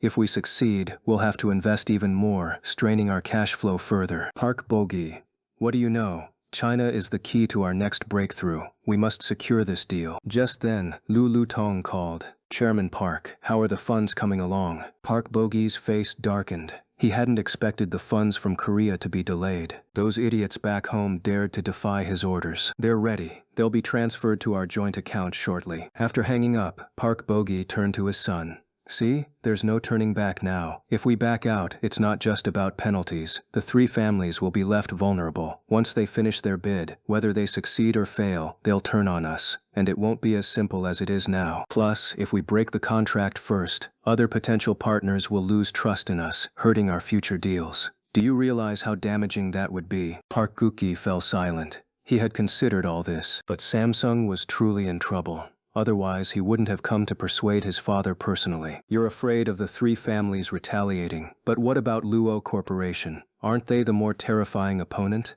Park Bo-gi's expression soured, as if recalling something unpleasant. No matter what, the deal stands. I won't say it again. Park Guki knew he couldn't persuade his father, so he could only sigh and relay the message to the people in South Korea. The higher-ups had no choice but to send money. After all, they couldn't afford to completely anger Park Bo-gi over this matter. Could the management collectively refuse to cooperate? Of course they could, but there was no need. Park Bo-gi was petty. If the Tech City project ended up making huge profits, he would undoubtedly come after them one by one for revenge. And in South Korea, revenge from him meant being dragged straight into hell. Even the presidents there never met a good end. Such was the darkness within the chaebols. No one dared to gamble on what the future might hold. Meanwhile, back at the manor, Lin Ran and Luo Yao paid no attention to the undercurrents of the outside world, treating it all as mere gossip. Their biggest concern at the moment was when Luo Yao's relatives would finally leave. Lin Ran sat on the floor, leaning against the living room sofa, looking both amused and exasperated. I used to joke about us being lost in pleasure, but now it's literally true. Luo Yao rested her head on his arm, gazing at Lin Ran with adoration. No matter how she looked at him, she couldn't get enough. But I love this feeling of being lost in pleasure with you, Ran. What can I do about it? Since Lin Ran's rebirth, the two had been either basking in sweetness or on their way to it, rarely stepping outside. The only times they left the capital were their trip to the grasslands and this visit to Shanghai. Yao, once this matter is settled, let's go on a trip, Lin Ran suggested. Where to? Lin Ran glanced at Uncle Fu, then back at Luo Yao, the highest peak in the world. The purest colors paired with the best version of you. All right, when do we go? Luo Yao agreed without hesitation. Lin Ran exchanged a look with Uncle Fu. Mission accomplished. The 8th day of the 12th lunar month. Luo Yao nodded, then suddenly seemed to remember something but shook her head. After all these years of not caring, such things didn't matter anymore. Ran, How does Shanghai compare to the capital? Shanghai's nice, but I prefer places with distinct seasons. Besides, it's a bit too cold here. Lin Ran wasn't lying. Though the manor's villa was temperature controlled, outside was another story. And this cold was different from the capital's. The capital's cold was like a physical attack, something you could tough out with enough resistance. Here, it was more like a magical attack, complete with piercing effects. The outdoor temperature didn't seem that low, but the actual feel of it was indescribable. Then I'll have the manor renovated to keep the outdoor areas temperature controlled too.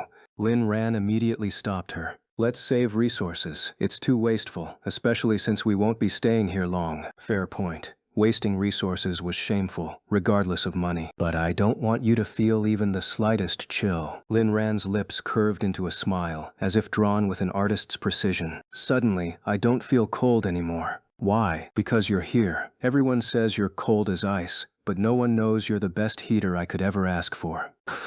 Uncle Fu nearly spat out his tea. He had to admit Lin Ran's words were getting cheesier by the day, almost unbearable. Even if he tried, he could never say something like that to Granny Wang. Even the servants in the villa were covered in goosebumps. Though they'd built some immunity after serving the couple for days, Lin Ran's full-powered charm was still hard to withstand. Young Master Lin, please spare us. We can't take it anymore. Only Luo Yao found nothing wrong with his words. She noticed the servants struggling to keep straight faces. Heater, not bad. Ah Ran, you're getting better at knowing exactly what I like to hear. Of course. What kind of husband would I be otherwise? Lin Ran suddenly turned to Uncle Fu. Old man, you're not getting jealous of all this sweetness, are you? Huh? No, not at all. Young Master Lin and the young miss are the most blissful couple I've ever seen. Lin Ran nodded. Remember, your bonus depends on your attitude. Uncle Fu immediately perked up, launching into a flurry of praise. Yes, the young miss is young Master Lin's heater, and young Master Lin is the antidote to the young miss's poison. Only you can make her life complete. Luo Yao wrinkled her nose. Why does it sound so sweet when Aran says it but so nauseating when you do? Uncle Fu, lissus in my mother tongue. The servants stifled laughs, including Zhang Feihua, who couldn't help but crack a smile. They hadn't been around Uncle Fu long enough to witness his iron-fisted discipline. Two servants exchanged glances. I think Uncle Fu's right, but his delivery's off. If the young miss is poisoned by love, young Master Lin would drink the poison too. A couple this devoted is rare even in novels. Exactly. Young Master Lin's love for the young miss is suffocating, in a good way. Even if we die from sweetness, it won't dim their radiance. This must be true love. Lin Ran raised an eyebrow at their whispers. Even Zhang Feihua was stunned. This level of flattery is beyond me. Y'all are playing with fire. But Luo Yao didn't see it that way. Though interrupting the butler was rude, their words were far more pleasing than Uncle Fu's. You two, what are your names? I'm Hao Hushui. I'm Hua Zhentian. Seeing Uncle Fu's defeated expression, Luo Yao ordered, Hao Husho and Hua Zhentian. Not bad. Note these two. Double their bonuses. The servants exchanged thrilled glances. Thank you, young miss. Thank you, young Master Lin. The others cursed themselves for missing such an opportunity. The pair had taken a gamble, trying to snatch the bonus right from Uncle Fu's grasp, and it worked. Ah Ran, I've booked the top chef from Shanghai's finest restaurant for tonight. Let's try it together. Luo Yao didn't usually care for food, but with Lin Ran, it was different. Huh? You can order a chef to go? Of course, because we're rich. Lin Ran knew Luo Yao just wanted to spare him the effort and let him taste Shanghai's specialties. He couldn't refuse. All right, let's see what Shanghai's top chef can do. Is it from Pinggan Restaurant? Lin Ran knew the place was famous. No, Pinggan's chefs don't need reservations, just a word from us. Lin Ran, Olive Dressé. Soon, the head chef arrived. He was the executive chef of the most prestigious 7-star hotel in the metropolis, a true master of his craft who had participated in numerous state banquets. When he and his kitchen team stepped into the manor, they were equally stunned by its opulence. At first, the chef wore a face full of reluctance. No matter how wealthy Luo Yao was, did that give her the right to insult his dignity? He was a chef. Cooking was meant for those who truly appreciated fine cuisine, not to serve spoiled rich kids. But when Uncle Fu pulled out a check, the chef reluctantly sold his pride. Now, he wore a forced smile as he focused seriously on preparing the dishes. By dinner time, they had prepared a lavish feast for Luo Yao and Lin Ran, all their specialties. Since they weren't the manor's regular kitchen staff, Someone had to taste the food first. You might wonder, who was the most trusted person in the manor? Was it the servants, the nannies, the gardeners, the security guards? Wrong. It was the chefs, because if anyone wanted to harm the household, the kitchen team was the easiest to exploit. That's why Luo Yao had extremely strict standards for selecting chefs. They had to provide detailed backgrounds going back 3 generations, including all relatives and family circumstances. Moreover, Luo Yao had a powerful strategy. All manor employees' families lived in unified housing, and even their children's education was handled by Luo Corporation. Not to inspire gratitude, but as a warning, if anyone harbored ill intentions, they should think about their families. This time, Jiang Feihua hesitated to taste the dishes and said nothing. Uncle Fu, however, ate a few bites openly and after a while declared the food was fine. Seeing Uncle Fu approve, Jiang Feihua looked miserable. In truth, the dishes were constantly supervised during preparation, and the kitchen staff were the first to taste them. Uncle Fu was only the second line of defense. The head chef was about to come over and proudly introduce his masterpieces, but Uncle Fu stopped him. Miss Lu and young Master Lin are dining. No one else is to disturb them. The chef was furious on the spot, but after considering the hefty sum he'd received, he forced a smile and stepped back. No choice. Luo Yao's offer was just too generous. "Eren, want a drink?" Lin Ran's eyes narrowed. Could Luo Yao be plotting something against him? Probably not. Her relative still lived inside after all. "Sure, I'll drink with you, even if it costs me my life." Lin Ran rarely drank, not because he couldn't, but because he genuinely had a low tolerance. He remembered getting drunk after their high school graduation, making a fool of himself, and even directing traffic on the street. Alcohol was a strange thing. When you're sober, you control it. You drink as much as you want. But once you're drunk, it controls you. It makes you drink as much as it wants. It makes you go crazy, fall asleep, pee in public, or even direct traffic. Since then, people often teased him about that night. But when his wife invited him, even if it was poison, he'd still try it. A bottle of red wine worth millions was taken from the wine rack, uncorked without hesitation. The chef team carefully decanted the wine, not daring to be careless for a second. Luo Yao didn't plan to get Lin Ran completely drunk today. Just a light buzz would do. Tonight, they could go somewhere together for a stroll. After a few rounds of drinks, Luo Yao raised her glass. "Ah, Ran, how's the taste?" Lin Ran was actually a bit shocked. A professional chef really is something else. I had almost given up hope on the food in the city, but I didn't expect it could be this delicious. The swirling red wine glass, stained with a touch of red on Luo Yao's lips, looked incredibly seductive and alluring in Lin Ran's eyes. Luo Yao rarely drank, but her tolerance was surprisingly good. And this wine is impeccable too. Even someone like me, who doesn't usually drink, can tell this wine has a unique flavor. Lin Ran gave his most honest appraisal as the dinner was nearing its end. "Do you know why I wanted to have a drink together today?" Lin Ran didn't know why. "You're not thinking of getting me drunk so you can do some naughty things, are you?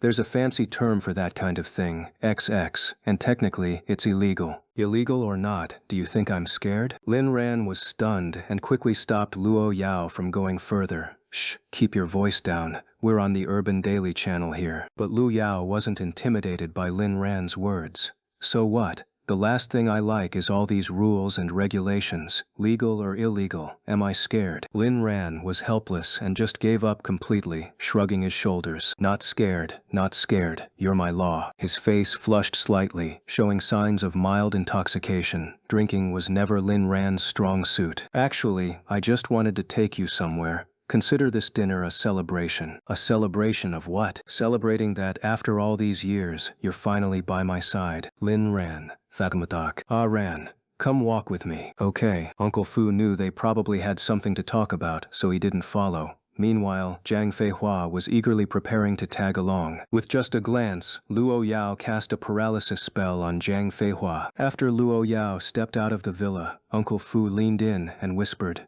"Remember, no matter how big this world is, nothing can stop Master Lin and Miss Luo's sweetness." Jiang Feihua looked at Uncle Fu's knowing expression and began to scheme in her mind.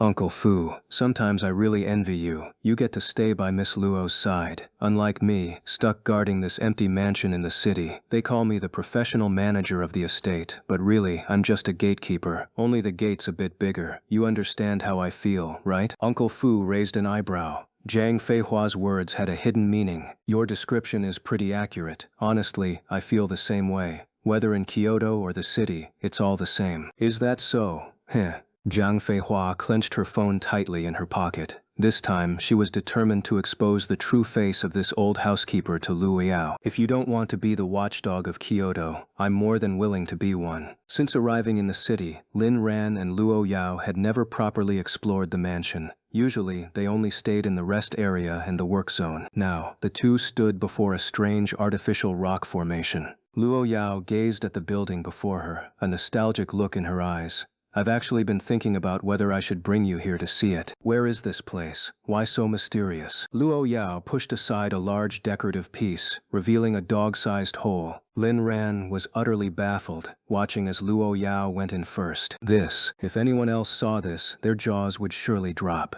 The heiress of the top financial family, crawling through a dog hole, but somehow, this dog hole felt oddly familiar. Lin Ran followed her in. The moment he stepped inside, he was stunned. The air here was thick with a familiar scent, enclosed within a confined space. Lin Ran instinctively looked up and, sure enough, spotted an opening. Through it streamed beams of light, revealing dazzling specks of starlight. More breathtaking than any observatory. Lin Ran reached out, his fingers tracing the carvings on the stone wall. The dim light only allowed him to make out vague outlines. Etched into the rock was a depiction of a stone, upon which two indistinct figures gazed upward. The blurred silhouettes seemed to exude a mysterious allure, drawing Lin Ran in. One appeared to be an adult, the other a child, small in stature, radiating innocence.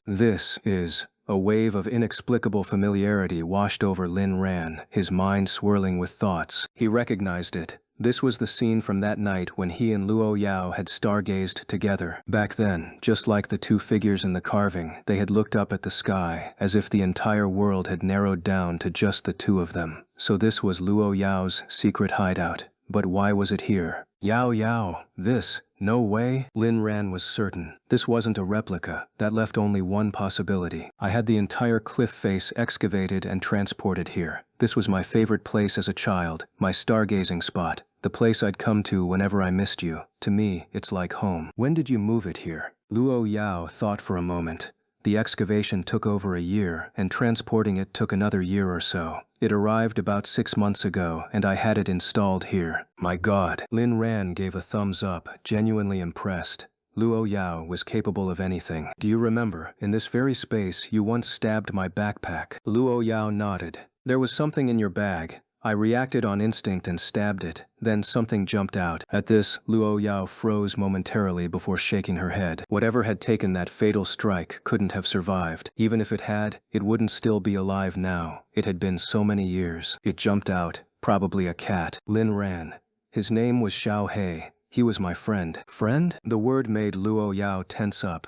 She had killed Lin Ran's friend? Sure, killing a cat wasn't a big deal, but she worried Lin Ran might still feel hurt whenever he remembered it. Yeah, but don't worry. Xiao He didn't die. He's still alive. I'll introduce you two someday. Luo Yao hadn't expected that black cat to be so resilient. So the one she'd seen at the estate back then must have been it. Wait. Lin Ran had once asked if there were any cats at the estate. Did that mean Xiao He had been living there all along? But why hadn't she known? That wasn't the main issue, though. The real question was, Aran, do you like Xiao He? Will he take away your affection? Lin Ran shook his head. Xiao He is just a friend, no different from Wu Jisheng. Brothers, friends, none of them compare to you. Luo Yao relaxed slightly, considering whether she should spare Xiao He's life if they ever met. But don't men have a saying? Brothers are like limbs, women like clothes. Clothes can be changed, but limbs can't be cut off. Lin Ran couldn't help but laugh. It seemed Luo Yao was veering into childish territory. That's not right at all. I could survive losing a limb, but if I walked outside naked, I'd suffer social death. Might as well be actually dead. In my world, you'll always come first. I've said it before, and it'll always be true. Lin Ran understood Luo Yao perfectly.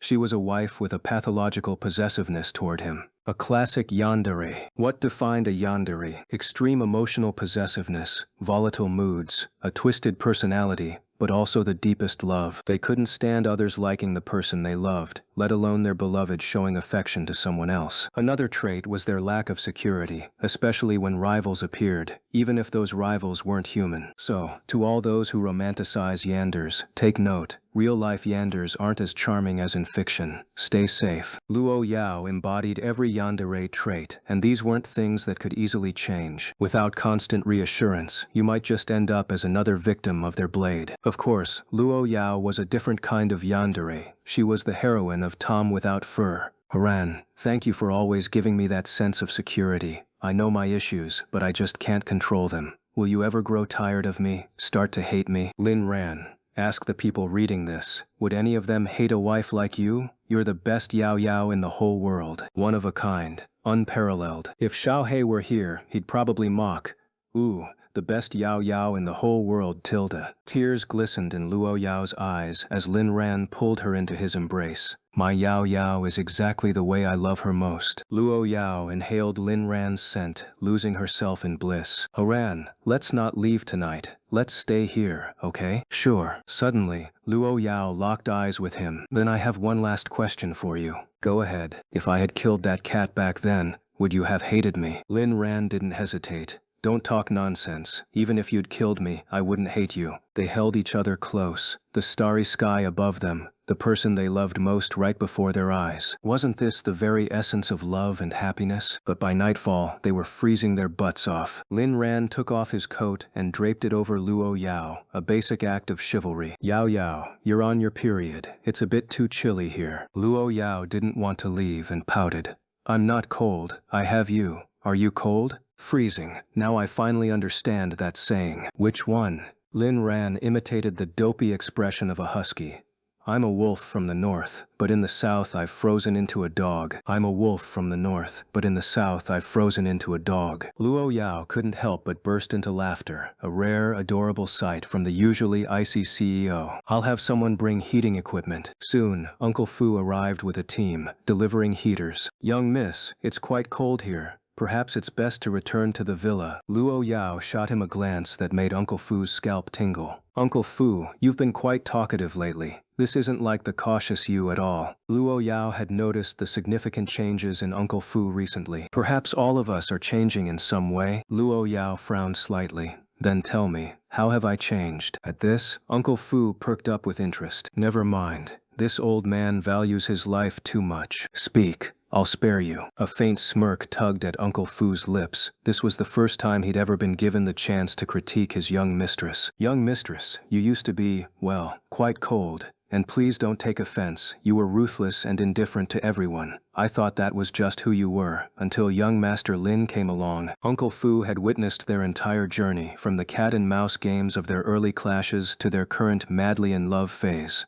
When young Master Lin first appeared, you became irritable, even vicious, radiating hostility. But then he changed, and so did you. Here, Uncle Fu cautiously glanced at Luo Yao's expression, relieved to find it unreadable. As an outsider, I've watched your love story unfold, from him running and you chasing, to now being so infatuated you're practically drowning the world in your affection. Even an old man like me can't help but envy it. You've grown softer, more prone to smiling, though of course that's all thanks to young Master Lin. You only show that warmth when you're with him. In my eyes, you've transformed from an emotionless machine into someone capable of love. Uncle Fu abruptly stopped, noticing Luo Yao's gaze turning icy, almost chilling in the night's darkness. Young mistress, you did promise to spare me. Lin Ran, who had been listening with amusement, finally saw his chance to chime in. Uncle Fu, you've just signed your own death warrant. A cold sweat broke out on Uncle Fu's back as he feared for his life. I may be a ruthless machine, but I keep my word. Your life is safe. Uncle Fu exhaled in relief, but your bonuses are gone, including the year-end one. Uncle Fu groaned.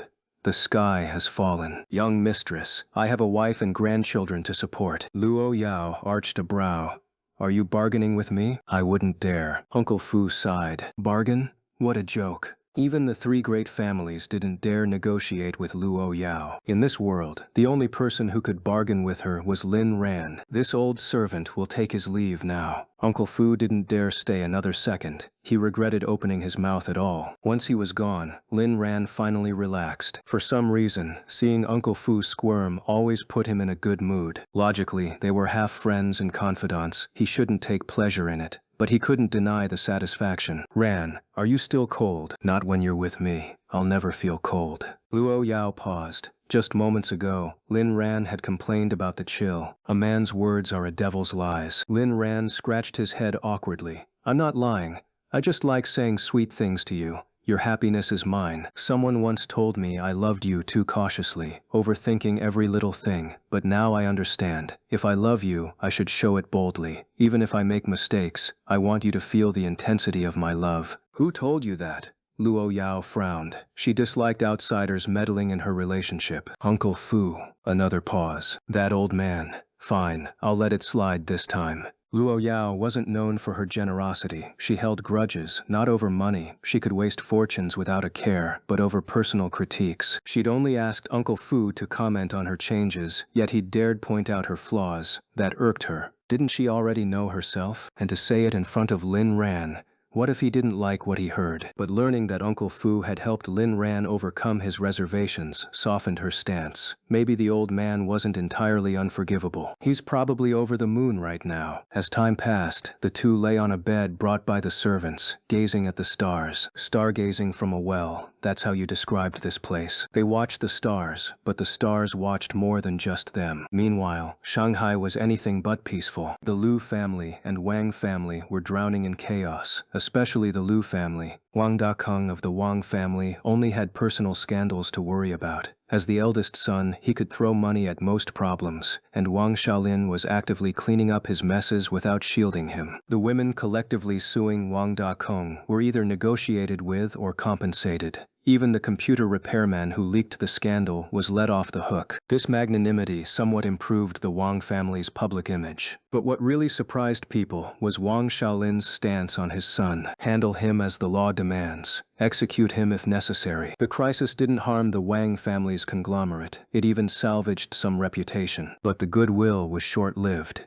As Wang Daitung's scandals simmered, old accusations of box office fraud resurfaced. Wang family's cinemas across the country stood empty, much to the delight of rival theater owners. Even their real estate projects stalled. Wang Shaolin was exhausted. His hair seemed grayer overnight. The Liu family's troubles were worse. Customs at the Wang family's port had seized 500 kilograms of drugs, enough to warrant executions for many. Previously, the Liu family had flown under the radar. Partly because they'd been careful, partly because their influence deterred scrutiny in a city like Shanghai. Who'd expect a family of their stature to traffic drugs? But this time was different. The tipster had revealed the Liu family's smuggling method, forcing authorities to act. Sure enough, the drugs were found at the port. Their method was ingenious. Dissolved in water, absorbed into towels, then shipped overseas for extraction and purification. The fact that such a covert method was uncovered by the informant proves one thing. The evidence must be irrefutable. No one would dare ignore this kind of report. If not for the Liu family's extensive connections, they would have already been taken in for investigation. But now things aren't much better. It's only a matter of time. At this moment, a half-dead man hung in the Liu family ancestral hall. All the core members of the family were present, including Liu Yuki. You disgraceful son.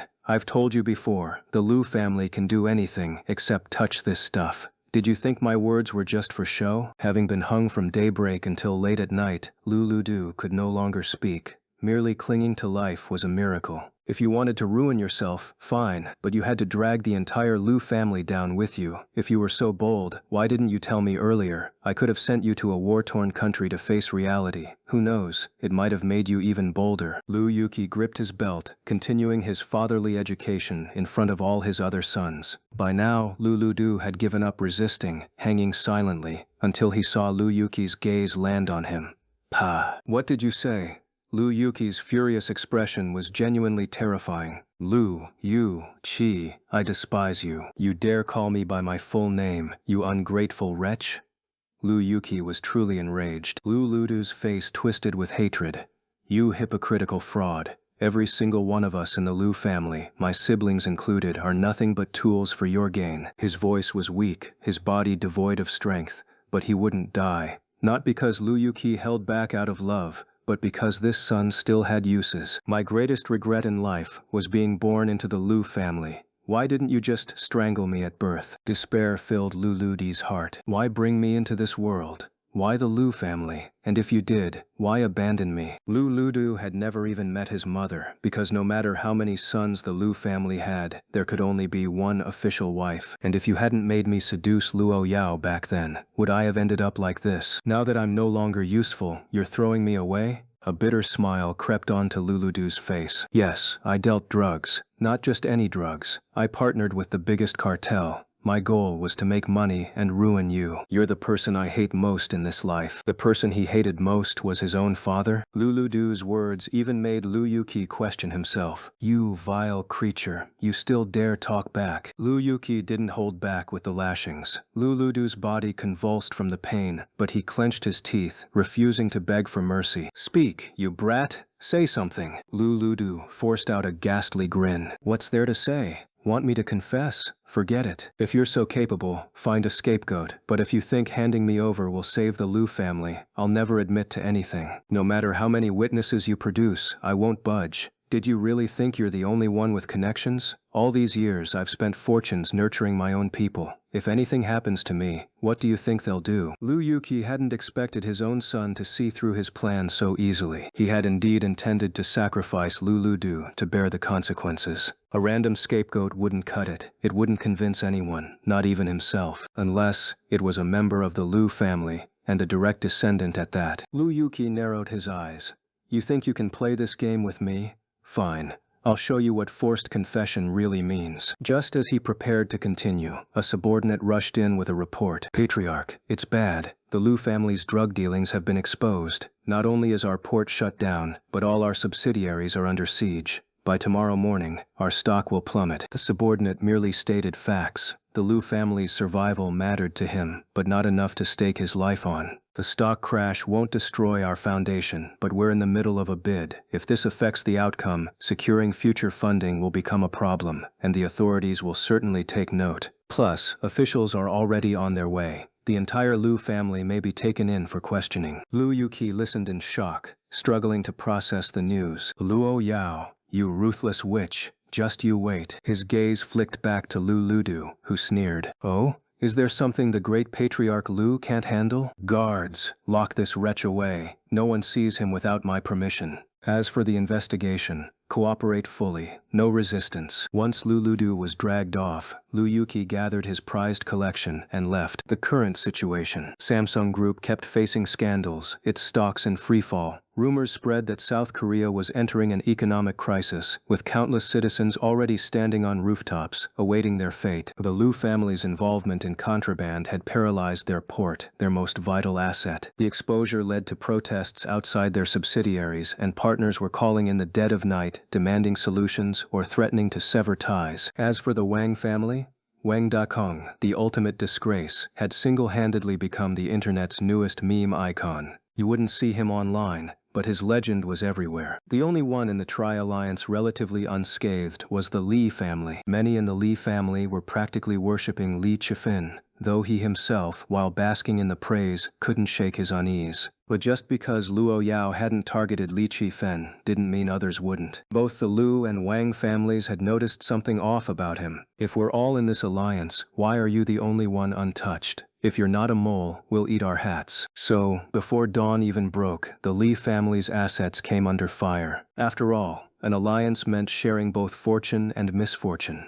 right? And our protagonist? So far, he remained untouched. By daybreak, two people awoke in the Stargazer's cave, once Luo Yao's home, now shared with another. Truth be told, Lin Ran hadn't slept well. Unlike Luo Yao, long accustomed to the place, he had quirks. No combat skills, no brains, no talent, no money, just a laundry list of flaws. All he had was a handsome face and a soul devoted to Luo Yao. But since when did protagonists have to be invincible? Ordinary people can still be protagonists. Or rather, everyone is the protagonist of their own world. We're all experiencing life for the first time. Why not live it to the fullest? Returning to the villa, the two had breakfast, and Liu Meng arrived for her routine report. Time was running out. The 48-hour deadline Luo Yao had given was nearly up, and Liu Meng needed to pick up the pace. After Liu Meng finished her report, Uncle Fu approached. Jiang Feihua had grown increasingly irritated with Uncle Fu lately. The old man no longer showed the slightest respect for her as the estate manager. Not only did he boss around the servants, but sometimes he even tried to give her orders, as if flaunting his authority. This infuriated Zhang Feihua. "Miss, Uncle Fu is getting old. Since he's working so hard, perhaps he should take a break. I can take care of you and young Master Lin during breakfast." Lin Ran, Luo Yao, all the servants, and even Uncle Fu turned to stare at Zhang Feihua. No one expected the usually tactful Zhang Feihua to say something like this. Before anyone else could react, Lin Ran nodded. "Sure, you can serve us then." Zhang Feihua brightened at his words, but then froze, realizing what she had just done. What had come over her? Truly, jealousy was a monstrous thing. She desperately wanted to work closely with Luo Yao. Uncle Fu said nothing, quietly stepping back. He was more than happy to take it easy. Zhang Feihua hurriedly explained, "I was just worried Uncle Fu might be overworked. He's older, unlike me. I'm still young and full of energy." Luo Yao cut her off. "I don't like unnecessary chatter during meals." Zhang Feihua. "So all the sweet nothings you and young Master Lin exchange aren't considered nonsense? Those meaningless romantic words, were those serious conversations? Double standards." But she kept these thoughts to herself, not daring to voice them. "Yes," she replied, retreating to the side. Lin Ran poked at his food a few times before setting down his chopsticks. Zhang Feihua hesitated, unsure what to do. "Did Uncle Fai ever tell you that our Yao Yao dislikes being disturbed during meals?" Zhang Feihua. "Oh, right, I'll leave now." She moved to stand with the other servants, her mood souring. Once breakfast ended, Luo Yao shot her a cold glance. "Tomorrow, I don't want to see A Ran upset again." Zhang Feihua broke into a cold sweat. Suddenly, serving the masters felt harder than ever. It had always been challenging, but never this difficult. Instead of heading to work, Luo Yao and Lin Ran relaxed in the living room. "A Ran, if you're tired, rest for a bit. Later we'll go watch the show." Lin Ran sprawled across Luo Yao's lap. "I'll sleep better like this." Luo Yao smiled. Lin Ran was adorable like this, and she had indeed changed recently. Uncle Fu wasn't wrong, she knew it herself. Maybe one day she could grow old with Lin Ran like an ordinary couple. What a lovely thought. Of course, no matter how much she changed, Lin Ran belonged to her alone. Anyone who dared stand in their way would meet a miserable end. Like Lu Rukwei, like Huo Hanyi, like the three scum of the Lu family, like... Meanwhile, in the capital, Lin Jian stared at his phone in shock. Every single order had been refunded. A 100% return rate. Not only was Lin Jian terrified, but his suppliers were even more panicked. Forget production costs. Just the shipping fees alone were a massive loss. Now, customers wanted refunds, meaning return shipping costs and potential product damage. Worst of all, this was a total loss with zero profit. And even worse? The returned goods would likely end up as dead stock. That Lin Jin. I should have never worked with him. How much are we going to lose now? The brand owner checked the product reviews and nearly fainted. Didn't dare comment when ordering, just waiting for this moment. Refund time. Let Lin Jian taste hope before despair. Looks like we all had the same idea. With 100K orders, we can't afford to lose. Anyone who doesn't refund, may your son be born without a... The brand owner slammed his bowl of spicy noodles to the ground in fury. Then he immediately called Lin Jian. Lin Jian, seeing the caller ID, felt a chill. "Ah, Boss Pei, what can I do for you? Need another collaboration?" Lin Jian, you absolute joke. You turned our products into a national boycott. Before working with you, we had sales. Now, we're a laughingstock. And you dare mention collaboration? Are you out of your mind? Lin Jian knew the boss was losing money, but he blamed Lin Ran, not himself. "Boss Pei, don't worry, I know who's behind this. Next time I'll fix it and boost sales." Fix your damn brain first, there won't be a next time. Mark my words, I'll ruin you, or my name isn't Pei De Guang. Lin Jin, now threatened, scoffed. Calling you boss is just courtesy. Without it, you're nothing. Threaten me? Do you know how many followers I have? The other end went silent, utterly baffled by Lin Jian's delusion. What kind of idiot had he been to partner with this guy? You're drowning in your own stupidity. Followers? You can't even tell their true colors. Keep dreaming about being an influencer. You're a damn joke. The call ended, leaving the boss fuming as he plotted revenge. He picked up his phone again, dialing a friend. With no sales, Lin Jian wouldn't get his commission. Worse, he'd have to return the platform's advance payments and face potential legal action from the brand. This is all Lin Ran's fault. Furious, Lin Jin needed an outlet. Once the harmless, meek boy of the Lin family, he was now its head, untouchable, doing as he pleased. With a loud bang, he kicked open the door to Lin Tianba and Lu Yumei's room. The couple turned, startled. Lin Jian had been treating them fairly well these past couple of days, especially Lu Yumei. Though he had previously threatened to force her into prostitution, he ultimately let her off the hook because the goods were selling well. Who would dare say Lin Jin wasn't kind? Xiaojian, how are the products selling? Did they blow up? The question came from Lu Yumei, but Lin Tianba also pricked up his ears. Lin Jian's success directly affected his quality of life, and, more importantly, his pride. He couldn't even imagine the humiliation if Lin Jian actually made Lu Yumei bring another man in front of him. Could he even endure it? Blew up? More like returned in droves. See, hubby? I told you our Xiaojian would definitely sell out. Just as I expected, Wait. What did you say? Liu Yumei suddenly processed Lin Jian's words. I said the returns blew up, 100% return rate. How is that possible? Weren't they all sold? Lin Jian walked up to Lu Yumei, glanced at her, but chose not to lay a hand on her. Instead, he grabbed Lin Tianba by the hair. Old fool, it's all your fault. Why did you have to give birth to someone like Lin Ran? Do you have any idea how many people are returning their purchases because of him? I lost a fortune this time, damn it. Lin Jian punched Lin Tianba square in the face. Lin Tianba's heart ached. He had completely lost hope in his son, but in this place, he couldn't even argue back. After all, his fate was in Lin Jian's hands. Xiaojian, take your dad to the hospital first. Once I recover, I'll go out and earn money for you, even if I have to haul bricks to support you and your mother. Lin Tianba spoke with genuine emotion, but Lin Jian had no intention of taking him to the hospital. Idiot, I'll be going live later. Remember, act miserable, or I'll make sure you end up completely useless. Okay, I'll act miserable. After the live stream, can you take me to the hospital? We'll see. Lin Jian tossed the words over his shoulder and left. The hospital?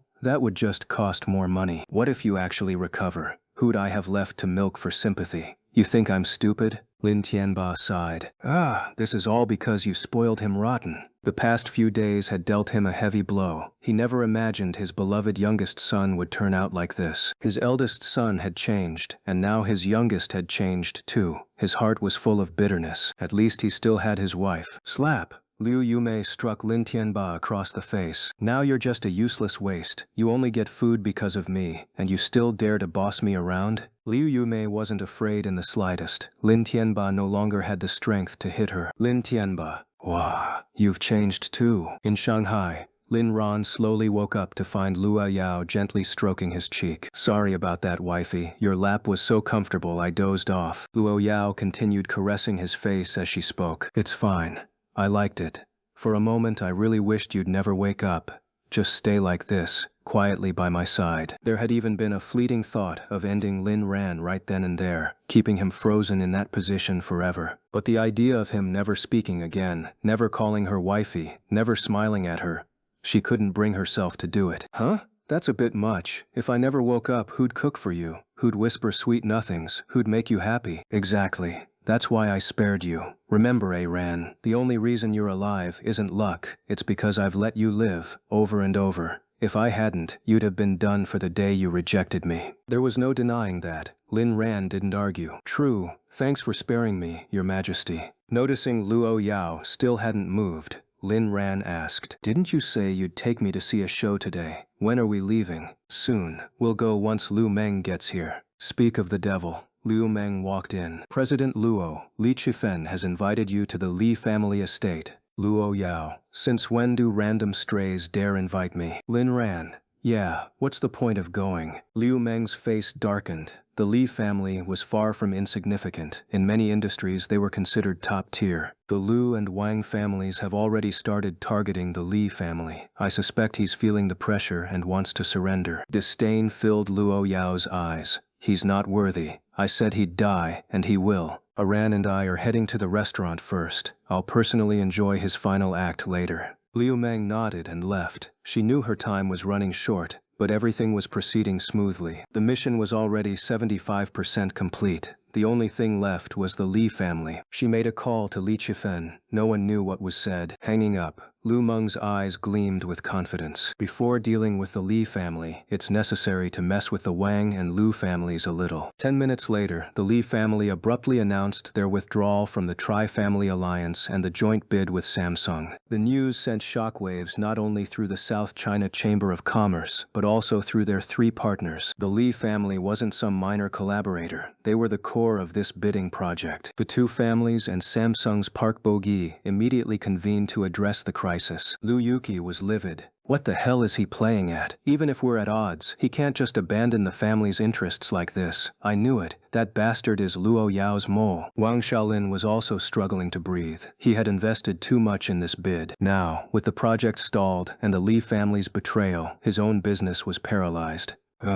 I don't know if I'll survive this. He was already considering whether to beg Luo Yao for mercy, but remembering her ruthless methods, he hesitated. Park Bo-gi was equally overwhelmed. Patriarch Lu, if we win the bid, the Li family will regret their withdrawal. But I need to know, if we succeed, what happens to the funds they already invested? The final decision. The bid must proceed. The three would pool resources to cover the Li family's share and seek new partners. The announcement sent tremors through the business world. While handling their own crises, the Lu and Wang families also seized every chance to suppress the Li family. The rift between them was now irreparable. Yet, Li Qifen, the patriarch of the Li family, remained unshaken, as calm as a mountain breeze. Everyone says the Li family can't compare to the Lu family. This time, I'll show them which of the three great families of Shanghai truly reigns supreme. His phone rang.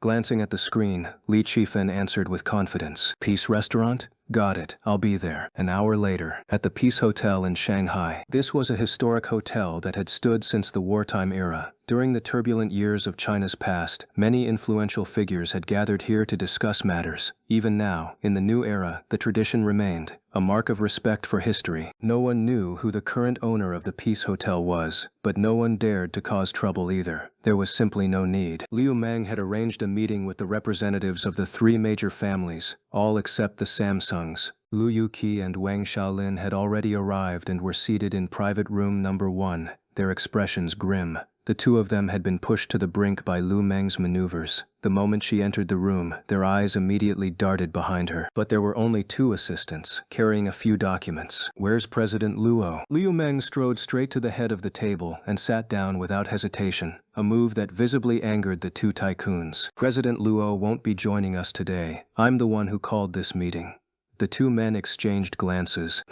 Even Luo Yao would have to ask for our permission before sitting there. Who the hell do you think you are? Liu Meng tossed 2 stacks of documents onto the table. Save the bravado. Take a look at these acquisition proposals. Acquisition proposals? What the hell? Confused, they picked up the documents. By the time they finished the first page, their eyes had widened in shock. What, you want to buy out all our businesses? This is outrageous. Since when did Luo Yao develop such an appetite? Wang Xiaolin, however, remained silent. While the terms were far from favorable for him, he couldn't deny that the proposal offered a way to cut his losses and survive. The only catch was the acquisition method. Luo Corporation demanded absolute control, despite holding a minority stake. Narrowing his eyes, Wang Xiaolin spotted the loophole. Luo Corporation had always been known for its deep pockets, so why resort to such underhanded tactics instead of a straightforward buyout? It could be Luo Yao's shrewd business tactics, or it could mean Luo Corporation was strapped for cash.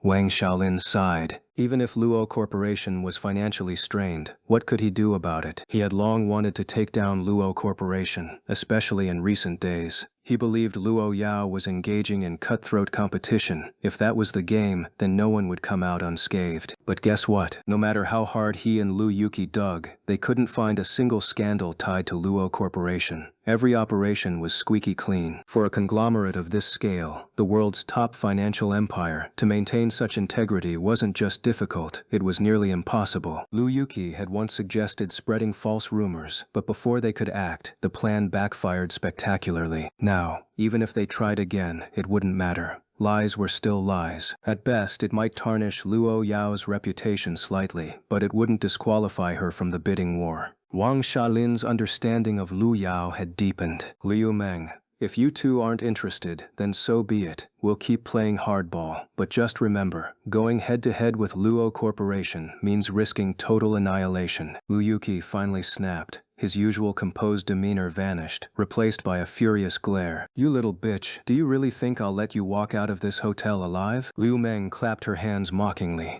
Calm down, Patriarch Liu. Whether I leave here or not isn't up to you. At that moment, the hotel's elite security team stormed in. Liu Meng leaned back lazily. This hotel isn't yours to command. Liu Yuki's eyes bulged in disbelief. What? The owner here is Luo Corporation? Liu Meng shook her head. To be precise, it belongs to our young master, Lin Ran. The two men fell silent for a long moment before finally speaking. Even so, we won't agree. Liu Meng didn't argue. Agreement isn't the point. Actually, today I wanted to show you a little spectacle. What spectacle? The downfall of the Li family. Both men stared at her, unable to believe an assistant could be so audacious. Even if they joined forces, they could only deal a minor blow to the Li family.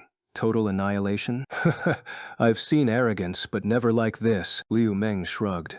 Well, today's your lucky day. Fine, fine. Let's see how the Li family falls. How long do you need to pull it off? Liu Meng held up one finger. Liu Yuki frowned. A year?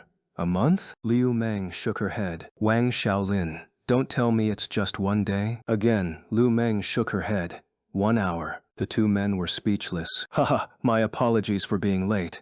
Li Chifeng strode in, head held high, nodding only at Liu Meng. Liu Yuki and Wang Xiaolin could only gape at Li Chifeng, then back at Liu Meng, utterly baffled by whatever game they were playing. Meanwhile, upstairs, Luo Yao and Lin Ran gazed at the Bun's skyline, awaiting the outcome. Yao Yao, is this hotel really mine? It's such an iconic place. The Peace Hotel wasn't particularly large or luxurious, but its legacy was undeniable, a century-old institution, even designated as a cultural heritage site. It's just a hotel. If you like it, keep it. If not, I'll have it burned down. Lin Ran's sweat dropped. This woman was unbelievable, a historic landmark, and she talked about torching it like it was nothing. Was money really that trivial to her? That won't be necessary. It may not be a 5-star hotel, but it's got character, and it's a state-protected heritage site. How did you even manage this? I traded a project for it, but that's irrelevant. What matters is that you're happy. Even after all this time, Lin Ran was still moved by Luo Yao's devotion. This level of pampering was reserved for him alone. He could only imagine how significant that project must have been. Ran, what do you think will happen to the Li family this time? Lin Ran thought back to his past life.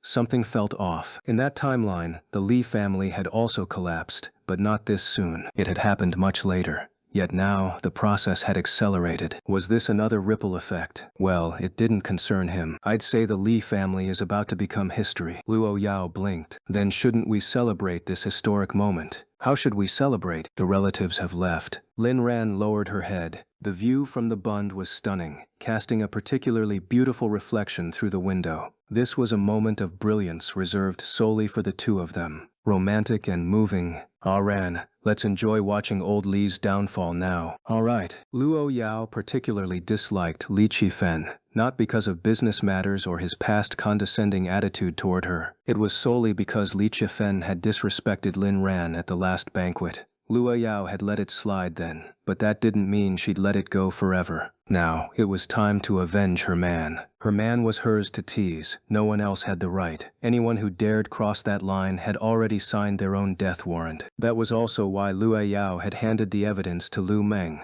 She wanted to push Liu Meng to grow while delivering a crushing blow to the Li family, one that would wipe them out completely. Downstairs, the heads of the 3 major families stared at Liu Meng, utterly baffled. Li Chifeng wondered why Liu Meng had invited all 3 of them. Liu Yuki and Wang Xiaolin, on the other hand, were thinking, wasn't the plan to destroy the Li family? Why is he here? I know you must have questions, but don't worry. Just watch the news in a moment. With that, Liu Meng sent a message from her phone.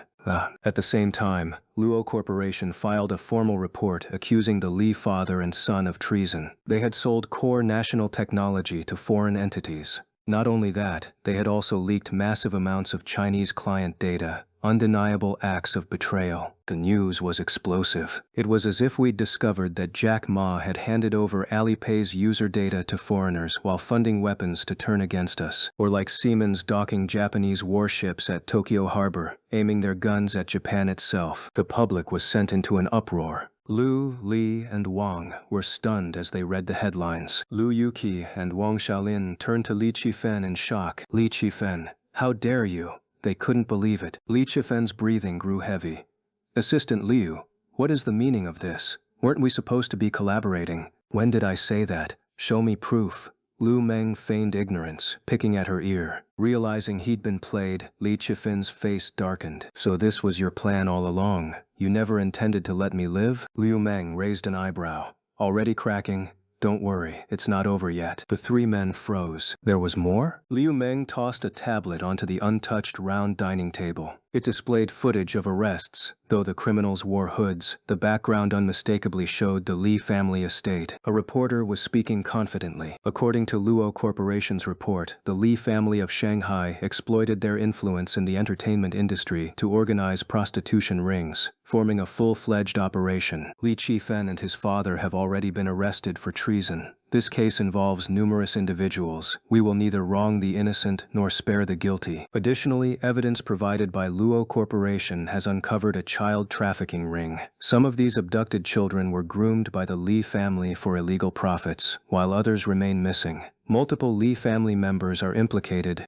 Per official request, this station will continue reporting updates, ensuring full transparency. This time, Lu Yuqi and Wang Xiaolin weren't just shocked, they were dumbfounded. Prostitution rings were one thing, they'd known about that. But child trafficking? Wang Xiaolin frowned. Wait, the news says the Li father and son have been arrested, so who's standing in front of us? Liu Meng smirked. Just wait. Li Qifen's expression turned murderous. Liu Meng, I'll kill you. Suddenly, the private room door burst open. Armed officers swarmed in, pinning Li Qifen to the ground. Freeze! Li Qifen was dragged away before he could even resist. Before leaving, the lead officer gave Liu Meng a nod. Thank you, Luo Corporation, for your report and cooperation in apprehending the suspect. We'll take him now. Liu Meng nodded. She knew exactly what awaited Li Qifen. China had zero tolerance for traitors. Spies were usually secretly transported to Beijing, locked away for life. But Li Qifen's crimes went beyond treason. He had orchestrated prostitution rings involving his artists, a scheme many might dismiss as minor, but in reality, it was how the Li family expanded their connections. The clients weren't ordinary people.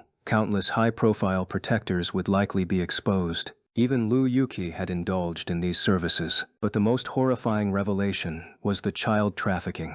No one could have imagined such darkness behind the Li family's glamorous facade. The news mentioned many missing children, their fates unimaginable. After the officers left, Lu Yuqi and Wang Xiaolin studied Liu Meng with newfound gravity. Don't look at me, the show's over. Have you two made your decision? After a long silence, Lu Yuqi spoke first. One question, how did you uncover all this, and how did Li Qifen remain completely unaware? I shouldn't explain, but I'll humor you. When I targeted the Lu and Wang families but spared the Li family, you figured it out. I wanted you to turn on each other. While you kept harassing him, I dangled empty promises from Luo Corporation. Li Qifen, torn between panic and excitement, had no time to notice the trap. Even his arrest here was part of the plan, just so you could witness it firsthand. Liu Meng's tone was calm, as if she hadn't orchestrated the entire scheme. But Lu Yuqi and Wang Xiaolin were anything but calm. Their minds reeled. Especially Wang Xiaolin. He saw the bigger picture. Bringing down the Lai family seemed straightforward, but the execution was anything but. Precise, ruthless, and airtight. No room for reversal. Luo Yao had ensured the Li family's annihilation. Liu Meng checked her watch, a slow smile forming. 48 hours, right on schedule.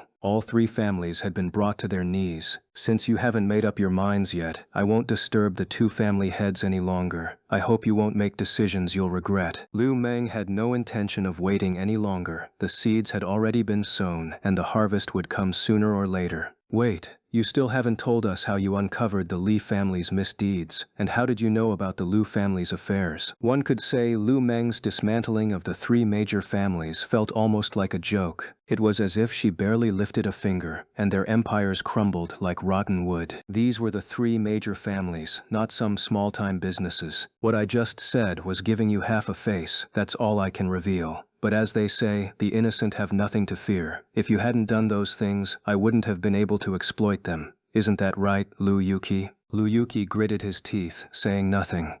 Though he wouldn't admit it aloud, he had already acknowledged Luo Yao's ruthlessness. Her methods were even more brutal than before. Wang Xiaolin sighed. President Luo is truly formidable. Who would have thought? I, Wang Xiaolin, who've scaled the heights and plunged into the abyss, would end up defeated by a mere girl. Luo Yao was only 26 years old, so calling her a girl wasn't wrong, but Lu Meng couldn't stand it. There's one more thing you should know. President Luo gave me 48 hours to bring your three families to a standstill. The time's just up. Mission accomplished. Lu Yuqi and Wang Xiaolin stared at Lu Meng in shock. So, all of this was your doing? Liu Meng nodded. To be precise, it was accomplished under President Luo's support. The two exchanged glances, seeing the same disbelief in each other's eyes. Kids these days, they really don't know restraint. Lu Yuqi grumbled. But heroes do emerge from the young, Wang Xiaolin admitted sincerely. That's not the point. What I'm telling you is, you should be grateful President Luo handed this task to me. If she had taken action herself, whether you'd still be standing here right now would be anyone's guess. So, the true extent of President Luo's capabilities, you haven't even glimpsed them. She's no girl, she's a bona fide demon queen. The two fell silent, but the tremor in their hearts was unmistakable. Before leaving the private room, Liu Meng turned back. Oh, one more thing. President Luo said since you've offended our young master Lin, if you agree to our acquisition proposal, you'll have to kneel and apologize to him in person. With that, Liu Meng left, swaggering out without a care. Did we even offend Lin Ran? All I did was exchange a few words with him. He even threatened to burn down the Lu family estate, and that counts as an offense? Wang Xiaolin gave a bitter laugh. At least you had a reason. I can't even figure out why I'm involved. Ugh. Lu Yuki sighed. Truthfully, he was exhausted. The night before, he had personally undergone official questioning. Now, even his movements were restricted. The authorities had ordered all direct descendants of the Lu family to remain in Shanghai. Even when he tried calling in favors, doors were slammed in his face. Those people had taken plenty from Lu Yuki in the past, yet now they didn't dare lift a finger to help him. It felt like the Lu family's entire network of influence had snapped like a frayed rope, useless when it mattered most. And right at this moment, Liu Meng had completed the 48-hour mission Lu Yao had assigned her. The stocks of the three major families plummeted, leaving countless investors wailing in despair. Without Li Qifan at the helm, the rest of the Li family had become frightened birds, easily startled. Almost all direct descendants had been taken away, leaving the collateral branches powerless, without even the authority to make decisions. Of course, an empire this large couldn't collapse overnight. The authorities, as the Li family's former largest partner, stepped in to temporarily take over operations. Temporary management, not absorption or nationalization. Doing otherwise would make it seem like the government was just after profit. If that happened, who would dare cooperate with the authorities in the future? Meanwhile, Lin Ran and Luo Yao had already finished their discussion just as Lu Meng arrived outside the door. A knock. Luo Yao permitted her entry. This mission was passable. A single sentence from Luo Yao sent Lu Meng's mind reeling. On the surface, it seemed simple, but it was Luo Yao's acknowledgement, her approval. This meant Liu Meng's future in Lu Corporation held the potential for even greater advancement. Though her official rank hadn't surpassed certain executives, within the company she was already second only to one. One more step, and she'd be. Liu Meng didn't dare imagine further. Lin Ran gave a slight nod. He knew Lu Meng would soon become Lu Corporation's de facto second-in-command. In the previous life, she had achieved it. In this one, she would again. Only this time, the timeline had been pushed forward considerably. Back at Peace Hotel, Lu Yuki and Wang Xiaolin still hadn't recovered from the shock. That woman, Luo Yao. She's no ordinary opponent. Lu Yuqi finally conceded, his admiration laced with dread. But if she thinks I, Lu Yuqi, will just roll over, she's sorely mistaken. Wang Xiaolin stayed silent. In truth, his resolve was wavering. He had grown weary over the years. Perhaps handing his doomed empire to someone capable wasn't such a bad idea. He had 2 sons. One was named Wang Da-kong. The other was named Doomed Enterprises. Family head Lu, what's your next move? I'll invite Luo Yao to the Lu family estate as a guest. Maybe we can ease tensions, keep our wells from mixing. The bidding for the tech city no longer mattered. Luo Yao wanted their submission. Lu Yuki, proud for half a lifetime, how could he accept that? All right, I'll wait for your good news. Lu Yuki shot Wang Shaolin a look. You're not actually considering surrendering to Lu Yao, are you? Impossible. Do I look like someone who'd trade integrity for profit? You know my principles, old friend. Good. At the same time, in the Shanghai branch of the National Academy of Sciences, Chen Buhui narrowed his eyes. I'm no businessman. Commercial competition isn't my domain, nor do I have the authority to intervene. But Luo Yao's methods, I find them deeply distasteful. Frankly, I despise them. Luo Corporation's ruthless tactics have laid bare their merciless nature. The other experts remained silent. They cared little for corporate battles. Their only concern was which proposal best suited the future tech city. This was a government-mandated, high-priority project. If not for recent budget constraints and gaps in core technologies, there'd be no need for bidding at all. Besides, most here didn't see Luo Yao as being in the wrong. She had, after all, exposed traitors. Where was the mistake? Arrange a meeting. Tell them Chen Buhui demands their presence. He pointed at himself with his thumb. Everyone turned their heads in confusion, unable to understand why Chen Buhui wanted to meet these 2 people privately. It went against protocol. Moreover, if word got out, it would send a signal to the outside world. Even though the 3 major families had collapsed, there was still the South China Chamber of Commerce among the bidding candidates. But faced with a heavyweight like Chen Buhui, no one dared to oppose outright. They could only try to persuade her gently. Elder Chen, isn't this a bit inappropriate? There's nothing inappropriate about it. After all, I don't control the final bidding results, and I'll avoid dealing with these businessmen afterward. The reason I called them here is simply to chat and teach them how to behave. Everyone fell silent. When it came to scientific contributions, Chen Buhui's achievements were indeed significant, and the authorities went out of their way to protect her. But as a person, she was practically useless. She had offended more than a few people, and no matter who she was dealing with, she always acted like a teacher, lecturing anyone she disapproved of, regardless of their industry or whether they were in research. Ah, well, who could argue with a big shot like her? By the time Lin Ran and Luo Yao returned to the villa estate, the direction of the bidding had become clear. Now, their only remaining opponent was the South China Chamber of Commerce. But just as Luo Yao had predicted, internal problems had begun surfacing within the chamber. The specifics didn't matter enough to waste words on. The real reason was that the allied companies were terrified of Luo Yao. Faced with the mad woman who had brought down the 3 major families, everyone was on edge. So, let's focus on the daily lives of our protagonists instead. On the way back to the estate, Lin Ran, ever the gossip lover, pulled out his phone to check online reactions. At this point, I'm convinced Luo Yao was behind the downfall of the 3 families. Terrifying. Why blame Luo Yao the moment something happens? If they hadn't done those things, how could she have exploited them? Support Luo Corporation. The Li family deserves 1,000 cuts. This is insane. The Lu family smuggled and dealt drugs. The Li family organized prostitution, child trafficking, and treason. And the Wang family evaded taxes while their disgraceful son became a teacher. Every single one of these scandals is explosive.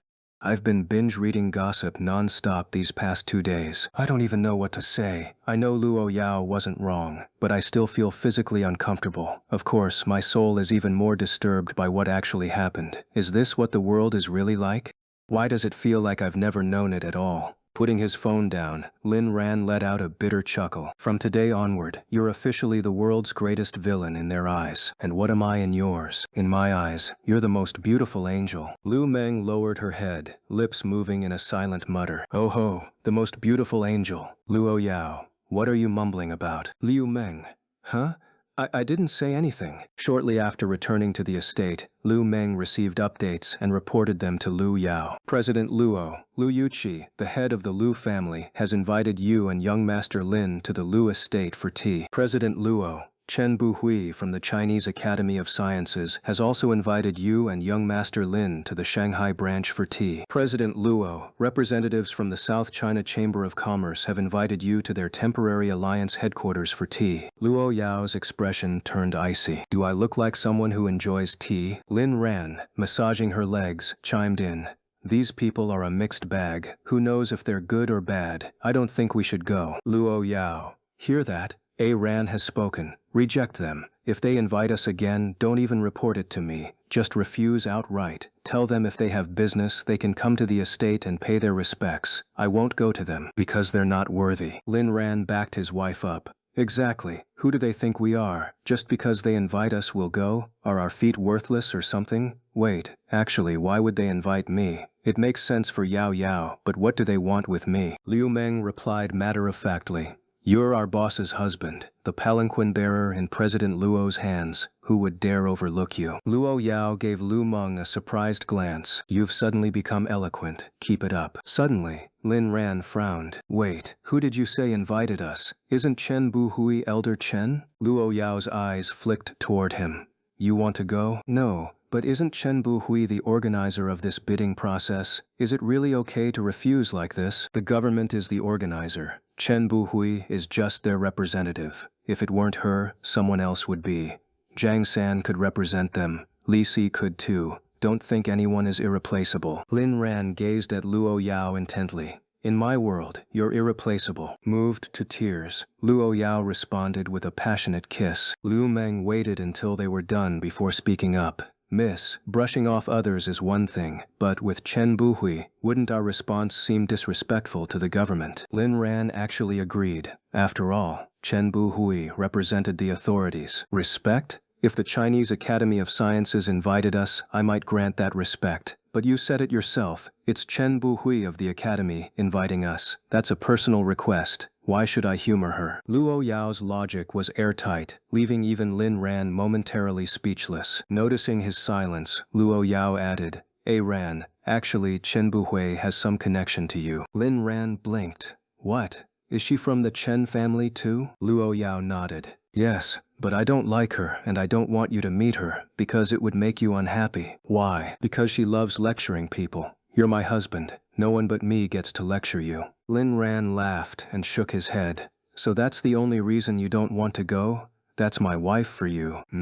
Lin Ran sighed. Sometimes I really admire these elders, thinking their age gives them the right to lecture others, never considering whether people want to hear it. Honestly, they're exhausting. Not that I deny their past achievements, but that doesn't make them entitled to preach. He knew if he voiced these thoughts publicly, he'd be met with a storm of criticism. But this was how he truly felt. Hey Ran, I love this side of you, so let's not meet them, okay? Lin Ran flashed an okay sign. Deal. No meetings, no lectures. Little did they know. While they avoided Chen Buhui, she would soon come to them herself, ready to unleash her full force. Miss, how many more days until we return to the capital? Taking advantage of Zhang Feihua's absence, Uncle Fu posed the question. Luo Yao glanced at him. What? Eager to go back and spend time with your grandson? Uncle Fu didn't deny it. That was exactly what he had in mind. Anjian's surgery is coming up soon, and I'd like to be there for Dahua. If you still need me here, I'd like to request leave for that day. Uncle Fu had braced himself for a pay cut, but to his surprise, Luo Yao nodded. If that's what you wish, I won't stop you. If I recall correctly, your grandson's surgery is in 4 days. Barring any unexpected issues, we'll make it back in time. Uncle Fu's eyes widened in disbelief. We? Lin Ran chuckled and patted Uncle Fu's shoulder. Old man, I already talked to Yao Yao about this. See how good I am to you? So, no more bad-mouthing me behind my back, got it? Uncle Fu was genuinely moved. When have I ever bad-mouthed you? I never gossip about people behind their backs. Lin Ran smirked. Oh really? Even when you said that if I fed Miss Luo. Uncle Fu hastily clapped a hand over Lin Ran's mouth, his face a picture of panic. Luo Yao narrowed her eyes at him. You didn't actually say something bad about me in front of Aran, did you? Uncle Fu immediately looked crestfallen. Miss, I'd never dare. It was just a slip of the tongue. I said that even if young Master Lin fed you poison, you'd drink it without hesitation. Luo Yao nodded.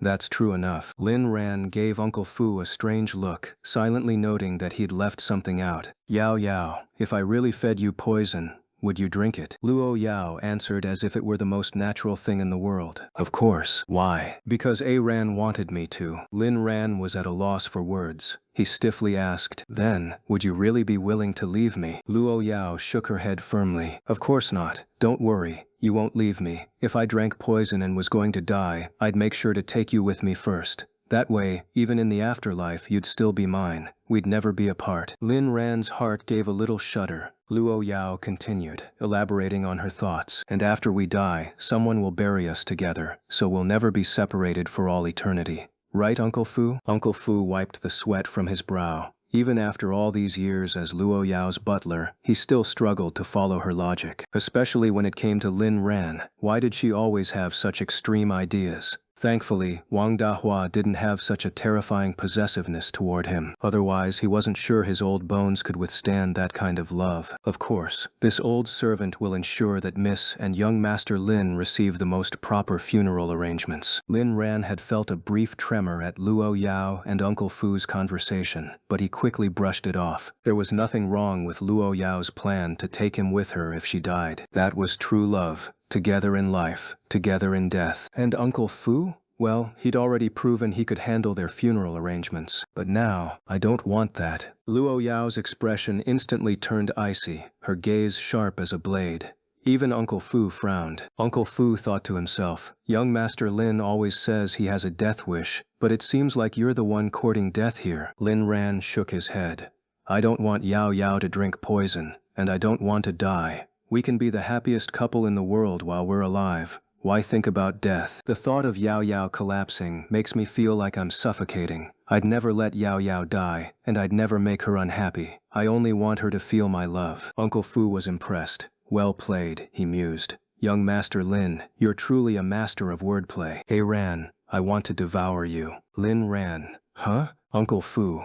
Everyone. Clear out. While Luo Yao and Lin Ran were deepening their bond, the Lu family, the Southern China Chamber of Commerce, and Chen Buhui all received the news that Luo Yao had refused to meet. Their reactions varied. Some were furious, some silent, others indifferent. Lu Yuqi was the angriest. Outwardly refined and composed, he was a raging tyrant within the walls of the Lu estate when no outsiders were around. Among the three great families, the most level-headed was actually the least conspicuous, Wang Shaolin. The Southern China Chamber of Commerce didn't care much. They'd only invited Luo Yao to foster goodwill and avoid cutthroat competition. But deep down, they lacked confidence in their own position. Chen Buhui remained silent, thinking to herself, these youngsters don't know their place. Aloud she said, they're rather arrogant, aren't they? Elder Chen, if they don't want to meet, we shouldn't force it. After all, we're here on official business. Chen Buhui shook her head, her gaze unfriendly. Refusing to see their elder?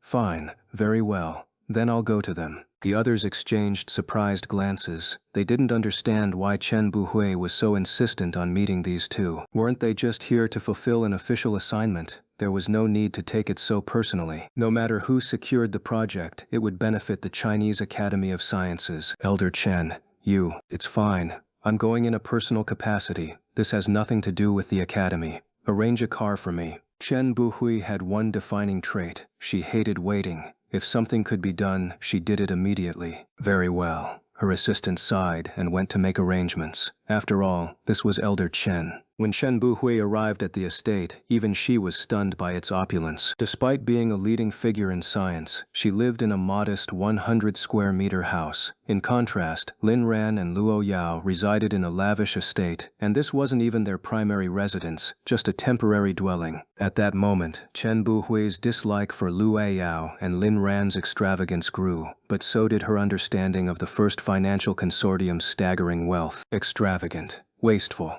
That was her blunt four-word verdict. The security at the gate stopped them. Who are you here to see? The driver, also her assistant, was a young woman who held a minor role at the academy. This is Elder Chen Buhui. We're here to see Luo Yao and Lin Ran. The guard glanced inside, confirming the stern-faced woman was indeed Chen Buhui. Do you have an appointment? Chen Buhui finally lost her patience. I need an appointment to see them? The guard knew her status and remained respectful, but he was just doing his job. Apologies, but countless people come here daily hoping to meet Miss Luo and young Master Lin. Without an appointment, no one gets in, no exceptions. Chen Buhui was so furious she nearly keeled over. Quite the little capitalist at such a young age, aren't you? Tell them Chen Buhui is here to visit and they'd better come out to greet me personally.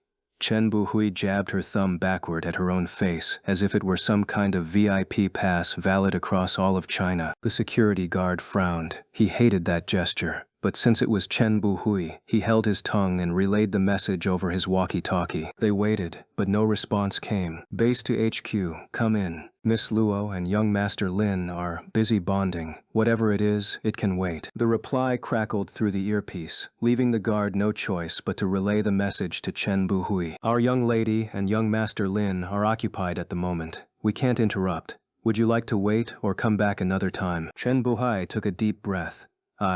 Chen Buhai, demand to see them, and instead of rushing out to greet me, they make me wait? Who do they think I am? The guard offered an apologetic smile. Sorry, but without permission, I really can't let you in. Chen Buhui's patience had run out. Liu, we're barging in. Let's see what's so important they can't be bothered. The guard narrowed his eyes and spoke into his earpiece. Intruder attempting to breach the estate. All units, stand by. He drew his weapon, and within moments, over a dozen guards assembled, forming a human barricade at the entrance. Chen Buhui froze at the sight. This is China, not some playground for reckless youngsters. I advise you to lower your weapons and not stray onto the path of crime. What you're doing is illegal. The guard dropped the polite act. We haven't done anything, and even if we did, you'd be the one at fault. This is private property. Forcing your way in counts as trespassing. So who's breaking the law here? It baffled the guard that someone as high profile as Chen Buhui could be so legally clueless. Chen Buhui's face darkened. She never expected Lao Yao's people to be this bold. Do you even know who I am? Yes, Chen Buhui, you've mentioned. I'm an academician of the Chinese Academy of Sciences. You dare block me? Chen Buhui had no choice but to pull rank. The guard didn't budge. Are you here on official business? If not, even the president of your academy would need permission to enter. Those are the rules. Chen Buhui let out a bitter laugh at the guard's audacity. Fine. What a Luo Yao. What a Lin Ran. What a Luo corporation. So arrogant in China, showing zero respect for their elders. Let's see if you actually dare lay a hand on me. Liu, her assistant, looked uneasy. Miss Chen, maybe we should just leave it. Leave it? If you're spineless, go ahead and leave. What kind of young person has no fire in them? I'm going in. With that, Chen Buhui stepped out of the car, ready to force her way through. The guards tensed, poised to act. At the critical moment, a voice came through the earpiece. Little Tongs. Uncle Fu says she can come in now. The guard exhaled quietly. He really hadn't wanted to rough up an old lady. Our young lady is free now. You may enter. Chen Buhui snorted. Humph, knew you wouldn't dare stop me. She climbed back into the car while the guard stayed silent, thinking to himself, if that call had come a few seconds later, you'd already be on the ground. The other guards exchanged frowns. That's Chen Buhui? She acts more like my elementary school teacher. Meanwhile, inside the villa, Yao, Chen Buhui actually showed up. Interesting. What do you think she's here for? Even Luo Yao couldn't quite decipher Chen Buhui's motives. Given her official ties, visiting during such a sensitive period was unusual. During a government project bidding phase, a representative meeting privately with a competing company was already against protocol. It was like the police, prosecutors, and judges jointly investigating a case, a big no-no. If no one followed the rules, chaos would reign. Of course, Luo Yao was the exception. Rules didn't apply to her. No idea. Lin Ran wasn't the sharpest, but he wasn't stupid either. Yet he couldn't figure out why Chen Buhui had come. She can't seriously be here just to lecture us and leave. If so, I'd actually respect her for it. Just then, the door swung open. Lin Ran, you've got some nerve, making an elder come to you like this. Lin Ran hadn't expected Chen Buhui's first words to be so confrontational. No greeting, nothing. He frowned. Did I force you? If she wanted to be rude, he'd match her energy. He'd been willing to show respect, but she clearly wasn't interested. Chen Buhui blinked, taken aback by Lin Ran's sharp tone. She then turned to Luo Yao. CEO Luo, let me clarify. I'm not here in any official capacity today. Luo Yao nodded. Naturally, if you were representing the authorities, I'd have sent you straight in for investigation. Chen Buhui was taken aback again. He hadn't expected Luo Yao to be so blunt either. Aren't you going to invite me to sit? Lin Ran gestured toward the sofa with his chin. You're a grown adult. Is anyone stopping you? Chen Buhui's face darkened slightly. After all these years, she had grown accustomed to being surrounded by flattery. Running into such disrespectful youngsters was a first for her. Fine, I won't hold your lack of respect against you. After all, you don't know who I am. Lin Ran said. I know you. Chen Buhui, one of the chief academicians at the Chinese Academy of Sciences. Chen Buhui shook her head, glaring at Lin Ran in anger. To be precise, I'm your grandaunt. Lin Ran replied, I know. You know? Yeah. Chen Buhui let out a bitter laugh. If you knew I was your elder, how dare you treat me with such disrespect? You've been in Shanghai for days and didn't even visit me. Young people these days have no sense of propriety. Lin Ran glanced at Luo Yao, thinking to himself, did I actually guess right? So, grandaunt, what brings you here? What brings me here? I'm here to teach you how to respect your elders. Not even your grandfather would dare treat me this way. No one has ever kept me waiting outside the door. You're the first. No junior has ever failed to greet me properly. You're the first. No one has ever. Lin Ran cut her off. Hold on, hold on. No elder has ever dared to boss me around like this. You're the first. Besides, we barely have any connection. That distant relative relationship is practically non-existent in my eyes, so distant it might as well be non-existent. And yet you have the nerve to lecture me? Why don't you just fly off into the sky? Though Chen Buhui was old, her reflexes were sharp. She immediately raised her voice. Distant? I'm your grandfather's own sister. How is that distant? Lin Ran shrugged. The only family I recognize is my wife. I suggest you tread carefully. If I really lose my temper, your heart might not be able to handle it. Hearing Lin Ran's words, Luo Yao's eyes sparkled. She had stayed quiet ever since Chen Buhui entered the living room. But now, hearing Lin Ran declare that she was his only family, Luo Yao felt a wave of happiness. Arrogant. Is this how Chen Xiao raised you? You're just as rebellious as your mother. Lin Ran's expression instantly turned icy as he fixed his gaze on Chen Buhui. What are you looking at? Am I wrong? Your mother, Chen Yanyan, defied her family to elope with some no-good man, and look how that turned out. Lin Ran narrowed his eyes. I won't argue if you call Lin Tianba trash, but if you insult my mother, no. Right or wrong, she loved me. But you? You stand here pretending to be some elder, spewing venom. Out of respect for your past contributions to the nation, I'll let it slide this time. But if you say one more word, I won't care if you're old or a woman. I'll hit you. Lin Ran's glare was terrifying. Even Chen Buhui felt a chill, hesitating. Would this brat really hit an old woman? Liu, the assistant, quickly stepped in to mediate. Elder Chen, didn't you say you were just here to visit family? Why is everyone so tense? Young Master Lin, please don't take it to heart. Elder Chen was just upset after being stopped by security earlier. We're all family, no need for this. She had only just learned about the connection between Chen Buhui and Lin Ran. No wonder the old woman had come. Luo Yao, who had been silent until now, finally spoke. Her cold gaze swept over Chen Buhui. I don't care if you're from the Chen family or the Academy of Sciences. If you dare bully my husband in my home, do you think I'm just a decoration? Chen Buhui had crossed paths with Luo Yao before and knew about Luo Corporation's collaborations with the government. Regardless, I'm Lin Ran's elder, and as his wife, you're my junior too.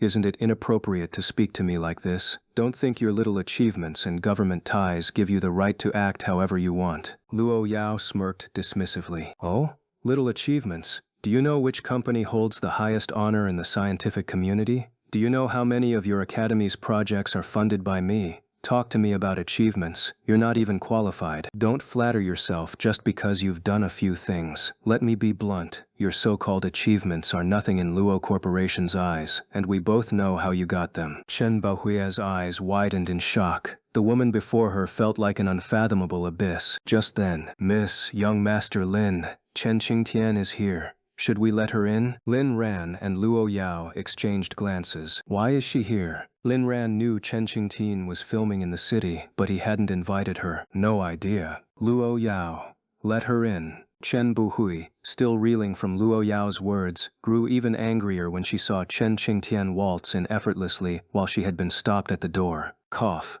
It's been a while since I've seen this girl. A perfectly decent young woman, and she chooses to become an actress. Who knows what kind of future she'll have? Lin Ran side-eyed Chen Buhui. Maybe it was time to show her the door. What era are you living in? Calling her an actress like it's an insult. Stop pretending to be high and mighty. You. Fine. she'd hold back. The situation wasn't in her favor. Soon, Chen Qingtian arrived. She ignored everyone else and went straight to Luo Yao. Little sister-in-law, I'm here. Did you miss me? Luo Yao, no. Come or don't come. I'd prefer if you didn't. Chen Qingtian. But embarrassment was a foreign concept to her. I heard you and my cousin were in town. I've been wanting to visit, but the crew wouldn't give me time off. Today my scenes wrapped up early, so here I am. She gave Luo Yao a pitiful look. Little sister-in-law, do I still have a chance to get rich? Luo Yao, yes. How? Go outside, find a luxury car, and crash into it. Then you'll be rich. Chen Qingtian. Haha, since when did you learn to joke? Lin Ran chimed in. Maybe she's serious, and you ignored me the second you walked in, went straight to my wife. Are you a lesbian or something? Yao, stay away from her. Luo Yao obediently took 3 steps back, eyeing Chen Qingtian thoughtfully. Was she really a lesbian? That's disgusting. Watching the younger generation banter so casually, Chen Buhui's temper flared again. You're all going too far. Have you forgotten I'm still here? Chen Qingtian turned, frowning in confusion. You are great-aunt? Obviously. Shouldn't juniors greet their elders first when they arrive? Chen Qingtian rolled her eyes. Oh, sorry. Didn't see you. My eyes only notice people I care about. Chen Qingtian was infamous for her sharp tongue. Even if Chen Xiao himself were here, she wouldn't hold back. Truthfully, she had noticed Chen Buhui the moment she walked in. She just didn't want to acknowledge her.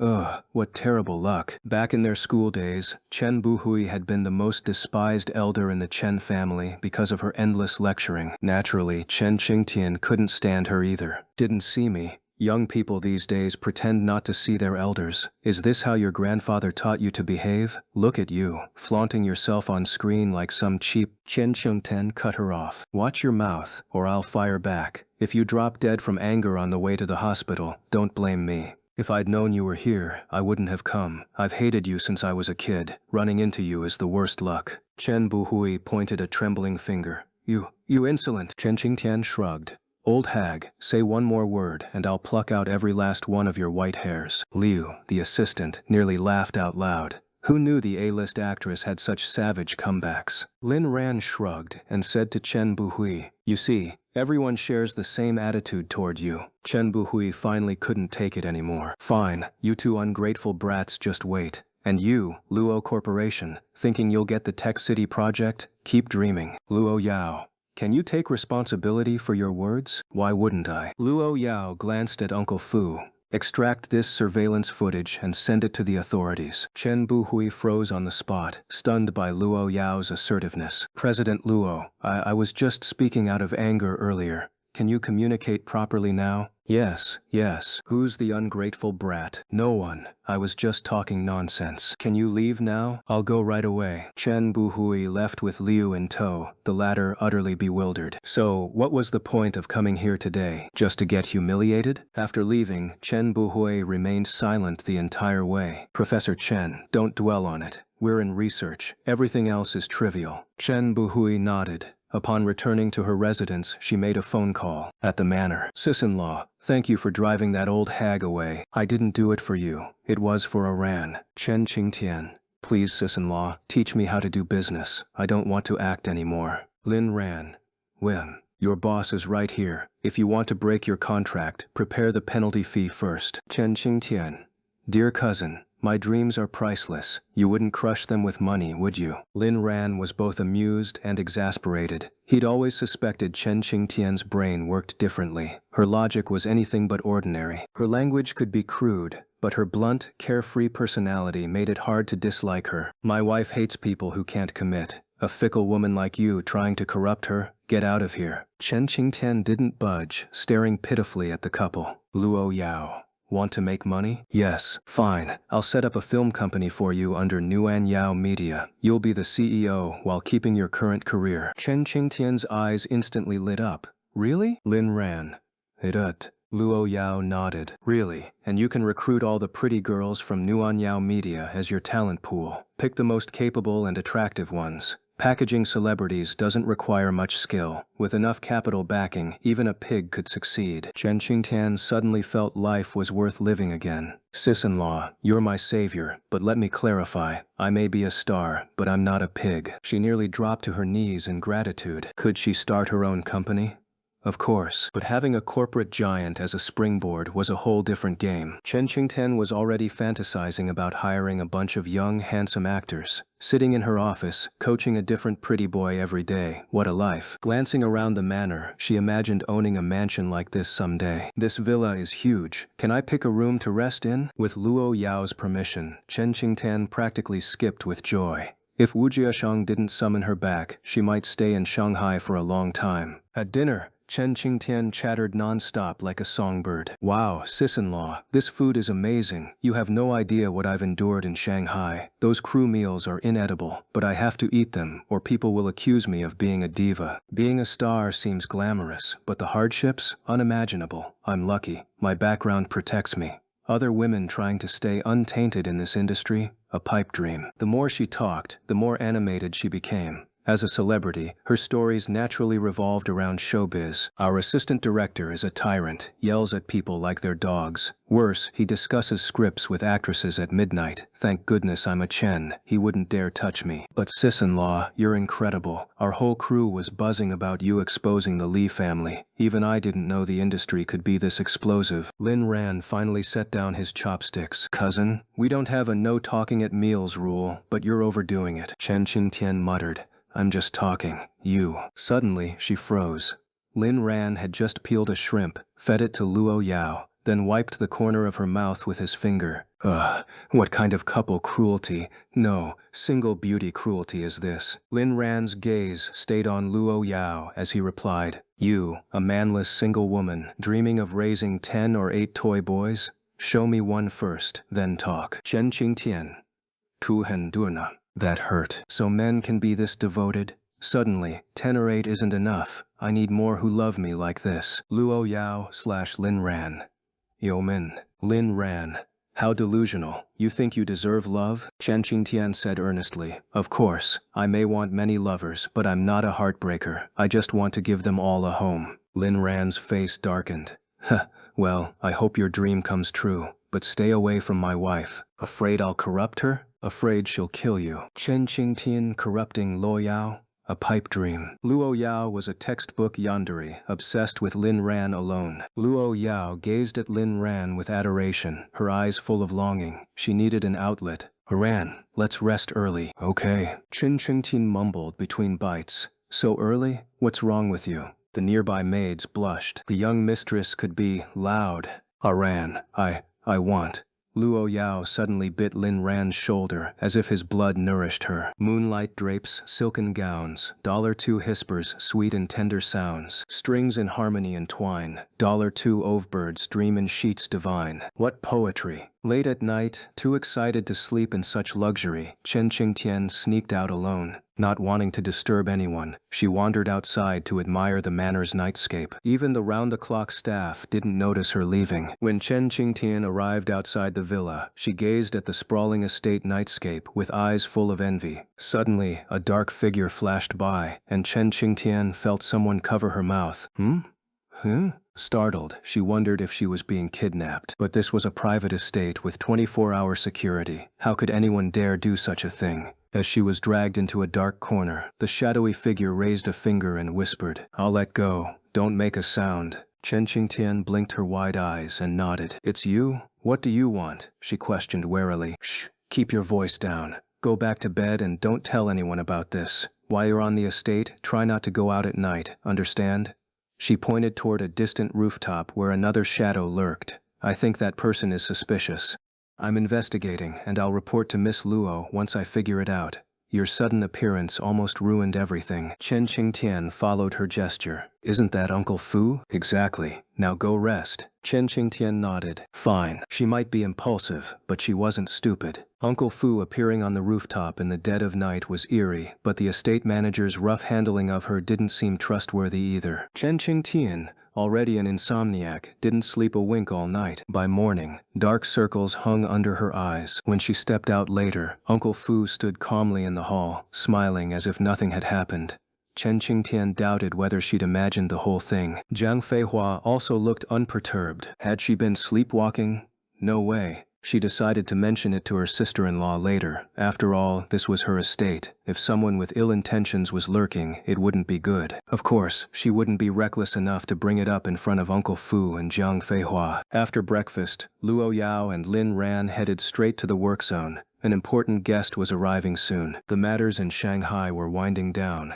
In another day, the authorities would announce the outcome. Now was the time to resolve pending issues, leaving the rest for others to handle gradually. Soon, Lin Ran and Luo Yao would return to Beijing. Chen Qingtian lounged on the villa sofa, binge-watching a drama. Her own drama, in fact. Most actors avoided watching their own work, but Chen Qingtian was the exception. Not because she sought improvement, but because she'd gotten hooked. Nyuanyao Group's miniseries, rejected 99,999 times, I Finally Fell into Another Woman's Arms, was nearing its grand finale after over 100 episodes. Wow, my acting's so bad, yet they still praise me. Guess I'm just heaven's favorite actress, huh? Ha ha ha. A sudden ding interrupted her laughter. Chen Qingtian checked her phone and rolled her eyes. Chen Qingtian, where are you? The whole crew's looking for you. She lazily tapped a voice reply. My scenes are done for now. Why are you yelling at me? The phone rang immediately. Chen Qingtian, where are you? Get here now. We're shooting extra scenes for you today. Hearing the assistant director's grating voice, her good mood vanished. Sorry, can't make it. I'm visiting my sister-in-law, and I won't be back tomorrow or the day after either. This was already approved. The whole crew knows. Shoot someone else's scenes first. The assistant director's furious voice crackled through the phone. You don't leave without my permission. What sister-in-law? You think I'm stupid? You don't have family in Shanghai. Oh? Then let me ask my cousin and his wife if they'll let me go home, since you're forbidding me from staying. Silence. Your cousin is Lin Ran? Chen Qingtian smirked. Yep. Take all the time you need. I'll shoot around you. No need to bother Mr. Lin or CEO Luo. Consider your leave approved. Chen Qingtian feigned confusion. No more no family in Shanghai? Please, spare me. Don't tell CEO Luo what I said. I'd like to live a little longer. Chen Qingtian tossed her phone aside. Ugh, spineless bully. She fumed, feeling like an easy target. Before name-dropping Luo Yao, the assistant director had acted like he'd blacklist her. Now, instant groveling. What? Was her own reputation not intimidating enough? Or was it just about money? If I were even 1% as rich as my sister-in-law, no, scratch that. If I had just a fraction of her wealth, I'd hire that idiot director and chew him out daily until he learned not to pick on people. Thoughts of money led her to Luo Yao. She wondered what Luo Yao was up to now, and what Lin Ran was doing with her. Uncle Fu, where are my cousin and sister-in-law? I'd like to see them. Uncle Fu replied politely. Miss Chen, the CEO is working. No disturbances allowed. But my cousin went with her. Uncle Fu gave her a chastising look. That's where you're mistaken. I said no disturbances. How could young Master Lin be a disturbance? He's the apple of our CEO's eye. Apple of her eye? Oh, come on, Uncle Fu. At your age, you're still dishing out dog food? I hate you. Uncle Fu. And since you're tormenting me, can't you at least pass along a message? Very well. But they're meeting an important guest, I'll ask. Soon, Uncle Fu returned. Follow me. Entering the work zone, Chen Qingtian's heart skipped a beat. This wasn't a workplace. It was a worker's paradise. Luxurious comfort, premium snacks, professional gym facilities, spacious workstations. All it needed was a few handsome men. The CEO and young Master Lin are in the meeting room. You'll need to wait. Chen Qingtian nodded, suddenly in no hurry. Exploring this place sounded fun. Got it. Can I snack on those treats? Help yourself. Munching away, she wandered curiously until two figures emerged from the meeting room.